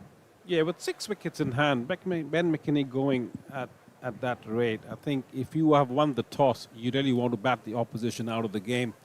Anything above 220, 225 would be hard to chase. On this beautiful wicket is, nevertheless, 5.5 overs yet to go. AJ Tyon against his old team for his third over. Tumbling, good fielding from Hassan Ali in the deep. That will be 2 more. Ty, who's got a lot of links to Durham. He played in club cricket for Chester the Street for 5 seasons, from 2007 to 2012. His dad's from Middlesbrough, and his mum's from Essex near Chelmsford. They all came to his home debut. There was a good 25 or so of the Ty family and other associated for the game here against Derbyshire, where Ty and Ali, of course, had that incredible partnership. So that's leg by to the total. I believe that's where he's got his resident status as well, isn't it? Because yes. of his, yeah. But that of course meant that his extensive Big Bash career ended there across last winter after quite an incredible CV as part of a very successful Perth Scorchers outfit. This is totally mistimed. Hassan Ali going back. Takes the catch. Ackerman out for just 2 off 3. Wickets in consecutive overs for Yorkshire just to peg Durham back. Ty's second of the night. Ackerman trying to go over mid-off. Unsuccessful. 169 for 5. Just as you alluded to it, Michael, you can't buy experience. AJ Ty keeping the lengths there, just making it a bit slower, just outside the reach of Ben McKinney. Unable to get there. Good catch by Hassan Ali. It's Ben McKinney who's out, beg your pardon, 42 off 21. It was a heck of a knock. He and Alex Lees in particular have shown that when you get in, batting on this pitch can look incredibly easy. Casey Aldridge steps out. So far in the blast, just 38 runs, strike rate of 123% in that lower middle order, so hasn't actually been needed too often, the all-rounder from Bristol. He was on loan at Durham for the first 8 games of the blast last season. He's made that move permanently to Durham this season, having come through in the West Country with Western Supermare CC. So that's pulled around the corner for 1, brings Ackerman back onto strike. It is Ackerman who is out there. Our scoreboard graphic will catch up in good time. It's not McKinney who is facing this delivery. So it's 2 relatively new batters. And that is one thing Yorkshire have managed to keep doing after that stand of 97 for the first wicket in 7.1. kept chipping away with wickets here and there. Nibbled around the corner. Acrobatic fielding from Jaffa Chauhan. It was 4 if he didn't stop that every day of the week. But as it is, it's a very rare over in this game that doesn't have a boundary in it. Just 5 off it. 172 for 5 of 15. Vertu bullseye challenge coming up in a few overs. 3 options there. I'm not competitive enough. Yes, I can score more than 25 to top of the leaderboard. Maybe next time. I'm taking the 3rd option. Fancy it? Maybe next time. We'll see if we can persuade Maruf Khan to have a go. All part of the fun of the fair, your cricket that you're watching around the world live, free of charge, powered by Vertu, the official motor retailer of Yorkshire. Chauhan back for his final over. 2 for 25 off 3 so far. Just nibbled away by Aldridge. And it's safe to say that Chauhan has undoubtedly justified his inclusion in the 11. Sometimes his place can be a bit conditions dependent, but on nights like this, he really does show his value. 4 for 17 off 2.5 overs in the thumping Roses win here, where Yorkshire beat Lancashire by a quite enormous margin. That's down to long off for 1. It was 106 runs, Yorkshire's highest score on this ground against Lancs in T20s. And Lancashire's highest ever runs T20 defeat against anybody. Yeah, especially if it's a Roses game to have that kind of a stats. I'm sure the boys from this side of the pennant will remind them every time they meet. Chauhan looking for more wickets. He won't get one here. It's a deep point, but in a game that is shaping up to be extremely high scoring, and the figures barring a bit of a mullering at the end here, shaping up very well. I know that the head coach of Saka, Awais Shah, former England international, who I worked with Lashings, a touring team that has some famous faces and raises some money for charities, talked about how he is an extremely high admirer of Chauhan's abilities. So that game will be just 1. I think it's fair to say that there's been points tonight where certain batters have struggled to pick him. Yeah, I agree with you as well. And Jaffa Chauhan is a very busy kind of bowler as well. I like the way he attacks the stumps, keeps his variations. Whatever he does, make sure it's stumps line, doesn't give too much room to the batters. Playing these 2 balls, he's really done well, exceptionally well so far. Again, he goes for that one that it's almost a seamer's ball, really, just in the way he pushes that through. He's got just 1 ball to try and get out of this spell. That ball reminds me of Shahid Afridi there, isn't it? Comes in and slams it at 90 miles an hour. Just pushing it through. What does it do last ball? Does Aldridge go after it? They've been a bit circumspect this pair this over. He does try and go after it. And he's gone. He couldn't have picked out long on much better had he tried, Casey Aldridge. He's out for just 3. Yorkshire keep chipping away at this Durham batting lineup. Simple catch for AJ Ty. And what a magnificent spell from Jaffa Chauhan coming into the side tonight in place of George Hill. Finishes with 3 for 30 from his 4 overs. In the context of the game, an exceptional bowling performance. The game's going at the run rate of 11 runs an over. Jaffa Chauhan in his 4 overs, just over 7 runs. That's a phenomenal performance. He's really kept the game on for Yorkshire, chipped in the wickets when it mattered the most. Last 4 overs to go now. Yorkshire feel, in terms of the 6 wickets that they have taken, to be there and about. And welcome, Aaron Wiles. Thank you very much, Maruf. Yeah, just looking at the fall of wickets again, let's not forget that Durham were 97 without loss. Now 177 for 6, and just faltering after what was a barnstorming start from their opening pairing of Graham Clark and Alex Lees, the former, who this evening became Durham's all-time leading T20 run scorer. Here is Fahim Ashraf then. First delivery of this, the 17th over. Should just be a single. Indeed, it will be. In the context of the game right now, Fahim Ashraf, of all the bowlers along with Hassan Ali, is a bowler who's capable of bowling the Yorkers. It's okay to get into Yorkers as early as right now, if that's the go-to ball. It's important that Yorkshire keep them under 10 runs and over here from here on in. 210 is defendable or chaseable. In this case, it's a pass score. Well, it has been a beauty of a wicket for those with the bat in hand. It's been more difficult for the bowlers, of course, but there's so much pace, not only from the surface itself, but the outfield. It is lightning fast.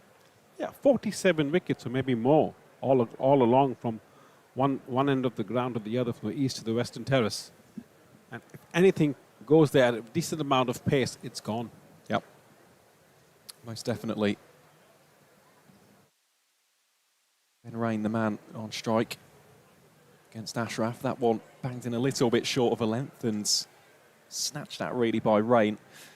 Yeah, I've seen a lot of Ben Rain over the years as well, not only for Durham, but of course, previous to that for Leicestershire. Has a T20 century, scored that against the Bears at Edgbaston in the late 2010s. Of course, since then, he's very much dropped down the order. But someone who loves to take on the short ball once more, hence why Yorkshire did have deep backward square and deep fine leg in play for that previous delivery.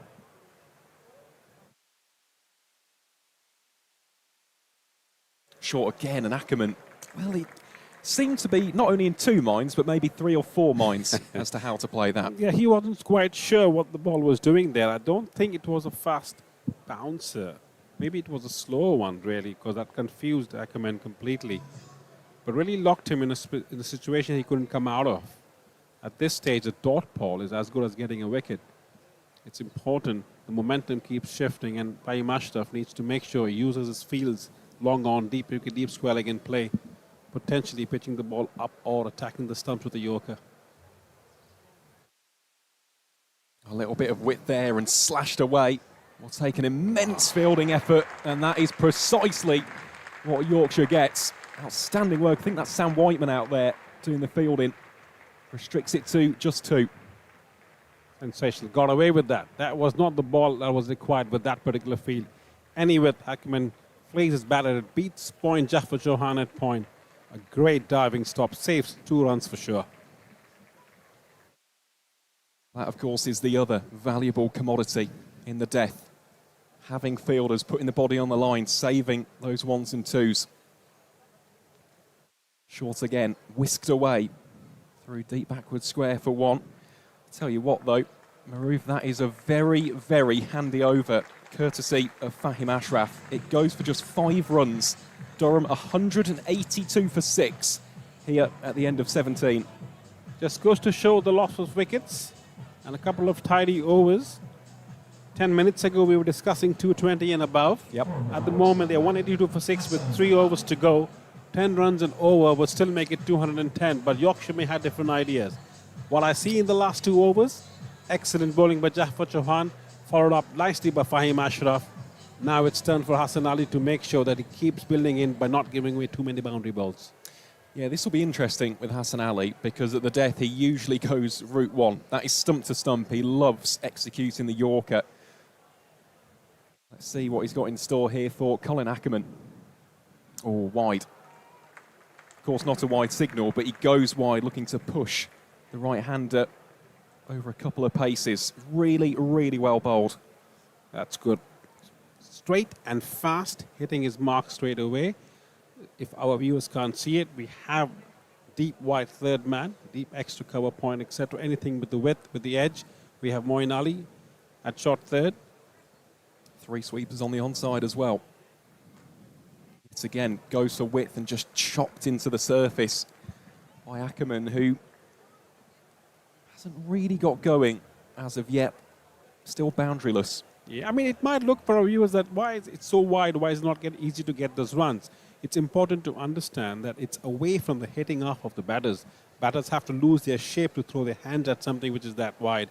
And if they are not anticipating that ball, it gets very difficult to hit it. Left-hander on strike. Let's see what the plan is now. Yeah, he's got to be careful here. He's got no protection behind square.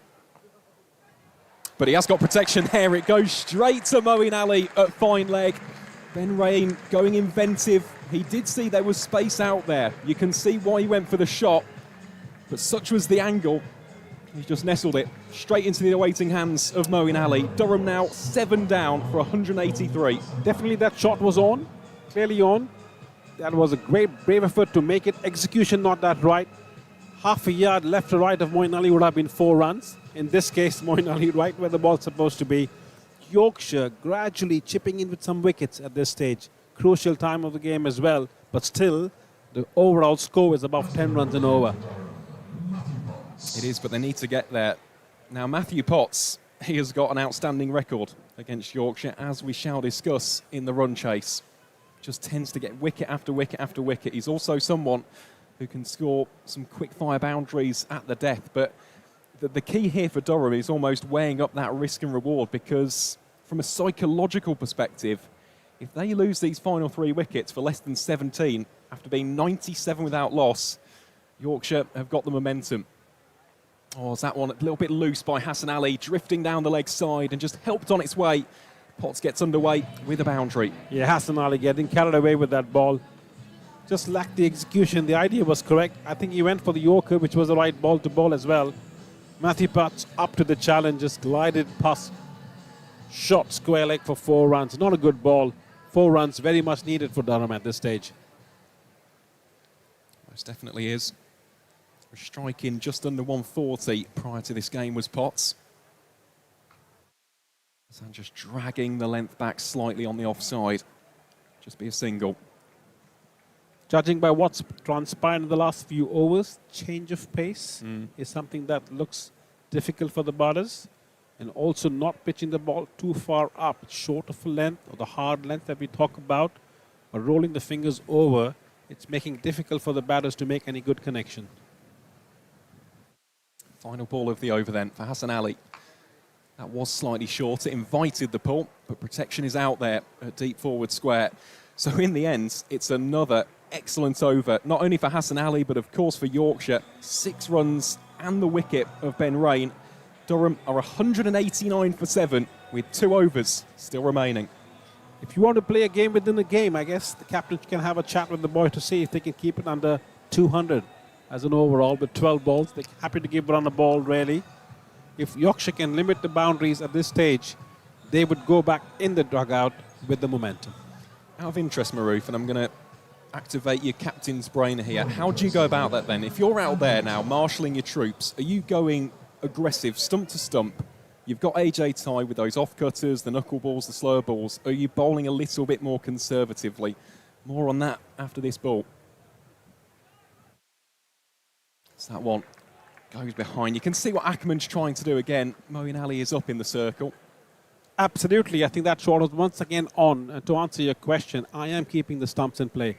It is a very simple, it is a KISS formula, keeping it simple, really. We don't have to do anything. No bowler has to do anything spectacular now. They have to be playing percentage cricket, seeing where the fields are, understanding what the batter's trying to do. In this case, a Yorker is a great ball because he has protection on the other side. Oh, that one whistles off the edge. That's going for 4. Slightly fortuitous for Ackerman, but again, it's at the stage of the innings. Doesn't matter how they're scored, where they're scored. For Durham, it's all about the fact that they are scored. Absolutely. I think that ball had a bit of change of pace, but with given at it, Ackerman ready for it, just throws his bat at it. He didn't care whether the ball was going along the ground or in the air. He just was making sure that he's making any kind of contact. If it goes past the fielders behind, it's going to be 4 runs. Well, yet again, looking to carve it away. Good stop that by Moeen Ali. Will just be a single. It'd be interesting to note how many boundaries the Yorkshire have conceded in the last 3 overs. I don't think many. Odd boundary here and there, and then keeping them under on the single runs has been fantabulous. Well, it's interesting you say that. Since the turn of the 15th over, that was just the 2nd boundary conceded by Yorkshire. This could be a 3rd. There's a real chase on here for Fahim Ashraf. Tries to go for the slide tackle, just agonisingly away from him. Yeah, Fahim Ashraf went down like Zinedine Zidane there with the spike shoes on. Matthew Revis not sure whether with his ball or Fahim Ashraf's. In the end, bisected it beautifully for 4 runs. AJ Ty needs to be coming out of this over nicely. He's completed 2 boundaries, 2 more balls to go. Keeps it up. Nice and slow onto the banks. Just one run conceded to deep long on. 199 for 7. One ball to go in the 19th over. Well, 200 is definitely on for Durham. Now it's a case of how many runs do they go beyond that, because if the final over does go for 15, 20 runs, momentum's a funny thing in T20 cricket. We saw it in the game between Northamptonshire and Warwickshire earlier on in the season. So here to Ackerman, that is a terrific delivery. And actually, it's a little bit too hot for Bairstow to handle.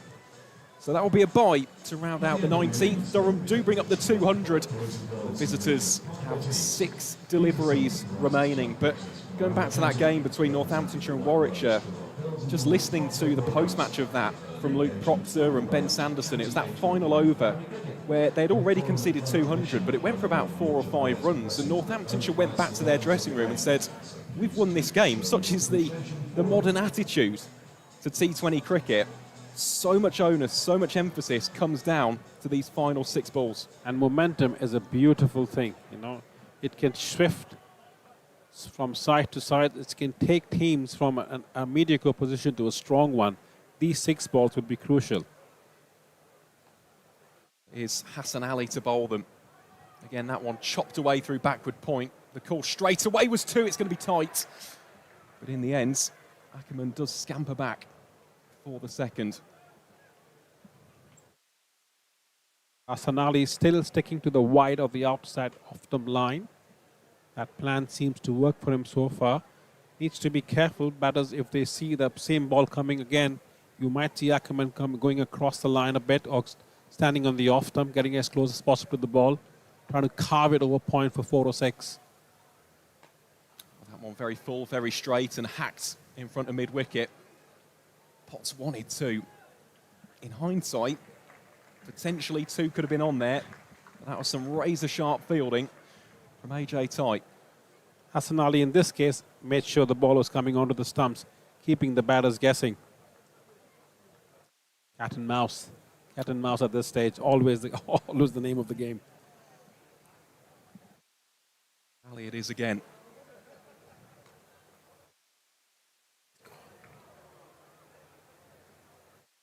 Well, it will be a single. Sharply taken between Potts and Ackerman. You tell me that the first 3 balls of the 20th over is going to go for 4 runs, I would take it. It's the next 3 balls that matters now.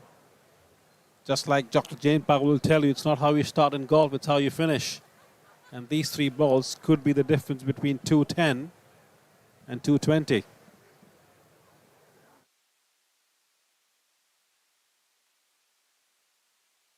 Ackerman loads up, doesn't get the desired connection. This will be a catching opportunity, and the catch is taken by Sam Whiteman at deep mid-wicket. Ackerman departs for a runnable 21. Lovely moment on the boundary as well. Takes the catch and has time to take a selfie with one of the young Yorkshire supporters. Durham 204 for 8. Once again, sticking to the plans. It's important how what's happening. Umpires are having a chat with Hassan Ali. I think a discussion about how once Sam Whiteman has finished signing his autograph and the selfie and the catch. I was going to say he's a popular man after that, as Nathan Souter, the Durham number 10, strides out to the crease. 2 deliveries remain then in the first innings of this Vitality T20 Blast game. A reminder that heading into this fixture, 6 points separated Yorkshire in 2nd and Durham in 4th in the North Group. This is a pivotal game for both of these northern counties. Here is Hassan Ali again, bowling to Souter. Looking to bring the stumps into play. He wanted to see that middle stump uprooted. That is well played by the tail ender. That was swift, that was fast, that was hitting the stumps. Good bowling. Souter did well to give himself some room and make any kind of contact on that ball. Pretty much the same ball I expect Hassan Ali to bowl for the last ball as well. That field suggests that he should be attacking the stumps, perhaps a Yorker or a slower bouncer are my 2 options. Yeah, pace off does seem quite like the smart option here. He does take pace off. It's whacked and out. Really smart bowling that from Hassan Ali. Potts had to go for it. It's the final delivery of the innings. And Durham will round out their 20 overs on a total of 205 for 9.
Well, it's the mid-innings interval here at Headingley, and it's time for the one you've all been waiting for. It's the Vertu Bullseye Challenge.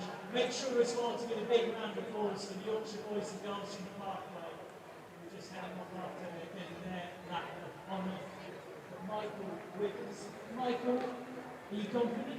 For those unfamiliar, 25 is the score to beat. We'll win a Vertu mystery bundle. 10 for the red. 5 for the light blue, 1 for the outer. Yeah, very, very hopeful, Michael. This is why I'm here. I've waited for this moment, and I know my mum and dad would be really proud of me. So good luck. You've got 5 balls. Here's your first one. Off you go. Oh, that's a little bit short. Got to adjust from that. So this is number 2. Oh, I think you're on the board here. Oh, just rolled off. None from 2. Third one. Oh, nearly. I think you got yourself a 5 there. So you've got to get the bullseye twice in a row here to be the joint leader. Oh, you're off the board. Last one. I think you're on the board. Oh, it just drifts off. Unlucky, Michael. So you've got 5. So 5 is the score to beat on the night. 25 to be the leader. Just introduce yourself and let us know quite how confident you're feeling. I'm Catherine, and I'm not confident at all. Right, good luck, Catherine. Let's get behind her, Headingley. Come on, she's not feeling confident. Let's give her some support. Give it a go, Catherine. Oh, I think that's a little bit too much on that first one. A little bit less. Oh, that's looking promising. There we go, that's 5. So you're already level with Michael. Getting plenty of advice from the youngsters behind me. That might be a bullseye. It is! There you go! Well done! So 1 more bullseye and you're the joint leader. She's got 2 left. Get behind her, Headingley. Oh, just too much on it. Bullseye here, though, from your last one, and you'll be the joint leader. Come on, Catherine. Oh, she's done it! Well done! There you go, she's hit the bullseye twice. Your new joint leader of the Vertu Bullseye Challenge with 25 points. Congratulations, Catherine. So 25 for Catherine, 5 for Michael. Thank you to all of you for watching at home or in ground the Vertu Bullseye Challenge. Oh, she's done it! Well done! Thank you. No, our pleasure. Well done. You're a joint leader. Yeah, there you go.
Welcome back to sunny Headingley, where we are moments away from the resumption of this men's Vitality T20 Blast encounter between Yorkshire and Durham, brought to you live on Yorkshire Cricket TV. My name is Aaron Viles. I'm one of your commentators for the action this evening. Alongside me is the ever wonderful Dr. Jane Powell. And, well, Jane, we have got a game on our hands. Durham, they got 205 for 9 from their 20 overs. And for Yorkshire, the equation at 206 from their 20 overs. Now, we had this conversation in the innings break. Durham were 97 without loss after 7. They've still scored over 200. Which of the two teams' camps would you rather be in at this moment? Well, you always have to be in the camp of the team who've put the score on the board. But having said that, you know, I'm sure Yorkshire are delighted that they only just got over 200. I think 220 would have been minimum at one stage, possibly even more when they were racing away at 97 in 7 overs. But the power play will see where we're at. Well, it is Callum Parkinson, bit of a left arm finger spin to kickstart proceedings, and Adam Lyth easily manufactures a single on the onside. I tell you what is difficult now is if you're on the leg side fielding, that sun is right in your eyes. You know, I think sometimes you can forget how much conditions can affect you, and if there was to be an aerial ball that way, it would be quite difficult. And you can see, can't see who it is at deep square leg, but they're shielding their eyes from the sun as they're fielding. Shielding their eyes while having a cap and sunglasses on, as well as Parkinson zips that one through, and Johnny Bairstow cracks it through extra cover. The ball gains so much momentum off this outfield, and Yorkshire's boundary count is up and running courtesy of their ever-reliable captain. Yeah, and that one where Johnny just leant into it really and just stroked it through the covers, and at first I didn't think it had got many legs on it, but it just seemed to run away out onto that extra cover boundary. Well, Parkinson again zips in the arm ball. It's gone down the leg side, and these will be 4 more runs for Johnny Bairstow and for Yorkshire. The home side have already scored 9 runs. Yeah, and with that one, you know, it's just an arm ball really from Parkinson, and evaded the wicketkeeper and just scooted away really. Yeah, just the finest of tickles. That'll be a dot ball straight afterwards. But yeah, for Parkinson, it is one of his go-to deliveries. Just looking to slide and skip it off the surface, bring those stumps into play, especially against the right-handers. And that'll be back-to-back dot balls to finish up the first over of the run chase. Yorkshire into play, 9 without loss. Yeah, good steady first over from both teams. Back-to-back dot balls. Durham have started well there, and Yorkshire will be happy and content with that. I think it seems to be easier to hit the ball when it's got pace on it, so the spinners may possibly be more successful out here. But having said that, content with Matthew Potts coming on now for Durham, and we all know what he's capable of with his speed and with his seam. Well, he is just a tremendous bowler, isn't he? Already has 12 wickets in 6 appearances for Durham this season, and his record against Yorkshire, bear in mind he's only made, I think, 7 or 8 appearances. 15 wickets. Really does have a knack of producing the goods against the White Rose. Here he is against Adam Lyth, first up, and begins his spell for this evening with a dot ball. Yeah, Adam Lyth just getting over the top of that and hitting it straight down into the ground. It looks like it came off the edge of his bat.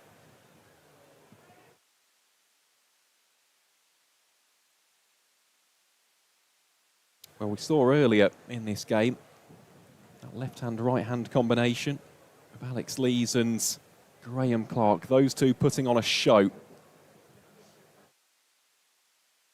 So that one scythed away through point. Just a single. Durham do have protection out there.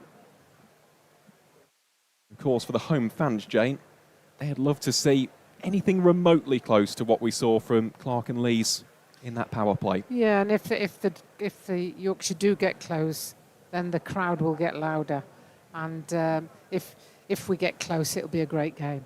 You know, it's always good when you see 200 runs in the first innings, 205, and then the other team chasing it down. So if they can get close, it'll be a real game that we'll see.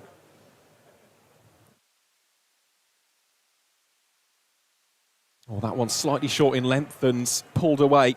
Colin Ackerman doing the fielding out there as he's welcomed by the Western Terrace. Yeah, great piece of fielding, and you can always tell it's a great piece. If the Western Terrace boo you, you know you've done a good job, and that's all what it's about out on that Western Terrace on a Friday night at Headingley. They like to chivvy the opposition up. Yeah, that can work in two ways though, can't it? Sometimes it can actually fire up your opposition. Potts bowls here to Lythe, and Lythe has picked that one up superbly. That is a 6 that sails divinely into the east stand. I think it was put down in the crowd, but Adam Lythe won't care one jot. He opens up his boundary count with a 6. And that easy pickup is just great to see, and we saw a lot of that from Alex Lees earlier, and we're seeing it now from Adam Lythe, and it seems like the opening batters like the pace on the ball, and then they like to pick it up and dispatch it over the boundary. That one probably went near Howard Ray out there in the members area. Well, Potts that time a lot fuller. Laid down the ground towards Casey Aldridge. So already 9 runs from this over as well. Of course, the required rate will still remain over 10 at this early stage. Whenever you chase 200 plus, you want a solid foundation. It doesn't have to be a 100 plus partnership, but just getting a quick fire flurry of 4s and 6s, just laying that early foundation always helps to settle the early nerves. That one well tucked away on the onside by Bairstow. Single to round out Potts' first. It goes for 10. Yorkshire are 19 without loss after 2. And you could see there that Johnny Bairstow was full of intent. He dropped it into that leg side and was potentially looking for 2, but there was never a 2 in it because I think it was Ackerman came in off the boundary very quickly. Yeah, looking at the 2 boundary sweepers, it is Colin Ackerman, and the other one in front of the east stand is the leg spinner Nathan Souter, who again is just shielding his face from the dipping sun. Oh, that one has gone up in the air, and it's got plenty of legs on it as well. That is 6. That has been leathered by Johnny Bairstow. Yeah, it's always nice to see the ball soaring towards the Howard stand when you're a Yorkshire supporter and Yorkshire are batting, because that's a decent hit, and you can. I think the guys and the girls are all having a 6 hitting competition as to who's hitting it the furthest. It comes in again, and that's an outside edge, and that's rolling away down to the boundary edge for 4. So a little bit fortuitous, but pays dividends. It does. Going at it with hard hands, looking to take the attack early doors to Callum Parkinson. Admittedly, at times, that it can catalyse your downfall, but fortune has favoured the bold on that occasion for Johnny Bairstow, who is striking at over 200.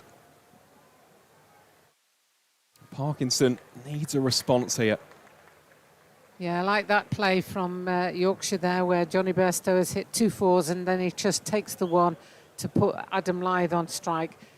This left-hand, right-hand combination is something that you try to get in your batting lineups because it makes the fielders have to keep thinking, and the bowlers. They've got to change their line now. They've got to make sure that they recognise it's now a left-handed bat.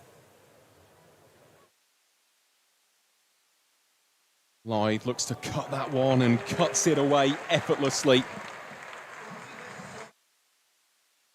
There seems to be 2 different styles going on tonight. There's the real power and striking it really with great power, and then there's the players that are just guiding it into the gaps, and it's still racing away to the boundary. And I think we don't know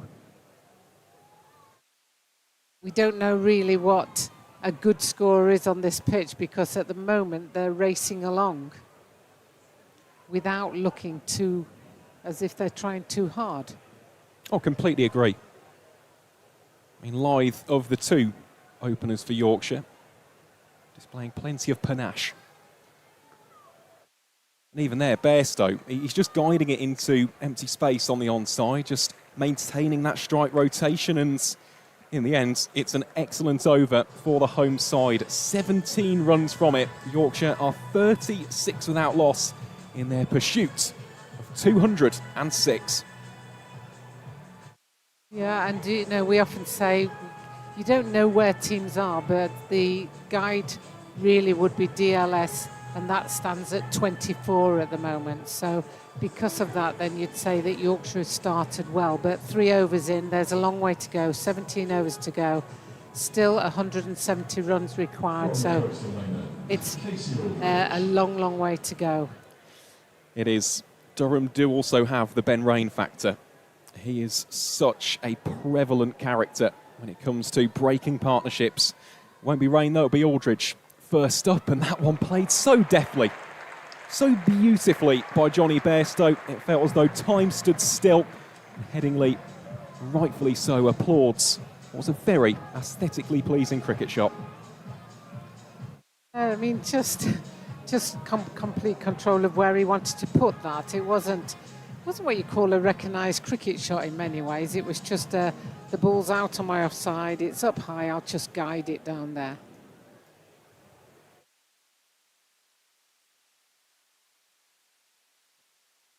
Well, tries to open up that same region. Doesn't quite have the same level of success, but yet again, just rotating the strike, allowing for Adam Lythe to see plenty of the cricket ball as well. Well, it's from this bottom end where Adam Lythe is, the Howard stand end, where he picked that one up in previous over and deposited it in the members' stand. So he probably enjoys that angle of strike. Yeah, just out of interest as well, we haven't seen a dot ball now for 2 overs. That's very good. That is really good. I'm all for minimising the dot balls. And that won't be a dot ball either. That will be 4. Cracks it through the gap, bisecting the field placement on the offside. But Adam Lythe, well, he now is starting to really find his mojo. It's almost delicate though, isn't it? It's almost like not trying to muscle it, just trying to glide it. I mean, left-handers always look graceful, don't they? They always look like they just stroke the ball. But that's really what he's doing. He's just stroking the ball on the field.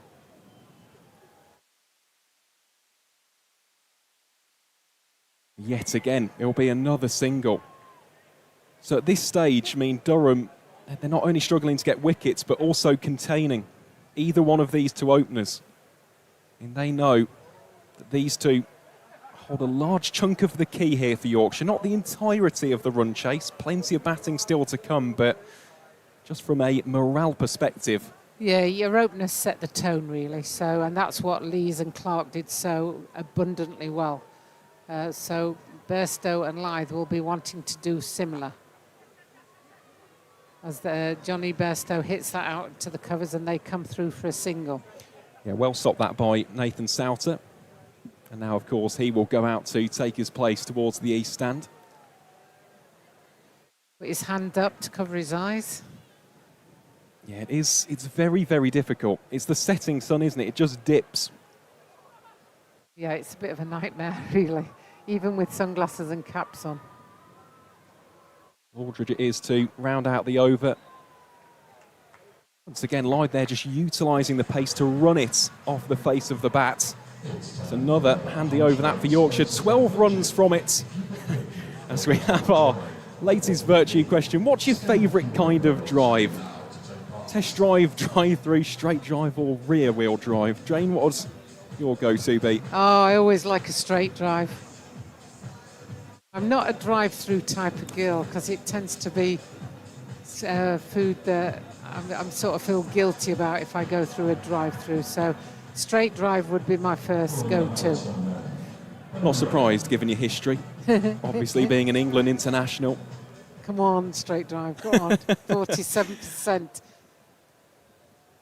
Here we go. Ben Rain, we spoke about him before. Bowling from the Howard stand end, takes the pace off, but that has been dispatched. Wow. That went up to the second tier of the Howard stand and just came down. That was a shot and a half. That was from Adam Lyth.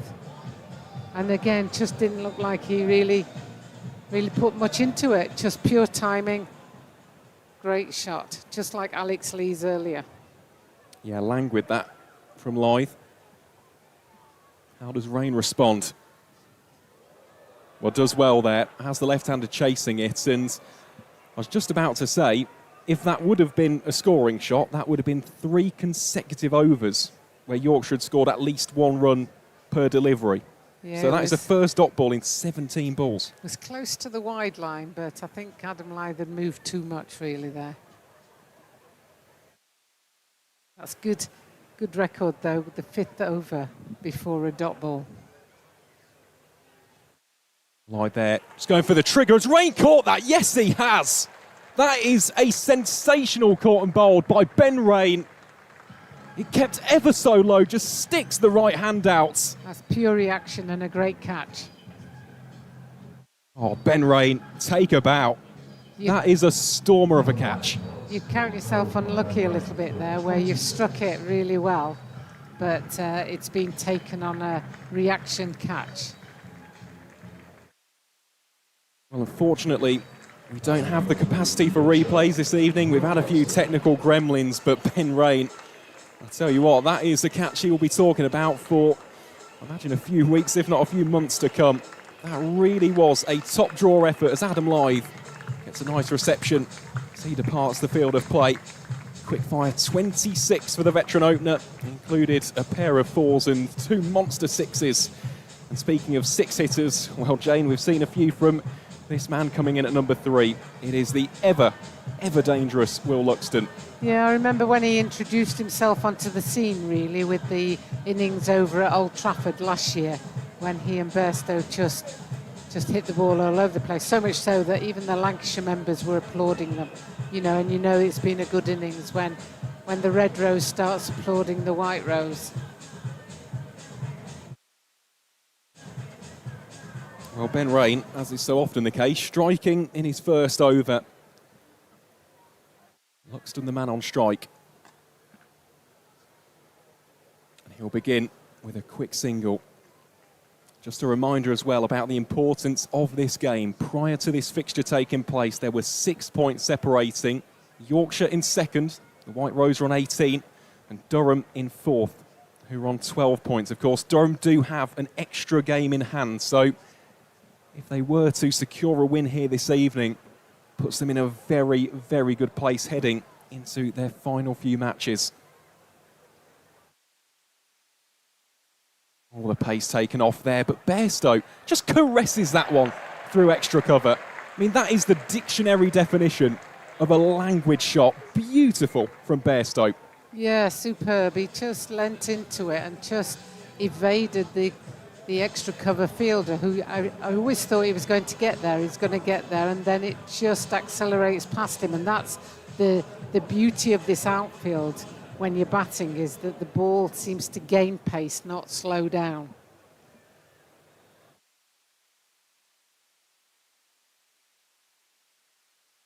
That one has been cracked through the covers again by Johnny Bairstow, who just has a little amble, a trot down towards the non-striker's ends. He knew the outcome of that strike, and that will be back-to-back boundaries to round out over number 5. Yorkshire are 63 for 1. Yeah, and the game is finally poised. If Durham were to take a couple of wickets now, then they'd definitely be in the ascendancy, but Yorkshire will be happy to just keep chugging away at this rate. The run rate required is 9.53, and at the moment they're scoring at 12.60, so that gives you some idea of the pace that they're scoring at and the situation of the game. But particularly in a big chase like this, as Aaron Giles has taken a well-earned break, you want a big power play. Luxton facing up to Potts, who demolished Yorkshire in this fixture last season. It's almost flicked straight to fine leg. Potts took 5 for 17 in the game against York to blow away the Yorkshire top order, but different game, different story, different pitch here. Yeah, I think it's a good competitive pitch, but I don't necessarily know if it's a pitch for the seamers. I was just about to say, I think good competitive pitch. I think there's a few bowlers that, that might be, might be slightly wincing at hearing tough that. one, yes. Certainly a good competitive chase for Yorkshire. Bairstow facing up and pulls away for 6. Well, he backed away initially because he wanted to go inside out through the offside. Potts followed him, and Bairstow said, well, if you're going to do that, I'm going to go fly swatting. Yeah, he's played a couple of shots like that tonight, which you wouldn't put them in the MCC coaching book for batting, but they've been very effective. He has this knack of knowing where he is, where the ball is, where the boundary is, and playing an appropriate shot for that, for all 3 of those.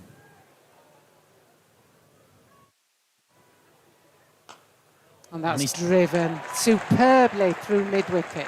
He's timed that absolutely beautifully, Bairstow. He goes past the 43 that he made against Durham in the reverse fixture. That was on quite a dicey pitch up at Chesterley Street, quite a measured 43 off 37.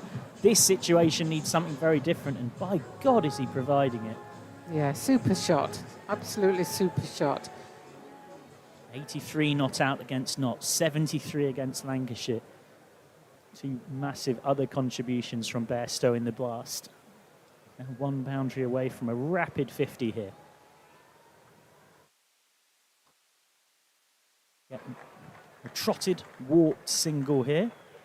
Now Luxton looks to kick into life. Luxton's had a series of starts in the blast, which he'll take some positivity from, but he definitely would have been frustrated to not go on with it. There's a pattern to the scores. 20 off 12 against Gloucestershire, 34 off 28 against Lancashire, 38 off 27 against Leicestershire, 37 off 30 against Hampshire, and 46 off 21 at Chesterfield.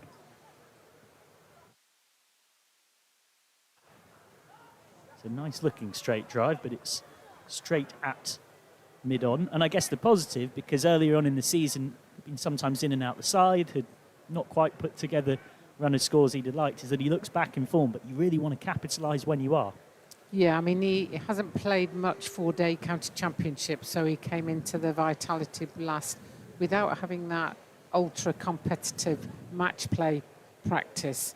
He'd played a lot for the second 11, but, you know, it's very different when you then start playing against the big boys. Of course, got that big ton, though, against Warwickshire at Correct. Scarbados, yeah, which really kick-started Luxton's season. As that will be rebowled by Potts, who's gone for 13, with still 1 ball remaining. Durham were 88 without loss after the power play. But again, it's something similar to the women's game where you've got to be slightly careful with the over-by-over comparison, because actually on DLS, Yorkshire are well ahead here. Duckworth Lewis Stern has Yorkshire needing to be on 53. Durham started rapidly but fell away a bit. As Luxton steps away and pulls round the corner, desperate dive, and a dive in vain to the Western Terraces' delight. So another very expensive over. Potts has gone for 27 off his 2, and Yorkshire are flying at 80 for 1 off 6. Now it's about to become a different game outside the power play. What can Durham do to try and stem the flow, stem the tide? Looks like it will be Nathan Souter, ever a dependable performer. His head coach Ryan Campbell's been banging the drum that should have got more opportunities for England. He's from Penwith, New South Wales initially. Yeah, I thought I was thinking, where I remembered it from mostly is BBL. Yeah, he's qualified for to potentially be eligible on residency. Had a long, successful spell at Middlesex before joining Durham on loan 4 seasons ago, and then permanently the season after. Souter into Bairstow. We saw earlier on the impact Trahan made with his leg spin. Easy single. Now, Luxton will surely fancy this short boundary. 60 metres, hitting towards the onside here. Yeah, he does like going straight though as well. You know, he's very, very correct at times, I find Will Luxton.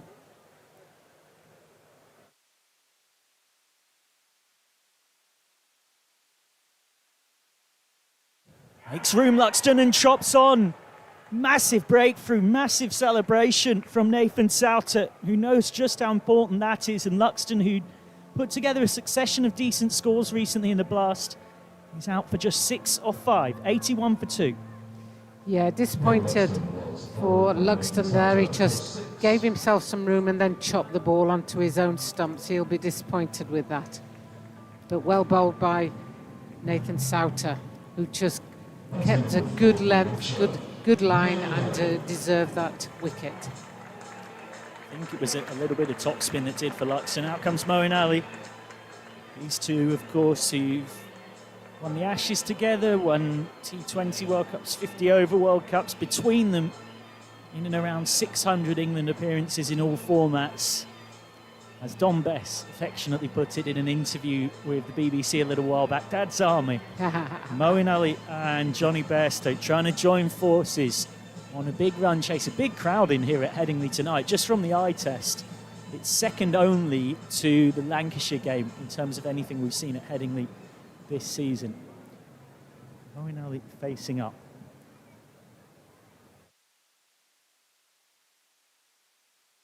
Just nibbled back towards Souter. Moeen with a best for Yorkshire so far of 51 off 35 in the home win against Derbyshire, which took him past 8,000 T20 career runs. Again, just having a look at one from Souter. Yeah, I like Souter. He's a bustling little bowler, you know. He sort of wants to get through his over quickly, walking back quickly. He's ready to bowl again. It's a bit words between Souter and Bairstow there, but it looks like everyone's got a big smile on their face. It doesn't seem too niggly. Moeen goes back this time, and Souter and Bairstow almost in each other's way. Wonder if this is a ball where Ali might feel like he's got to do something different. The over's gone for just one. And while Yorkshire are on top of the required run rate, still a long way to go in the chase. Moeen is going back and he's trying to do something different. He wasn't too far off picking out deep mid-wicket for a catch, as it is. Taken on the bounce, and Souter takes a wicket and concedes just one. You could see the reaction from him, and I wonder how much of that also comes from the season he's having. He's normally a prodigious wicket taker in the Blast, but that was only his third wicket in the Blast this season, coming at an average of almost 100, albeit with an economy rate of 8.8. It's not been the return in terms of wickets that he'd have wanted. No, and I think, you know, he just wants to keep the economy down, and he'll be happy if he does that. Great to see all these youngsters in enjoying the game. Enjoying their moment on camera as well, as a new over starts with rain being driven by Moeen Ali. Knocks the covers for one. He's got lots of variations in the locker, Ben Rain. I know Maroof Khan was saying to me off air when mitting for his bowling at the Northern Superchargers that he's very awkward to try and pick up any of them. Rain, who was Durham's leading wicket taker a couple of seasons back.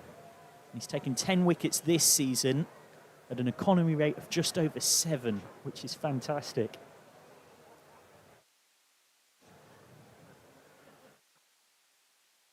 Stowe once one, he'd set off, Moeen Ali had not. It's one of those slightly awkward singles when you get one to point or square leg.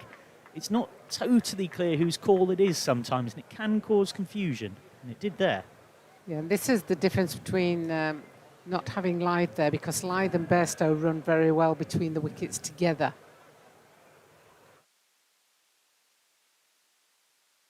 Dug that one out, Bairstow. It's another dot from Rain. So since the start of Souter's over, there's been 9 balls here. There's been a wicket and just 2 runs conceded between Rain and Souter. Rain, a 34-year-old from Sunderland, started out at Merton, product of the Durham Academy, then had a very successful spell at Leicestershire before rejoining Durham in 2019. That did a bit. Lovely from Rain, and Bairstow provides a reaction, kind of ultimate respect from a batter when you lean on your bat and look up and signalling to Moeen that that's cut away. Yeah, wicketkeeper simulating a leg spinner. And that's what I mentioned about Rain's variations. Suddenly the pressure back on Yorkshire a little. And again, that will be no run, but Bairstow has little periods like this in an innings. He had it against Nottinghamshire at Trent Bridge. He actually had it in the winner for Yorkshire against Lancashire here, where he played out a maiden from Luke Wood. You always know with Bairstow, he's got that capacity, even if one bowler keeps him quiet for a few balls, to catch up very, very quickly.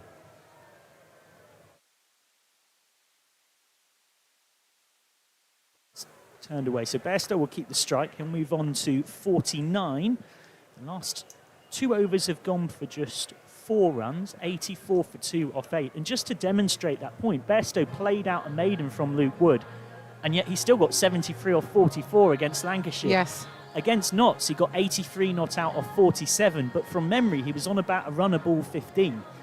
So you know that even if he has some quiet periods in an innings, my goodness me, when he picks his match up, he'll catch up. Love seeing the reaction of the crowd when they see their moment of glory. Particularly the kids. It's a thing of pride, isn't it? You get your autographs, your selfies. You can get on the outfield as a flag bearer, or you can get on the big screen as Bairstow drives down the ground, and Bairstow will go to 50. 50 off 26 balls for Johnny Bairstow. He's hit 7 fours and 2 sixes. It's the 3rd time he's passed 50 in the blast this season. Did so against Nottinghamshire and Lancashire. And he'll be eyeing a big one to try and take this run chase deep. Of course, got a T20 ton against Lancashire last season in a win at Old Trafford. I'll be down the ground for just 1. Yeah, he's a captain trying to lead by example in these games at the moment. He's fairly determined, and, you know, as he said when you interviewed him, he's just grateful for people coming to watch, and he wants to put on a good show for them. Yeah, there's something in the career arc for almost the romanticist about cricket, about Bairstow being back here trying to win the blast with Yorkshire. Bairstow, one of the few survivors from the team that almost won it in 2012. As he steps across, finds deep backward square, but the run without a boundary goes on for Yorkshire. Durham only twice making finals day, in 2016 and 2016 and 2008, losing finalists in 2016, having beaten Yorkshire in the semi-final. I remember Mark Wood bowling a few rockets that day. Souter hangs one a bit wider. And again, the run of dots or singles goes on. You're getting to that point. The run rate and required run rate has almost reversed from a couple of overs ago. You just sense something's got to give here soon in terms of either a run of boundaries or a wicket or 2. Yeah, they've got very few. And just as I say that, Bairstow pummels one out through wide mid-wicket, finds the gap with perfection. First boundary in 18 balls, 92 for 2. You sensed Yorkshire had to break the shackles, and they did with the final ball of the over. The last 3 overs has still only produced 12 runs. Souter 1 for 10 from his 2.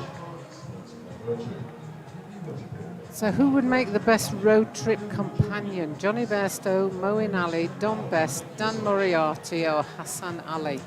Need to get your votes in. Who are you picking, Michael?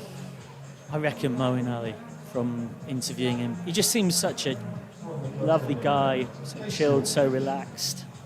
I'll probably pick Moeen. What do you reckon? Yeah, I've had good conversations with all of them except Hassan, because I haven't seen much of Hassan. And yeah, I wouldn't be unhappy with any of them, to be honest. It's always nice to find out what makes people tick. Moeen Ali facing up, still easing his way into his innings. Bairstow set off a long way, a direct hit. And he still gets home, though. He's always been a good scamperer between the sticks, Bairstow. Yeah, we've seen the stumps hit regularly today, haven't we? Both in the women's game and in the men's game, you know. So the standard of fielding and throwing has been quite good throughout the day.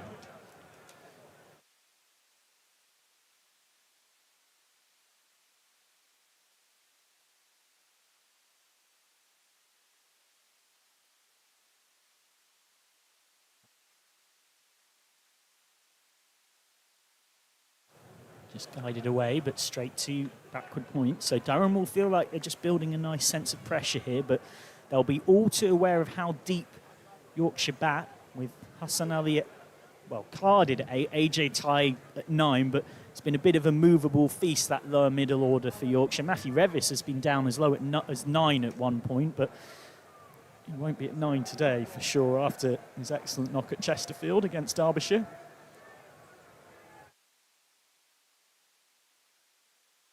Flicked away, and it is runs for Bairstow. It's a help yourself ball from Aldridge. 4 more. And that's when you say the Yorkshire back quite deep, what you want is every player to be going for it. You know, you can't be in first gear. You've got to be in at least 4th gear and preferably in 5th gear as you go through this innings, because you know that somebody in that group will come off and start hitting 6s and 4s, and it just depends. If they can keep the required run rate close to what the run rate is, they'll be okay.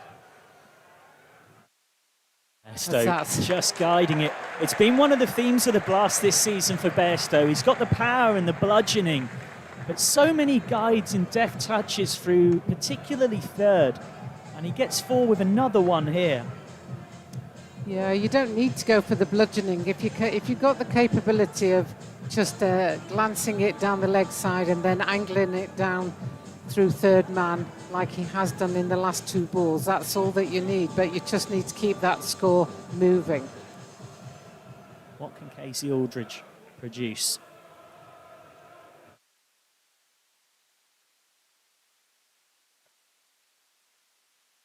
Bairstow will get 1 here. Walking in a Bairstow wonderland, I believe the Western Terrace are singing. Getting more and more boisterous the deeper this run chase goes. The man himself said to me at the toss, when I referenced the magical moments you can get at this place, that run chase against Derbyshire and AJ Ty and Hassan Ali, he said, I'll be quite happy if they've only got 10, 15 balls to bat, rather than necessarily having to come in and rescue the game quite like they did. Bairstow setting a decent foundation. Moinali's still settling into his innings. Just drops his bat on that one, so Moin's still yet to find the boundary for the first time in this one. He's 6 off 10, 103 for 2 off 10. Dr. Jane Powell will take a well-earned rest, and Maruf Khan will join me, with Yorkshire feeling like they've got the upper hand here. Durham were 120 for 3 at this point, but as we've alluded to, Durham never quite got the acceleration they wanted. From 88 without loss in the power play, they should have been looking at a total around minimum 220, but Yorkshire pegged them back to 205 for 9, and Yorkshire now have exactly what they need at the halfway point, with the loss of just 2 wickets, but it can all change so quickly. That's a great vintage retro shirt from the youngster. That's dug out 2 extra cover. Dare I suggest, I think that shirt might be older than they actually are. That's a proper old one. I think that's from the 90s. I'm just having a look. Moinali gets it down the ground.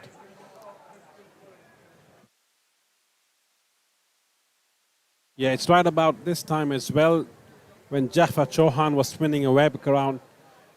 He was doing the damage in the middle overs, so required run rate and the run rate at the moment, even Stevens. Yeah, right in the balancing. Parkinson's key. He got Bairstow out in this fixture at Lord's last season at York, and there was a big pumped-up celebration, all too aware of how key Bairstow was as a wicket. So again, just walks the single, knows there's no prospect of 2. Quite over this. Does Moinali feel like he's got to try and launch off the final couple of deliveries?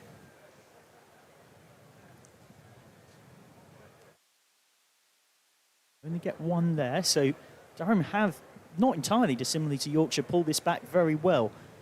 We've got 1 ball left for what will be 5 out of the power play, and those 5 overs have brought 26 runs and a wicket. So Yorkshire have gone at almost 13s in the power play and 5s out of it. So Bairstow will get 1 here. So the squeeze is on for Durham. Parkinson concedes just 4, 107 for 2 after 11. After a few more words from Maruf Khan, he'll be joined by Aaron Vars. Yeah, smart bowling by Colin Parkinson. I think that's the length that he was looking at. Left arm homing in, not giving room to both the batters. Playing darts, really. The crowd looks at the score, probably checking the World Cup score of football at this point in time. Welcome, Aaron Wiles. Thank you very much, Maru. So it will be Ben Rain with ball in hand from the Kirksall Lane ends. I mean, he has been tremendous so far. 1 for 17 from his 2 overs. And that was the enormous wicket of Adam Lyth. Caught and bowled with a sharp reaction catch low to his right. And here he is, hoping, praying that he can get Johnny Bairstow out before he starts unleashing a maelstrom of boundaries. Already seen him with 10 fours and 2 sixes. And now Robinson is stood up to the stumps. Bairstow gives himself some room and he's been caught. That is a really strong catch by Alex Lees. Bairstow hits the double teapot. He's almost in disbelief that he's played it so crisply to his opposite number. And the Yorkshire captain will depart for 66. Rain has a second, and Yorkshire are 107 for 3. Yeah, Johnny Bairstow disappointed, really. That ball was right in the slot. He could have gone anywhere with it. Just seemed to have cramped himself for room and just scooped the ball, although at decent pace to Alex Lees. That was soup and water for him at the moment. So I think a wrong time for Yorkshire to lose the wicket. Ben Rain doing Ben Rain things. He's come on this end and taken 2 wickets, changing the pace. Johnny Bairstow with a well-made 66 of 36 balls. Was certainly entertaining, captivating, whatever superlative you want to describe it, really was a great innings to be here for. But Bairstow, the damage from him at least has been nullified. Sam Whiteman, fellow left-hander to Moeen Ali, will make his way out into the middle, formerly of Western Australia, and of course Northamptonshire as well, here on the county circuit, facing off against Ben Rain, who has certainly got his tail up now.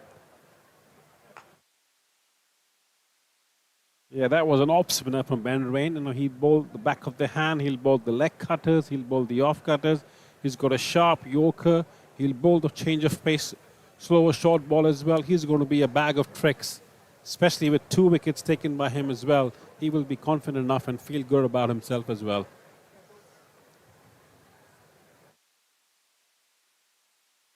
Goes very full, puts it in the block hole, and yeah, just almost picking up on that point, Maroof. The word I always use to describe Ben Rain, regardless of format, is wily. He is a bag of tricks. He's someone who knows his own game inside out. He knows his strengths. And in T20 cricket as a bowler, I mean, this strategy has really paid dividends for him. Just having Robinson up to the stumps, not allowing for players to meet the pitch of the ball and shuffle down the track. That's right. And Ben Rain is actually effective when batters are coming at him. Yep. You know, when there is a scoreboard that's already been put on and he has to defend that score and the batters know that they need to go 10, 11, 12 runs and over, that's when Ben Rain becomes very effective. He knows that, you know, if nobody's playing in shots at him, he could be happy giving away the singles.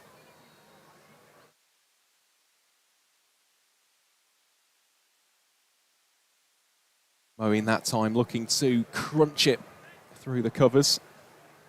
And Alex Lees there continues to have a laugh and a joke. He's had a great game, hasn't he, Maroof? Of course, earlier on in the Durham innings, saw him hit that blistering 73 from 35 deliveries, included 6 sixes. Of course, getting the catch to dismiss the opposing captain, Johnny Bairstow. One word to describe the innings, sublime. Yep. Well, Moeen, he does take the aerial option, and he has clubbed that for 6. An almighty thwack of the bat to round out the 12th over. Yorkshire, 114 for 3. If I'm allowed to use that word again, that was a sublime 6 by Moeen Ali as well. Biding his time, he has taken 15 balls to hit his first boundary, really. That goes over the ropes. Yeah, a strange inning so far by Moeen Ali. He's taking his time. Typically, he's the one who's trying to build momentum and take the pace away from the opposition. But looks like he has conceded a lot of runs in his bowling. He wants to give back. He wants to make sure he's there at the end. So far, The crowd, although enjoying themselves, looks like we have a game on our hands, Aaron Wells. We do, yep, 92 from 48. That is the equation for Yorkshire to win what is potentially a pivotal game in the North Group. We'll provide an update as well from the game taking place between Lancashire and Nottinghamshire towards the end of this over. This is a critical game. And Nathan Souter so far, 1 for 10. I mean, it'll be 1 for 11 now from his previous 2 overs, but again, it's such a lovely 1-2 punch for Durham to have. You've got an economic seam bowler with a genuine wicket-taking leg spinner. It's a dynamic duo and a half. And they bowl their overs so quickly as well. Pressure constantly on the batters to keep an eye on what's going on around them. Nathan Souter gets ready very quickly. Puts it in the buckle. Good ball that again. Dot ball, goal dust at this stage. Yeah, that right there is direction and length, wasn't it, from Souter?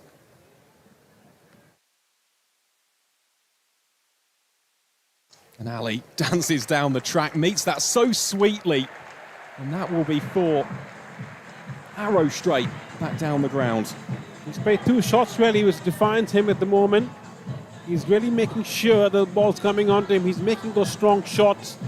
Moeen Ali is just trying to dictate the pace against Nathan Souter. He knows Nathan Souter gets ready very quickly. It's a good thing that we found the ball this time, Aaron. Yeah, we haven't quite needed the same level of search party as we did earlier on in the game. There you go, Souter immediately back at the top of his mark. And just touching upon that, Maroof, because of course you've played high-level first-class cricket, and I mean, you'll understand this far better than I ever would, but let's say that you've got a spinner and a seamer who do just almost dictate that rhythm. Can you do anything as a batter in the middle to almost swing it back in your favour? Yeah, very good question. I think, you have to analyse. In case of Souter, I'll make him wait. I don't want him to come at me very quickly before I've taken my stance.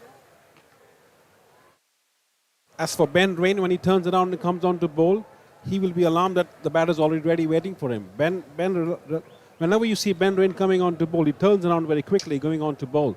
That's telling the batters that, either you can make sure that you're not ready when he's coming on to bowl to disrupt their rhythm. It's all about rhythm at this stage. Nathan Souter gets ready very quickly when he wants to bowl. Batters need to make him wait a little longer. That is a peach from Nathan Souter. Proper leg spinner's delivery, that. And that will signal the end of the 13th over as the security the gets Western involved. Terrace warming up to the occasion as well. Some serious beats being played by the DJ.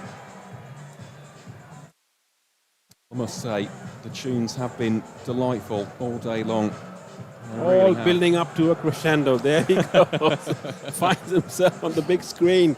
Needs to go back and do his job. I was going to say, no one is spared in the Western Terrace, are they?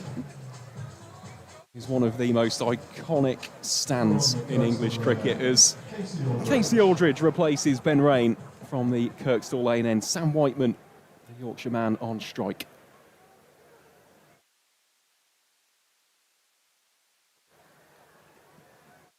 Yeah. So far, Whiteman, he's just happy to guide it along the carpet, I isn't was he? about to say that as well. It looks like Yorkshire have a plan here. They're trying to take the game deep as possible, looking like they have big hitters like AJ Toy and Matt Revis and Hassan Ali and Fahim Ashraf at the back end.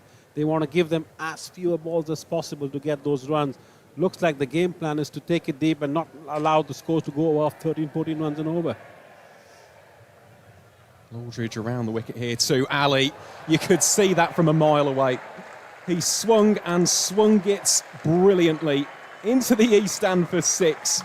There was something almost ominous about that. As soon as he got into position, you knew exactly where it was heading. Yeah, I mean, and the ball did not make any sound off the bat as well. It was like a mishead. But Ali, the way he sets himself up with the high backlift, waiting for the ball to come into his arc, and he just forces his weight onto the front foot, caresses the ball, always hits through the line of the ball. You'll never see the wrist baking when he's hitting the shots. Straight face of the bat, 6 runs. Oh, he goes again. This one even bigger. That is enormous from Moeen Ali, who's gone back-to-back, applying tons of pressure to Casey Aldridge. Has chased the sun, plays again. And at the moment, well, the Durham fielders chasing the ball here, there and everywhere. Yeah, the Headingley Lodge coming to the rescue of the ball. Otherwise, that ball might still be on the M62. That was a huge hit by Moeen Ali. 2 off 2. I mean, that really was a huge hit.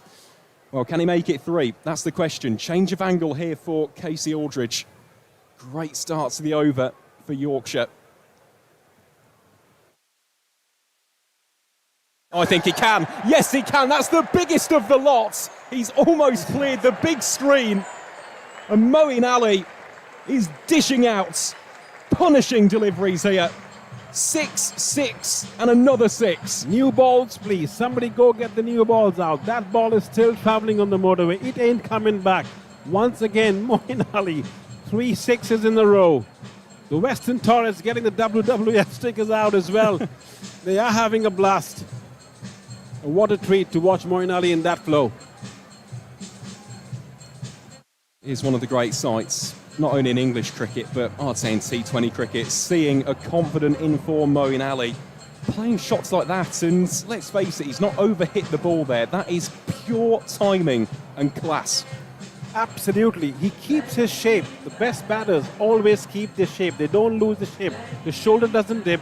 They don't try and go with fast hands too much too early. They allow the ball to come into the swing plane, and Moeen Ali does it beautifully. He seems to be a good golfer, actually. Can he make it 4? Oh, that's a really good response from Casey Aldridge. Executing that Yorker, cramping Moeen for room. Yeah, that disappointed Moeen Ali. He had it in his slot. He again meant to go above long gone. He just had to do was beat the cover fielder and make 4 runs out of it, so he would be disappointed, but never said that. He's got 3 6s in a row. He shouldn't be that disappointed. I was going to say 19 runs off the over already. One of which has come off the bat of Sam Whiteman, the other 18 from this man, Moeen Ali, who winds up again. And this could go for 6 more. I think that's crept over. Yeah. It has crept over. 4 6s in the over. Moeen Ali has pummeled 4 6s in the 14th, and Yorkshire now 146 for 3. As if on cue, here comes the song of the year. The Sweet Caroline.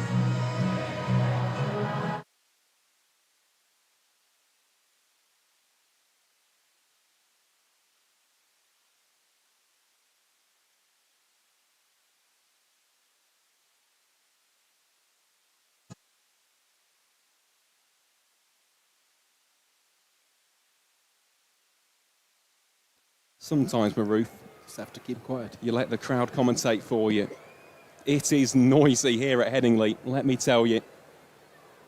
As Nathan Souter comes on to bowl, his 4th and final over of the game. Starts off Sam Whiteman. He is playing almost that accumulator right now, isn't he? And getting the in-form Ali on strike. Yeah, I guess Ali also realizes that 35 balls, 59 runs to get. Needs to be careful here, not get carried away. Sam Cowell, last over, there has to be a change coming on from the other end. He has done well, just gone out over 6 runs and over. It's okay to bite a few balls, not have to be mature enough to do so. The wind is not in his favor at this stage as well. He has to keep all options in play.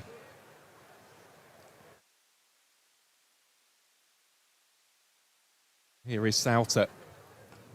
Really puts a lot of zip and fizz on that one. Just carved through point for 1. I was going to mention the required run rate prior to that previous over. It was creeping towards 12, and now it's gone down to 10.2. Just goes to show how unpredictable and volatile T20 cricket can be as a medium. In modern day cricket, anywhere between 9 to 11 runs and over, as good as 6 runs and over. I think 1 odd boundary and 5 singles takes it to about 9 to 10 runs and over, so that's on par. Nothing to worry about ahead of the DLS as well at this stage, Yorkshire. Whiteman this time just manipulates that ball out through the offside for 1. But for Souter, just picking up on that point, Maroof, are you happy then for Moeen and Whiteman just to see out the leg spinner for these remaining 3, or what would your go-to be against? Yeah, an odd boundary, I will take it, but he's already got 27 runs on the previous over, 26 runs. Apologies. Nothing needs to be done. There has to be a change coming from the other end. As I said, previously, and exactly what Moeen Ali is doing. He's playing it out. That's smart batting. It is. It's very smart batting. Got wide shoulders as Moeen Ali.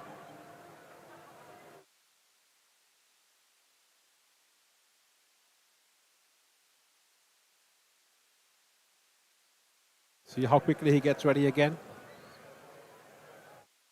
Yeah, Whiteman, the man on strike, this time lofts that one down the ground. Should just be a single.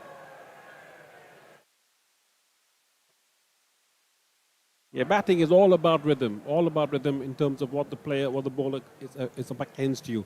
You have to be very sure in terms of what your plans are. In this case, see how Moeen Ali is ready before Southers got ready? He wants him to know that I'm ready to play you now. He's going to try and push the ball outside the off stump. Well, that time pushes it a little bit straighter to Souter, but in the end, it's a very tidy over for Durham. Just stops the flow of boundaries, 6 runs from it. Yorkshire 152 for 3, and while Maroof Khan answers that question, I shall make way. Would you like to win a brand new car? Michael McCann doesn't drive, he's out of the picture at the moment. Only if it's bigger than the Vertu Matchday ball delivery car, we'll take that. That would be amazing. Sign me up. Nobody has signed them up. That would be amazing for me to get a brand new car, Michael. I know you don't drive. Well, luckily sponsors at Vertu give you the opportunity to win that. Scan the QR code to get involved. Meanwhile, getting involved at plenty of the Western Terrace. 4 big sixes from the last over at this end. That demanded a change. It was never going to be Aldridge again. He's gone for 48 off 3. And Matthew Potts is back. So Durham going to their strike bowler maybe a bit earlier than they'd have wanted to. But that's because of what's happened to Aldridge. Instead of Aldridge, it's Potts, but the result isn't much different. Moeen Ali finds the fence once more. It's a 5th 6 from the last 7 balls he's faced, and it brings up his 50, a second T20 50 for Yorkshire.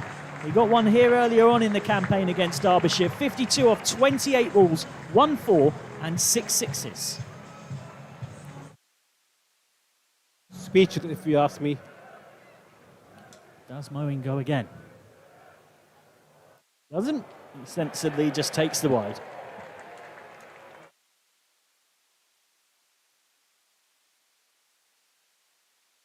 Such clean striding of a cricket ball today by Moeen Ali. That's what he's made his name in international cricket and world cricket, along the T20 circuit, all over the world. That's Moeen Ali at his best. It's Moeen's blitz of 6s that have given Yorkshire control back of this one. He's guiding that away with those baby soft hands for 1 down to short 3rd. Brings Whiteman onto strike, who hasn't quite got into his flow yet, but it hasn't mattered too much. And what Moeen showed when he was on 18 off 16 was all of that experience where other players might panic. He didn't. He waited until he felt like he was in and settled and got the balls that he wanted. And then, my goodness me, did he go in some style. And for the first time in the innings, the required run rate goes under 10 runs and over. As well, Yorkshire looking for a win that would at the very least consolidate their place in 2nd in the North Group. Nicely fielded by Potts. A little bit of aggression in his follow-through as well. Meanwhile, if Durham were to win this one, they'd close the gap on Yorkshire in 2nd. It's very tightly packed before tonight. Yorkshire 18 points, Lancashire 16, Durham 12, Leicestershire 12, Derbyshire 10. But this is Durham's game in hand on the rest of the group. Remember, the top 2 go through, and then 2 of the 3 best 3rd place teams in terms of their record across the 3 groups. So Whiteman whips this away for 1. Sam Whiteman, one of Yorkshire's new recruits this season, despite probably best being known for his extensive CV built up during his time in Western Australia, born in Doncaster, and using his English passport to play for the White Rose without being considered an overseas. Seen as coming home somewhat after he left for WA as just a 3-year-old. Prolific run scorer in the Sheffield Shield, trying to see this home with Moeen Ali, who's back on strike. And Moeen launches once more. My goodness me, is he in 5th gear? That has almost gone literally out of the ground. It's hit the very back of the east stand. Moeen Ali just cannot be stopped at the moment. He's making it rain sixes at Headingley. Just like the Wimbledon Arena. New balls, please. Well, that very much was almost one that had us going to the boxables. He hit Rains last ball, the 12th over for 6. He hit Aldridge for 4 sixes off 5 balls. And he's still going. Does he go again? He doesn't. Just drops his bat on that one. So I make it in that spell. Moeen Ali has hit 7 of the 10 balls he's faced for 6. As that wagon wheel shows, right around the ground as well, displaying his class. One through the covers, couple down the ground, and then a series of powerful flicks through the onside. That is serious hitting that. 1, 2, 3, 4, 5, 6, 7 sixes. Incredible. And to do it in a space of 10 balls. Just talks about rhythm batting as well. Doesn't sweep, reverse sweep, nothing, just conventional cricket shots. Parkinson back. It's a lesson to the youngsters in terms of not panicking in a big run chase. Comes down the track, turns that into a full toss, but he's holed out. He's picked out the sweeper. Moeen Ali looking to score yet another maximum has gone. It's an enormous breakthrough for Durham. Parkinson gets it, 168 for 4. And Moeen has to go after a quite magnificent hand of 60 off 32 balls. A new Yorkshire T20 high score for him, having made 51 here in the home game against Derbyshire.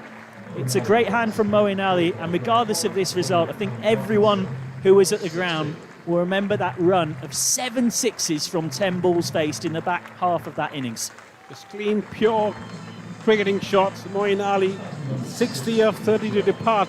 Would be disappointed. It was a full toss. He could have dispatched it into the western terrace. Didn't make that right connection. Deep square leg. Nevertheless, a great innings by Moeen Ali. Well, in comes another man who certainly is in form, Matty Revis, 69 not out of 32, batting at number 6 in the game against Derbyshire, where Yorkshire were not quite dead and buried, but I think people were starting to dig the hole. They needed more than 100 off the last 7 overs. Revis certainly didn't give up. It went down to 8 off 2. He hit the penultimate ball for 6, but the last ball, he could only hit it straight to mid-off. They scampered through for a single, and he threw his bat onto the outfield in frustration that he couldn't quite take Yorkshire home. A tie, of course. As Revis just drops his bat on that for 1. Got his first experience with the England A squad over the winter with the series against the Pakistan Shaheens.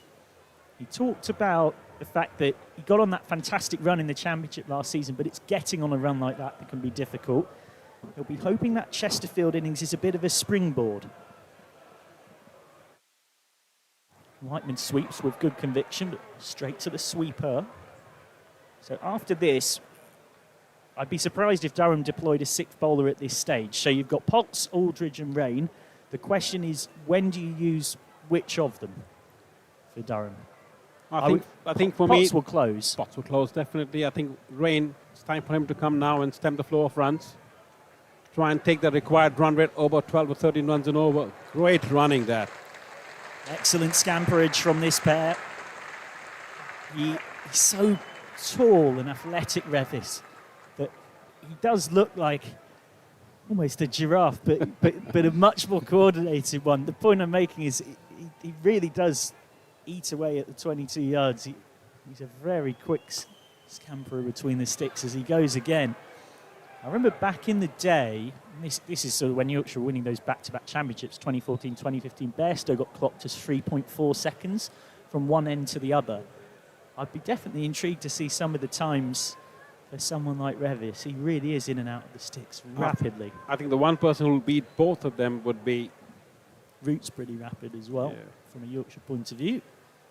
As Whiteman makes room, doesn't make contact, so Whiteman's still trying to settle into his innings. We go to the last 3 overs, 33 to win off 18. Revis and Whiteman in. Yorkshire with plenty of batting depth. A massive game here in the North Group. It's all on the line. Friday night here at Headingley. 11 runs and over. 18 balls, 33 to get. Matthew Revis coming back from good innings last one. Confidence high. I think Whiteman needs to get a kick on.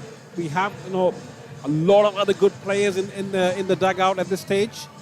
And it's important that this over, Ben Rain on cue, coming on to try and stem the flow of runs. It's probably been, alongside Souter, the best bowler of the innings. Souter bowled out 1 for 23, Rain 2 for 24. Got Bairstow and Live, both openers. So it will be Aldridge, I'd imagine, to bowl the penultimate and Potts to close. Revis content to take one.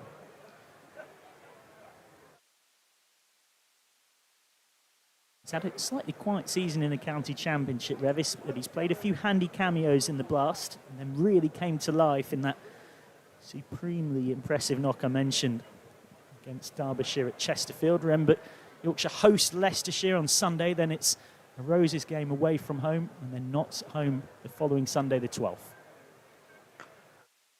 Down the ground from Whiteman, slightly clothed.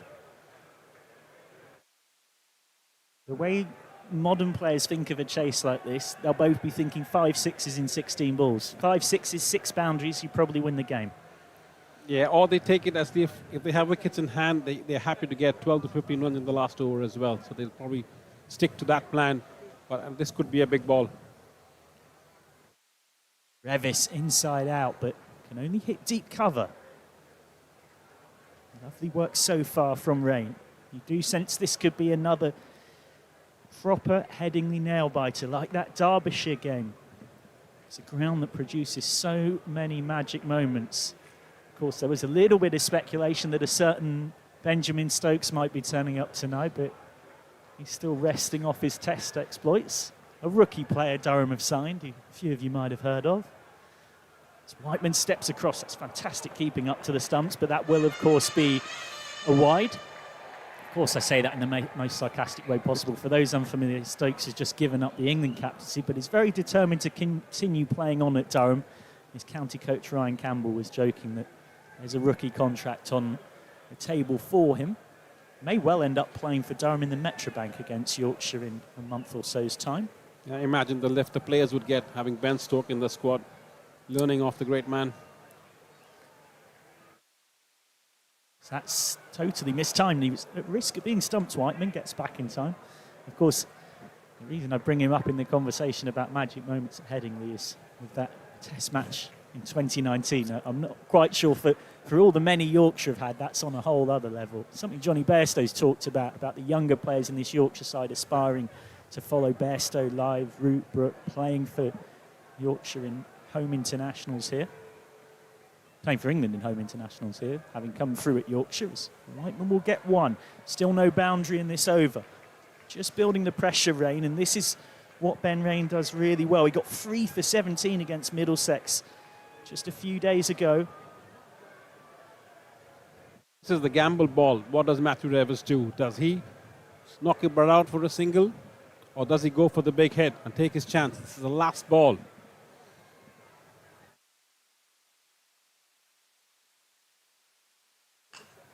Revis, I think, was trying to access the gap, but a sort of wide mid-off extra cover, but he couldn't quite do so. So 27 to win off the 2 overs left. Let us know your Vertu player of the match. I think it's safe to say that if Yorkshire get there, Johnny Bairstow and Moeen Ali will have played a big part. But don't forget Jaffa Chauhan, 3 for 30 in the first innings to help contain Durham and help Yorkshire fight back. Hassan Ali with 3 for 41 as well, as Aaron Vars settles into a seat alongside me. Well, not really a seat at this point, standing room only, both here and in the Western Terrace. What a finish we've got in store. I was going to say, not really settled either. I must say, this is a nail-biting finish, but it's just been a great day, hasn't it? We saw a fantastic result for the Yorkshire women against Somerset earlier on, and a belting game of cricket. Oh, amazing game of cricket. Amazing game of cricket, and we've been treated to a classic here in the men's game as well. So let's wait and see what happens here. 27 to win off 2. It's got that traditional field you might expect at this point with the straight boundaries and mid-wicket and cover somewhat covered. So it presents a dilemma for Whiteman and Revis. Are you going to try and hit a pocket, or are you going to try and look to get the ball square of the wicket over the head of one of those fielders in that sort of umbrella? Although it's changing now, so we've now got everybody's out on the onside. All 4 are out. Mid-off and extra cover are up. So Potts is signalling that he's going to bowl right arm round into the pads of Whiteman, make him hit towards the longer 65 to 70 metre boundary, trying to avoid him hitting to the shorter one. Does Whiteman go inside out through the offside? No, he tries to ramp over the head of the keeper. It doesn't work. 25 to win off 10. So Yorkshire's spell without a boundary goes on. We haven't had a boundary now in 15 balls since Moeen was striking Potts for 6 from the final ball of the 16th over. Yeah, just looking down on the Yorkshire bench, Andrew Tye has got his gear on, and I do wonder if Whiteman struggles for one more delivery, if we could see a tactical retirement. Definitely possible. Revis has launched this. That's the 6 that Yorkshire needed. Yorkshire's first boundary in 17 balls. That pulls the momentum back towards the White Rose. 19 to get from 9. A first 6 of the evening for Matty Revis. Oh, timely as well, isn't it, from Revis? Just muscles that one over the ropes for 6. And let's not forget why Potts is actually bowling this over. It's to almost put as much pressure on that final 6 delivery stint as possible. But he's already gone for 8. Not really leaving as much for Aldridge as Durham would have hoped. Revis has hammered this down the ground. This will take some stopping, and it will be stopped. That is outstanding fielding. It looked 4 for all money. It will be 2 instead. 17 to win off 8. Yeah, it's Ben McKinney down there using his 6'7" frame to fantastic effect there. Full diving stop. Get the go-go gadget arms out. So, Revis striking the ball well. That's the positive for Yorkshire. And of course, Aldridge has got to come back and bowl the final over when he was hit for those 4 sixes in the same over by Moeen Ali. Slightly off the outside edge. I don't think it's quite where Revis wanted it to go. I don't think Yorkshire care. 13 to win off 7.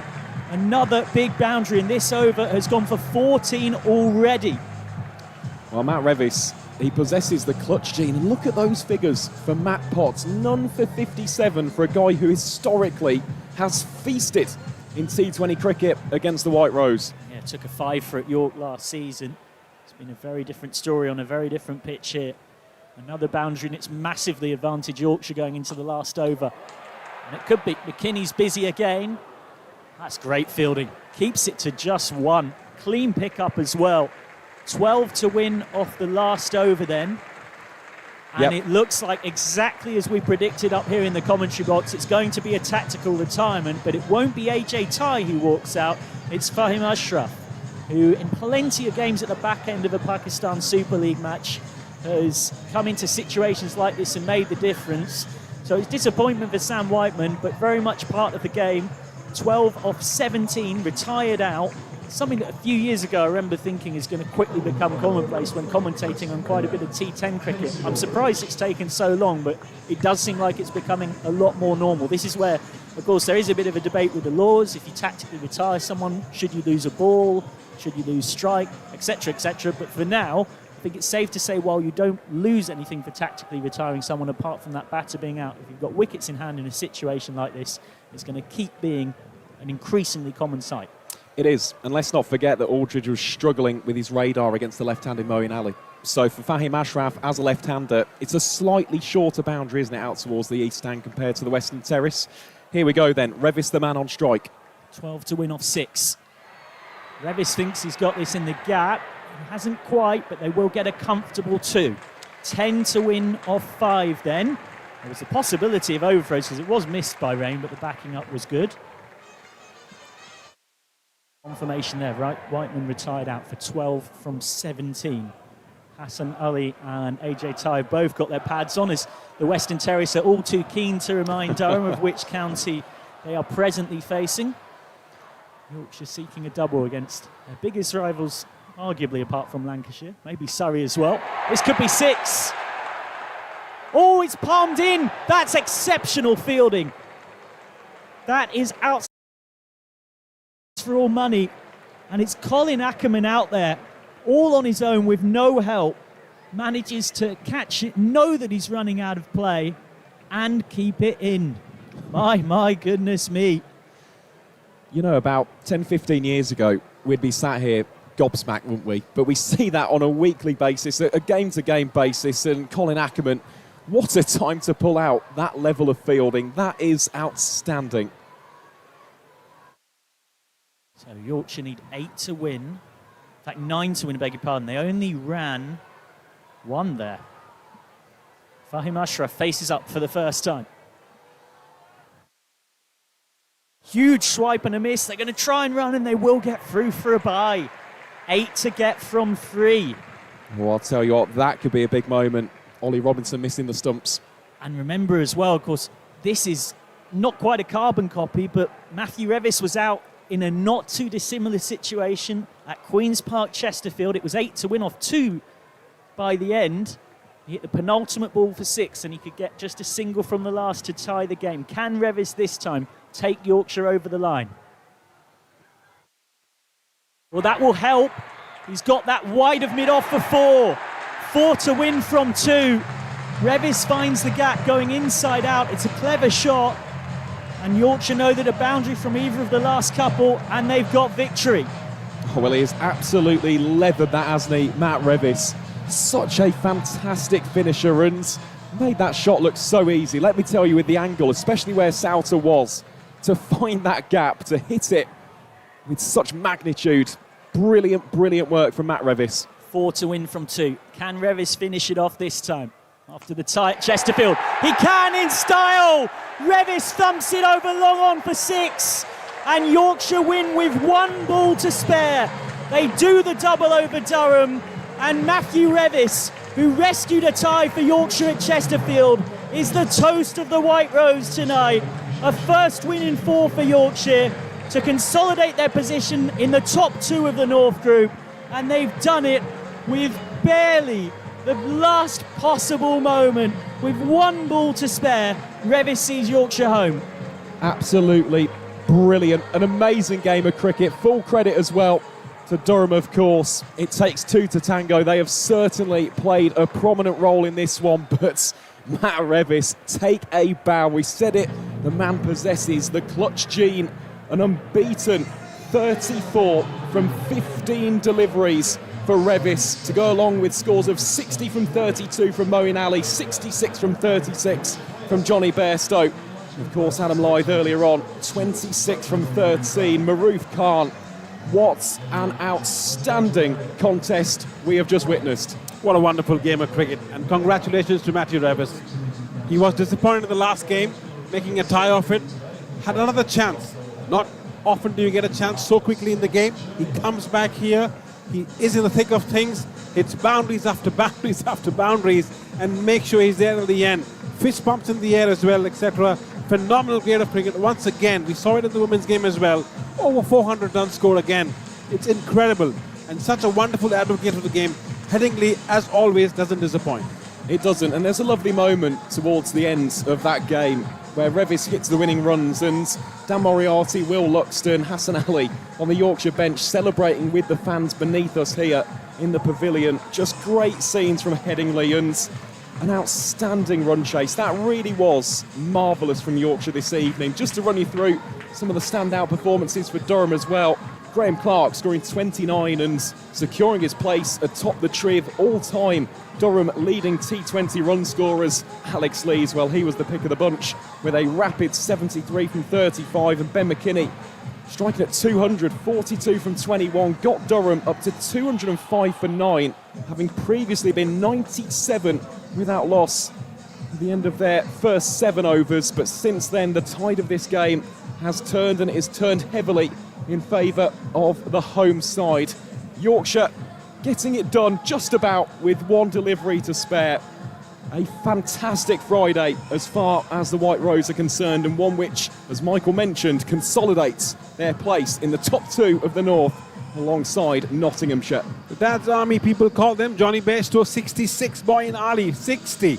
They caught the game, 126 odd runs for them. Phenomenal, great win by Yorkshire today. Exceptional batting all the way through, and then topped it off beautifully with a cherry on ice cream in there for Matty Revis. Certainly is. Speaking of Matty Revis, just looking down below, I believe that Michael McCann has got the man of the moment, so we shall throw down to Michael, who's chatting with Matty Revis.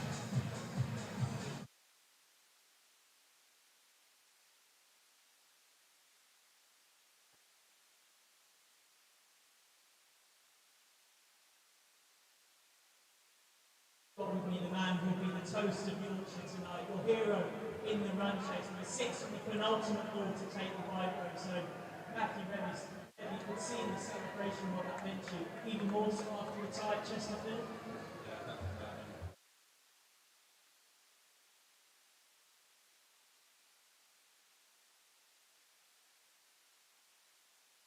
In terms of that run chase, did you feel particularly after that blitz of 7 sixes and 10 balls from Moen Ali that you were always in control of it out there? Yeah, I mean, it looked a good pitch all night, really. The bowlers did very, very well to get back into reach. And Johnny as well gave a great platform to try and launch at the end. Superb knock from you at Chesterfield. You talked about last season. Often it's trying to get on that ball that's the most difficult thing, but you must have really felt confident going into today after what you've done there. Yeah, definitely. I mean, whenever you're striking the ball nicely, kind of try and take that confidence forward, and then just backing yourself to go to the ground, really. Actually feeding off those stands in the Western Terrace. I know you're trying to focus on each ball, but that noise almost getting louder and louder after every boundary, and then letting yourself feel the emotion of that winning moment. Yeah, I mean, even when I was sat in the dugout waiting to go to bat, you see Caroline and that, and it was a great atmosphere, and really nice to enjoy the end there after as well. Thanks so much for a well played. Yeah. So Matty Revis, your hero, and it's Yorkshire who take the points here to consolidate their place in top 2 of the North Group. Remember that we'll be back here on Sunday at Headingley when Leicestershire face the men's team. But for today, it's a double winning day for Yorkshire's women, Yorkshire's men. Women beating Somerset, the men beating Durham. See you here on Sunday afternoon for a 2:30 p.m. start. For now, from all of us here at Headingley, it's a warm goodbye.